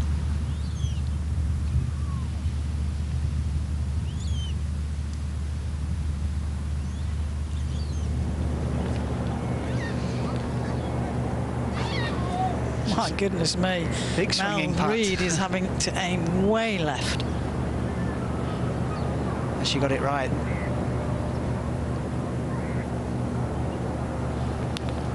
That was a stunning putt, well done.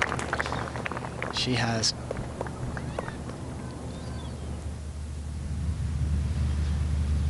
All for par on 17. She stays at 15 under. Solid stroke. And with a share of the lead. I think they might be complaining about this pin position. Everyone's having a bit of trouble on this. Well, I was very 18th. surprised when you said they were all happy with it. Well, maybe one caddy. That's not everyone, is it? No.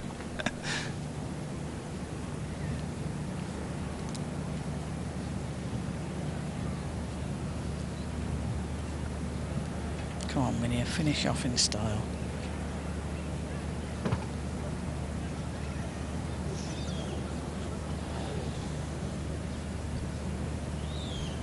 That was for par.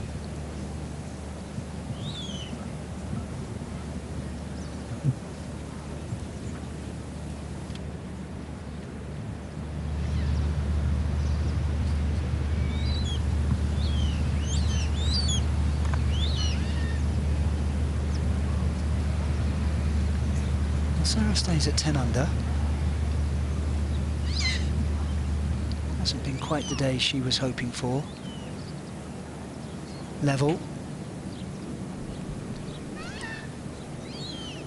Through 17 holes.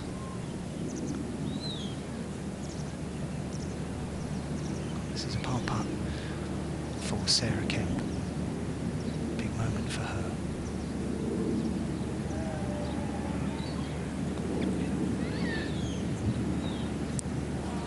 Going to drop a shot at the last. First bogey of the day for Sarah Kemp, and it comes on the 18th. She was incredibly unlucky with the line, the bunker there.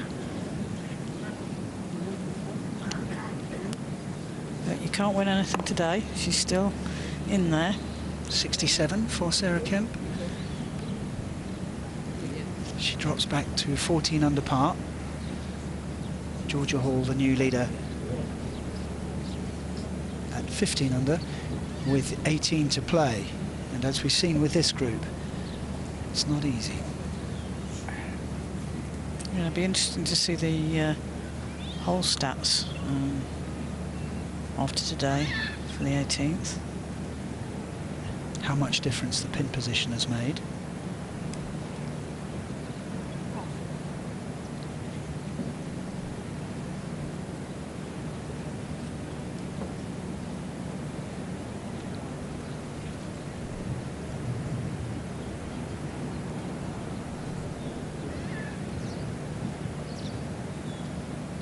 Was for bogey. She too drops a shot at the last.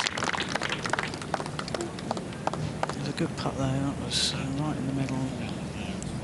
69 for her, 11 under, 4 off the lead.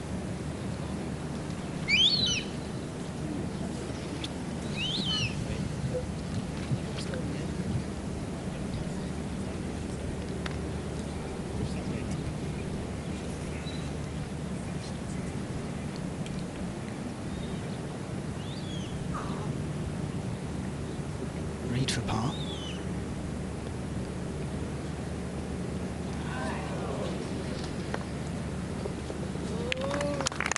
Bogeys all round. Ball's disappeared in the water. She was desperately disappointed with that. Just quit on it a little bit. Enjoying Laura Davis's putter. I reckon someone has gone in and fetched that. Put it on their wall as a memento. Very good round of golf from Mel Reid. 68.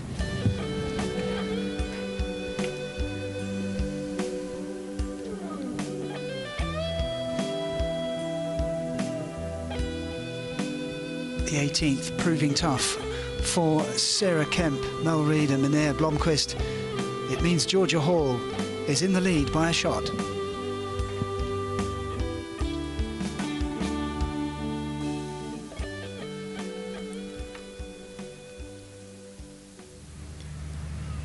Beth Allen from the bunker on 18.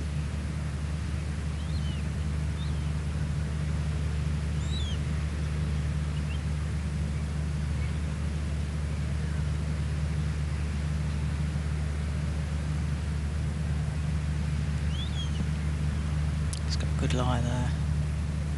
Looks like she's going left half of the green.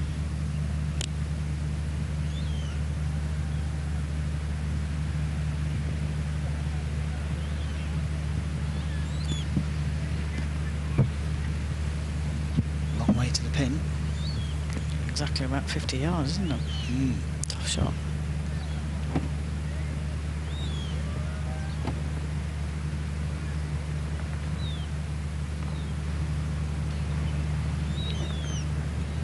Well, Holly Clyburn hit a driver down here, so interesting to see where she's positioned herself.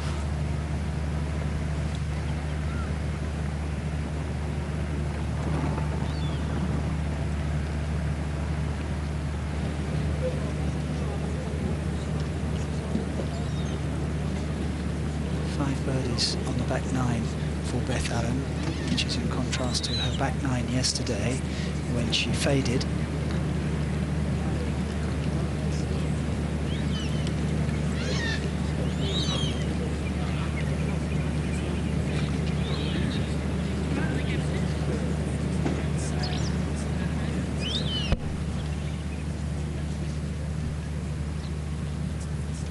So Holly Clyburn has driven to the front of the green.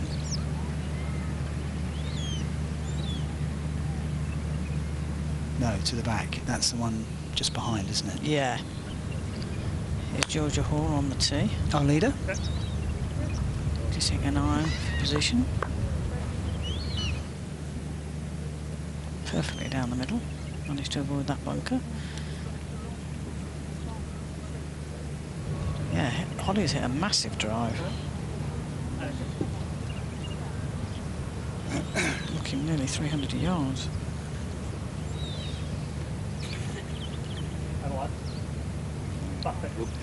He's got a little chip.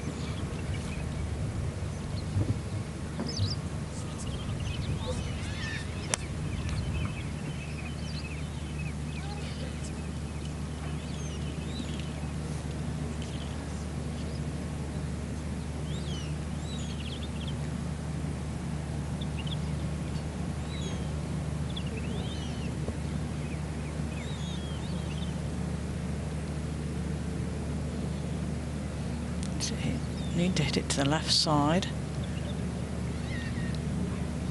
Let it feed down to the right.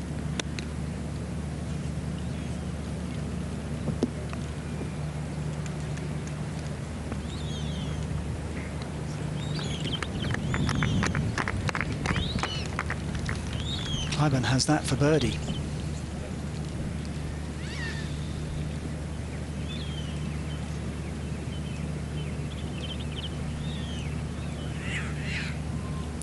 Went in the water, so this is here.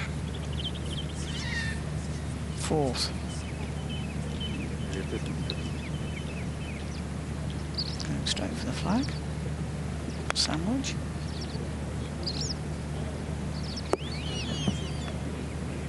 It's going to come back. That's a good job. I was heading into the grandstand for a minute. Used the backstop. Spun it back. That's for bogey. Yes, went in the water with her second shot.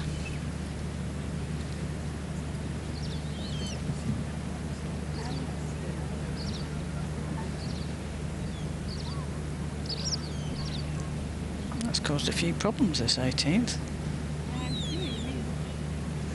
Not many birdies.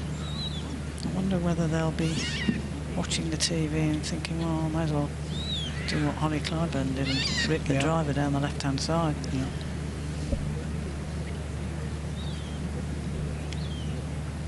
Because everyone that's tried to play sensibly has ended up in the bunker there on the left. And although Georgia Hall is in a good position on the fairway.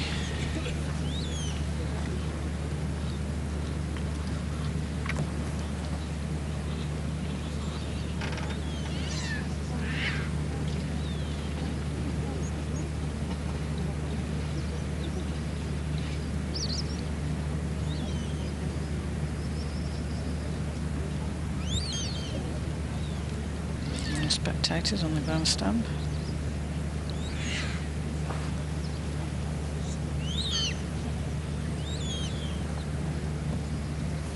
That ice cold drink looked nice.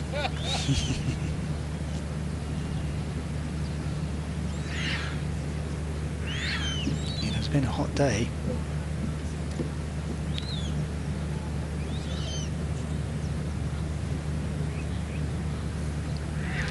Players will be tired, and I've got two physios that travel with the tour to help the players recover for the next day's play. A lady called Philippa Stewart, who runs that side of things from Australia.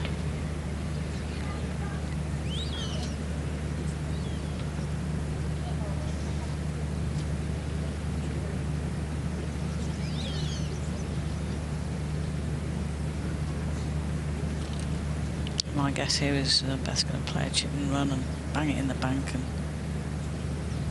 towards that person in white. This is her third shot.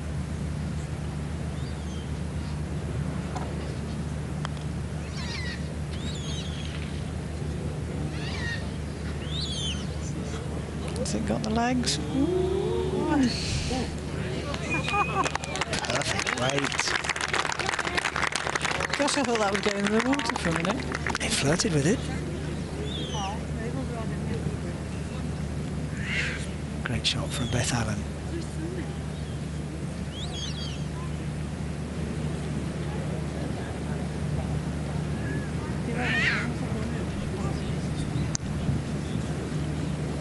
ran very close to that sprinkler head. Imagine if it had popped into that. Gosh. Could have gone anywhere.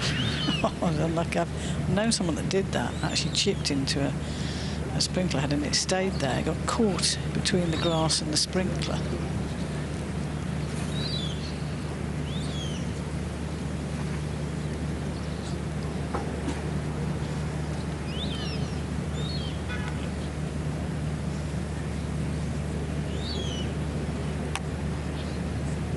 Cheer up, guys. It won't never happen.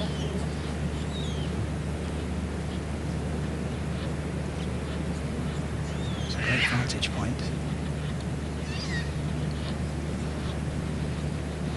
High for a birdie. Can she finish on a high?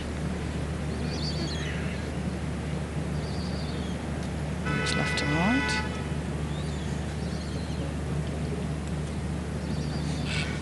This round She gets the pace 70. right. Ooh.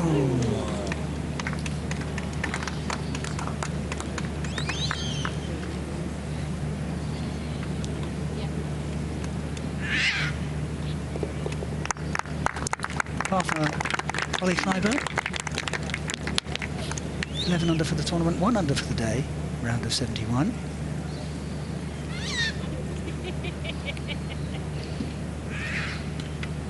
She's in decent shape heading into the final day. 4 off the lead as it stands at the moment. Yeah, you can see she was a little bit frustrated, felt that she'd left a few shots out there. Yes.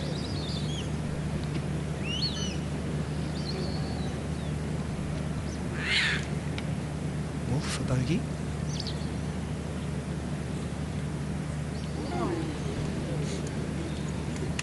It's going to play on her mind. Oh, leads a nasty taste in the mouth. Finishing with a double. Shame.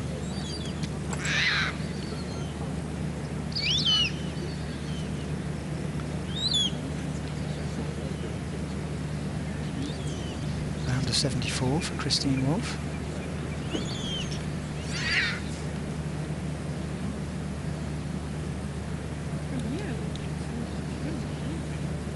Beth Allen needs this for a 68.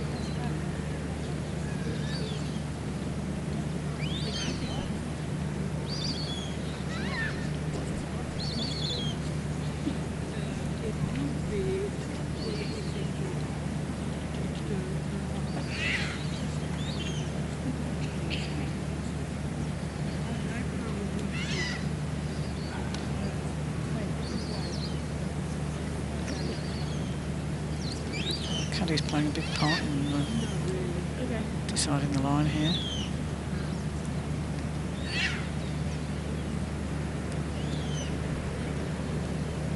Move from right to left.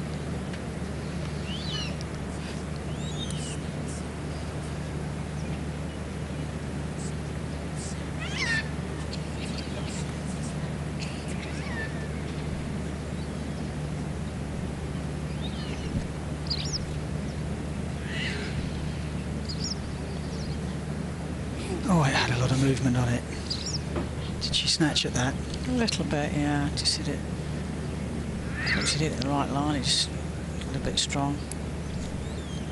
Maybe perhaps went outside the hole instead of on the edge. Shame, she deserved to get her 4 with that brave third shot.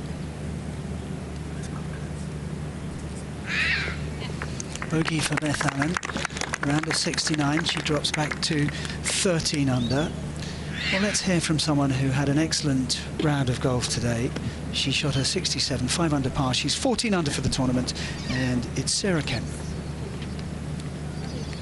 So well played today, 5 under, but you're currently in second. What are your thoughts? Obviously you got a really good start on the front nine. Yeah, I did. I played the front nine well. Mel and I kind of had it going together, so that was fun. The back nine plays a little bit tougher, but overall it was a good day. It's very close to the top of the leaderboard. What are your thoughts tomorrow? Something similar should be enough?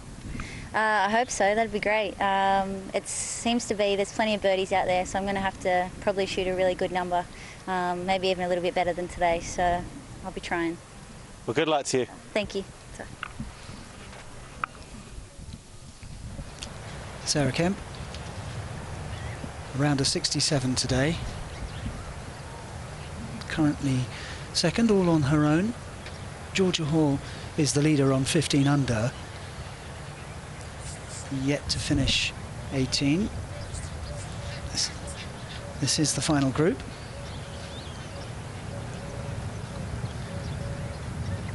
This is the approach from Gladys Nacera.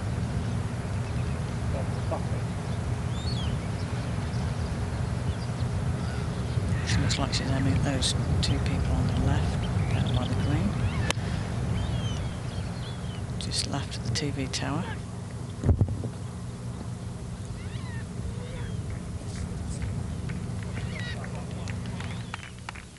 That's Kristin Stotter on the green. And Gladys Nacera has brought that round beautifully to set up a birdie opportunity.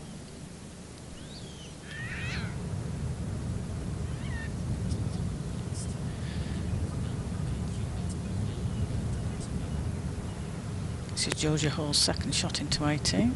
This is our leader. Not sure she likes it. Right at it. Oh, brilliant from Georgia Hall. She too has a birdie opportunity. Now let's hear from Sarah Kemp's playing partner today, or one of them. She shot a 68. That's Mel Reid.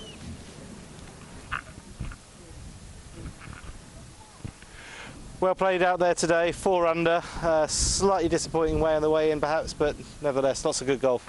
Yeah, I mean, I got it going there for a bit. Me and Kemp were kind of battling out for top spot, but yeah, I mean, it was tough. I mean, the wind kind of switched on the back nine. It was really difficult on these greens because they're so grainy. It kind of a bit bobbly, and I probably a couple of putts I was thinking too much on the line. I think that's why I left a 4-4 in that short, which is just ridiculous. So, I mean, you know, I'm back in the mix. You're going to have to shoot really low one tomorrow because, you know, everyone's shooting low scores out here. And just quickly, the 18th, it's playing very hard, isn't it, this week? It is. I mean, it's a tricky one. I mean, I would have probably liked it to have been set up a little bit different. You know, I'm hitting 6 on, I'm still reaching that bunker, so off a 2, which is not ideal for a finishing hole, especially for a par 4. So, you know, where the pin was today, it was extremely tricky, especially with that wind. But yeah, like I said, I think we're going to have to shoot a low one tomorrow to give ourselves a chance. But plenty of birdie opportunities, so hopefully we can get off to a fast start again. Good luck to you. Thank you. Mel Reid going head to head with Sarah Kemp for most of the day. Reid finishing on 13 under, Kemp 14 under.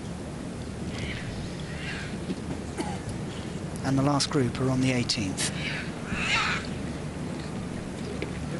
With Georgia Hall, all in blue, the tournament leader at 15 under.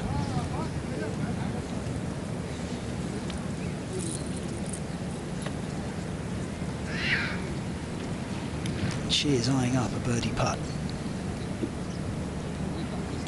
And the wind has been a factor today, hasn't it, in the afternoon. Been quite tricky, as Mel Reid suggested in her interview. Obviously Annabelle Dimmock, who shot 64, didn't have the majority of that wind to deal with. Yes. Even though that was a fantastic round of golf.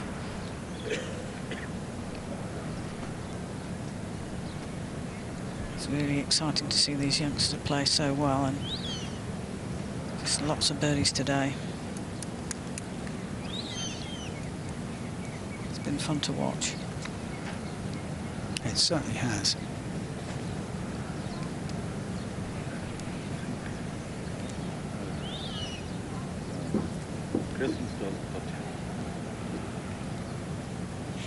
Smile, Georgia.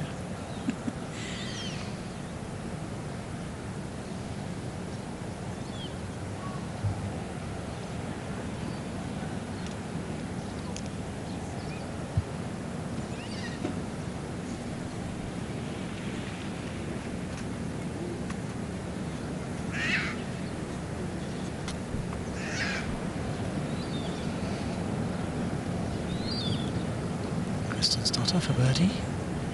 Go on, get in. Oh, just lacked a touch of pace.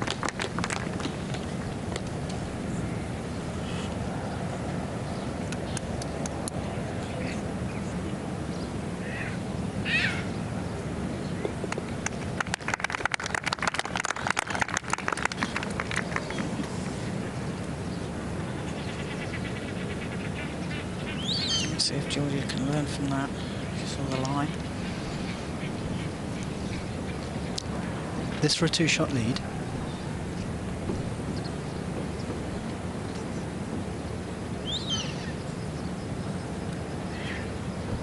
Round of 66.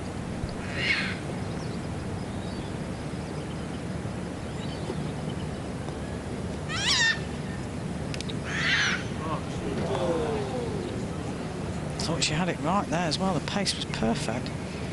Just moves rather a lot, much more than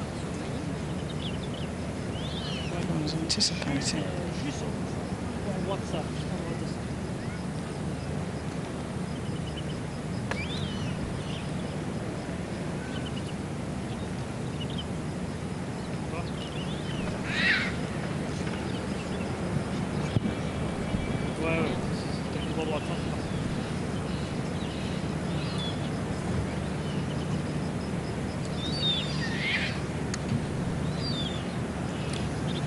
Sarah could do with this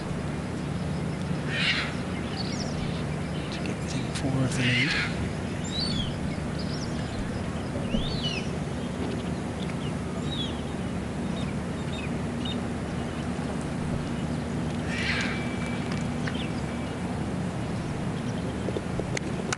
To be level for the day, and she stays 10 under.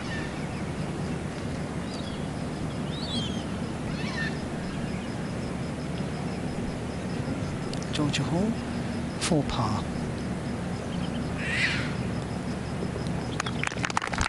She will be the overnight leader. 7 birdies, 2 bogeys in a round of 67. She's 15 under par and she leads the tournament by a shot.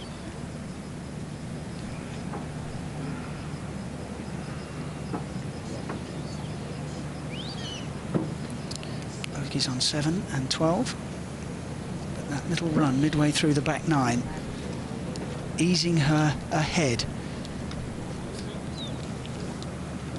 of Sarah Kemp, Mel Reid and Beth Allen. Just about made it in time. Yes, we did. It's the sun is going down. It's great to see Georgia play so well. She was I was talking to her earlier, and she was just saying, you know, I like to keep it simple. I don't like technical stuff. Find it, hit it, and find it again. Very refreshing. It's very much the approach of players like Laura Davis, Charlie Hull. There's always a danger of getting too technical, and sometimes you get tied up with technique rather than actually seeing the shot and hitting it. It can scramble the mind.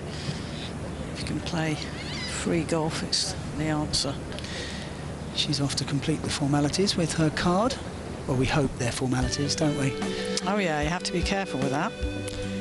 There have been players who haven't signed their card and been disqualified, so you must always take care. Is how it stands after the third day of the Fatima Bint Mubarak Ladies Open at the Saadiyat Beach Golf Club here in Abu Dhabi in the United Arab Emirates. Georgia Hall with a round of 67, 15 under. Sarah Kemp also shooting a 67. She's one shot back at 14 under. Melissa Reid and Beth Allen lurking at 13 under.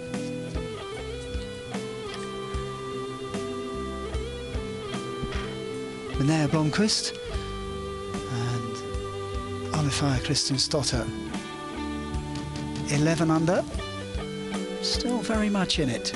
So too Holly Clyburn and Gladys Nocera at 10 under.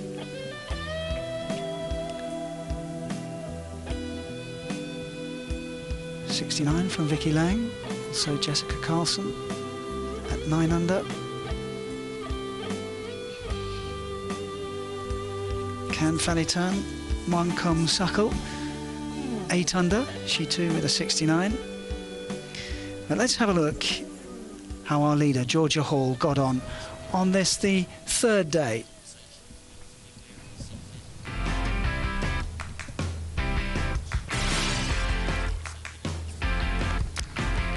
This is Hall on the 9th. She was going to put that in for a birdie. This is hole 10, a second shot. Right at the flag. Converts that. Par 5 11th. That was her second shot. She'd have that for eagle. Missed the eagle putt, but went on to make birdie. Bogey on 12, but then she started a run. This was on 14. How about that? Tap in. And on 15.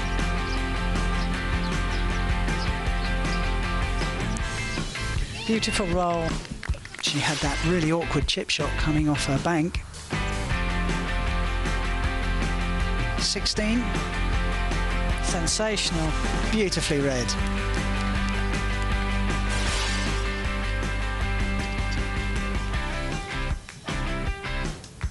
And she played 18 really well. She'd have that for birdie.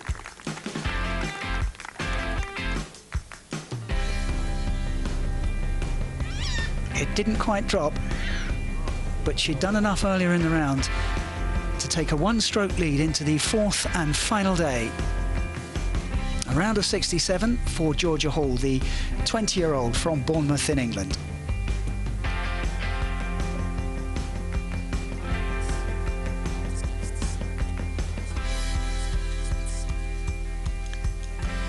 Well, for a long time during the afternoon, the lead was held by Sarah Kemp.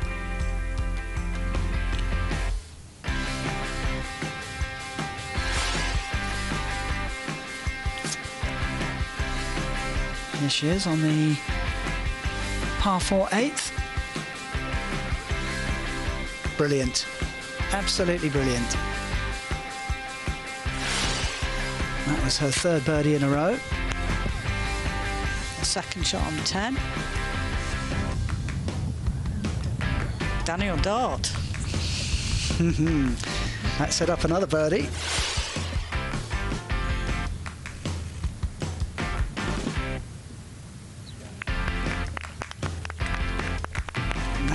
Chip saved par.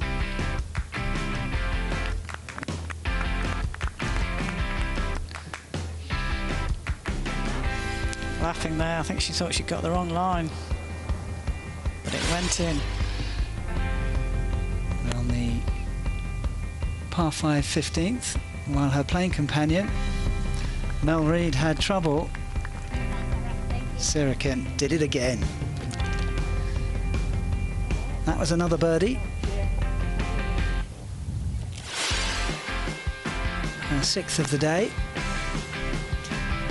Trouble off the tee, went in the bunker, couldn't get it to the pin, so this was a chip. Third shot.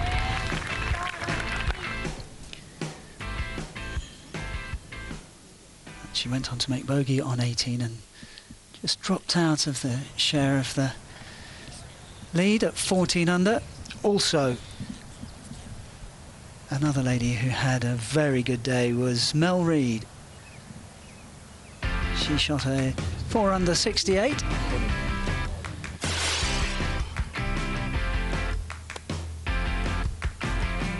On the 8th. This is her approach.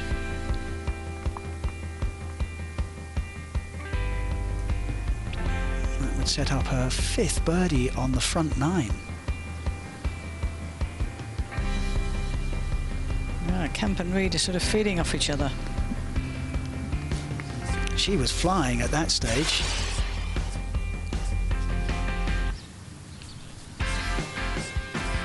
Reid on 10 for birdie. She was cruising at this stage.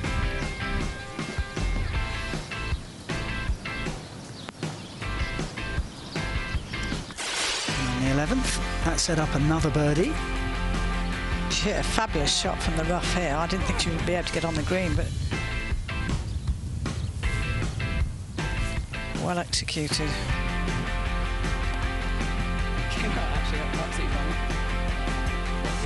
She went on to save par. Problems on 15. And that would cost her a bogey.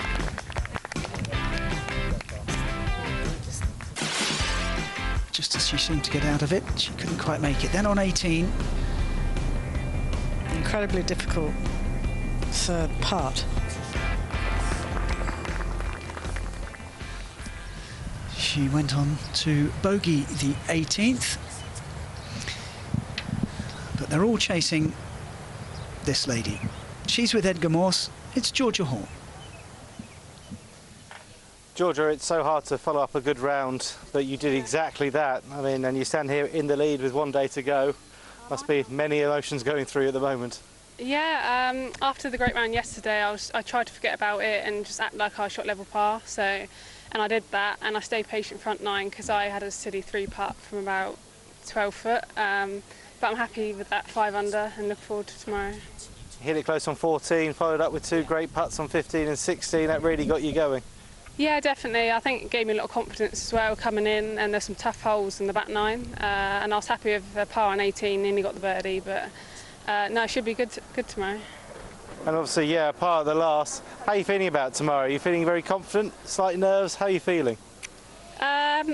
I'm going to just be happy about my round today, and then when I wake up tomorrow, it's a new round, and I'm just going to, 18 holes is a lot of golf, anything can happen again, so I'm just going to go out there and take it shot by shot, and, if I end up winning, that's, amazing. Well, good luck to you. Thank you very much, thank you. Georgia Hall there with Edgar Morse. She shot a 5 under par 67 today, 15 under for the tournament, and enjoying her golf and taking a reasonable approach to tomorrow.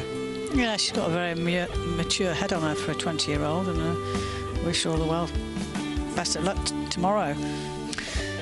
Sarah Kemp led for much of the afternoon.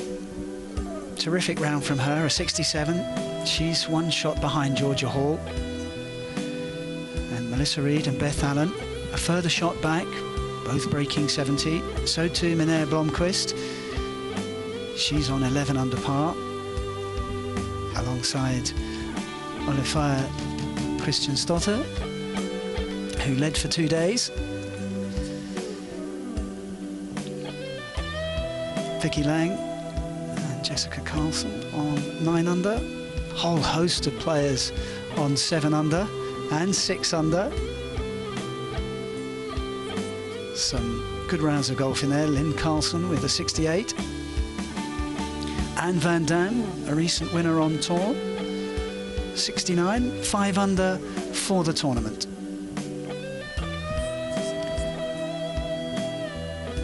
Further down the leaderboard, Gemma Dryberg, 4 under. Lydia Hall, 2 under. Joanna Clatton, 2 under after a level par 72. It's been a terrific day of golf. It's all set up for the 4th and final day. I hope you can join us. But from all of us here in Abu Dhabi, it's bye for now.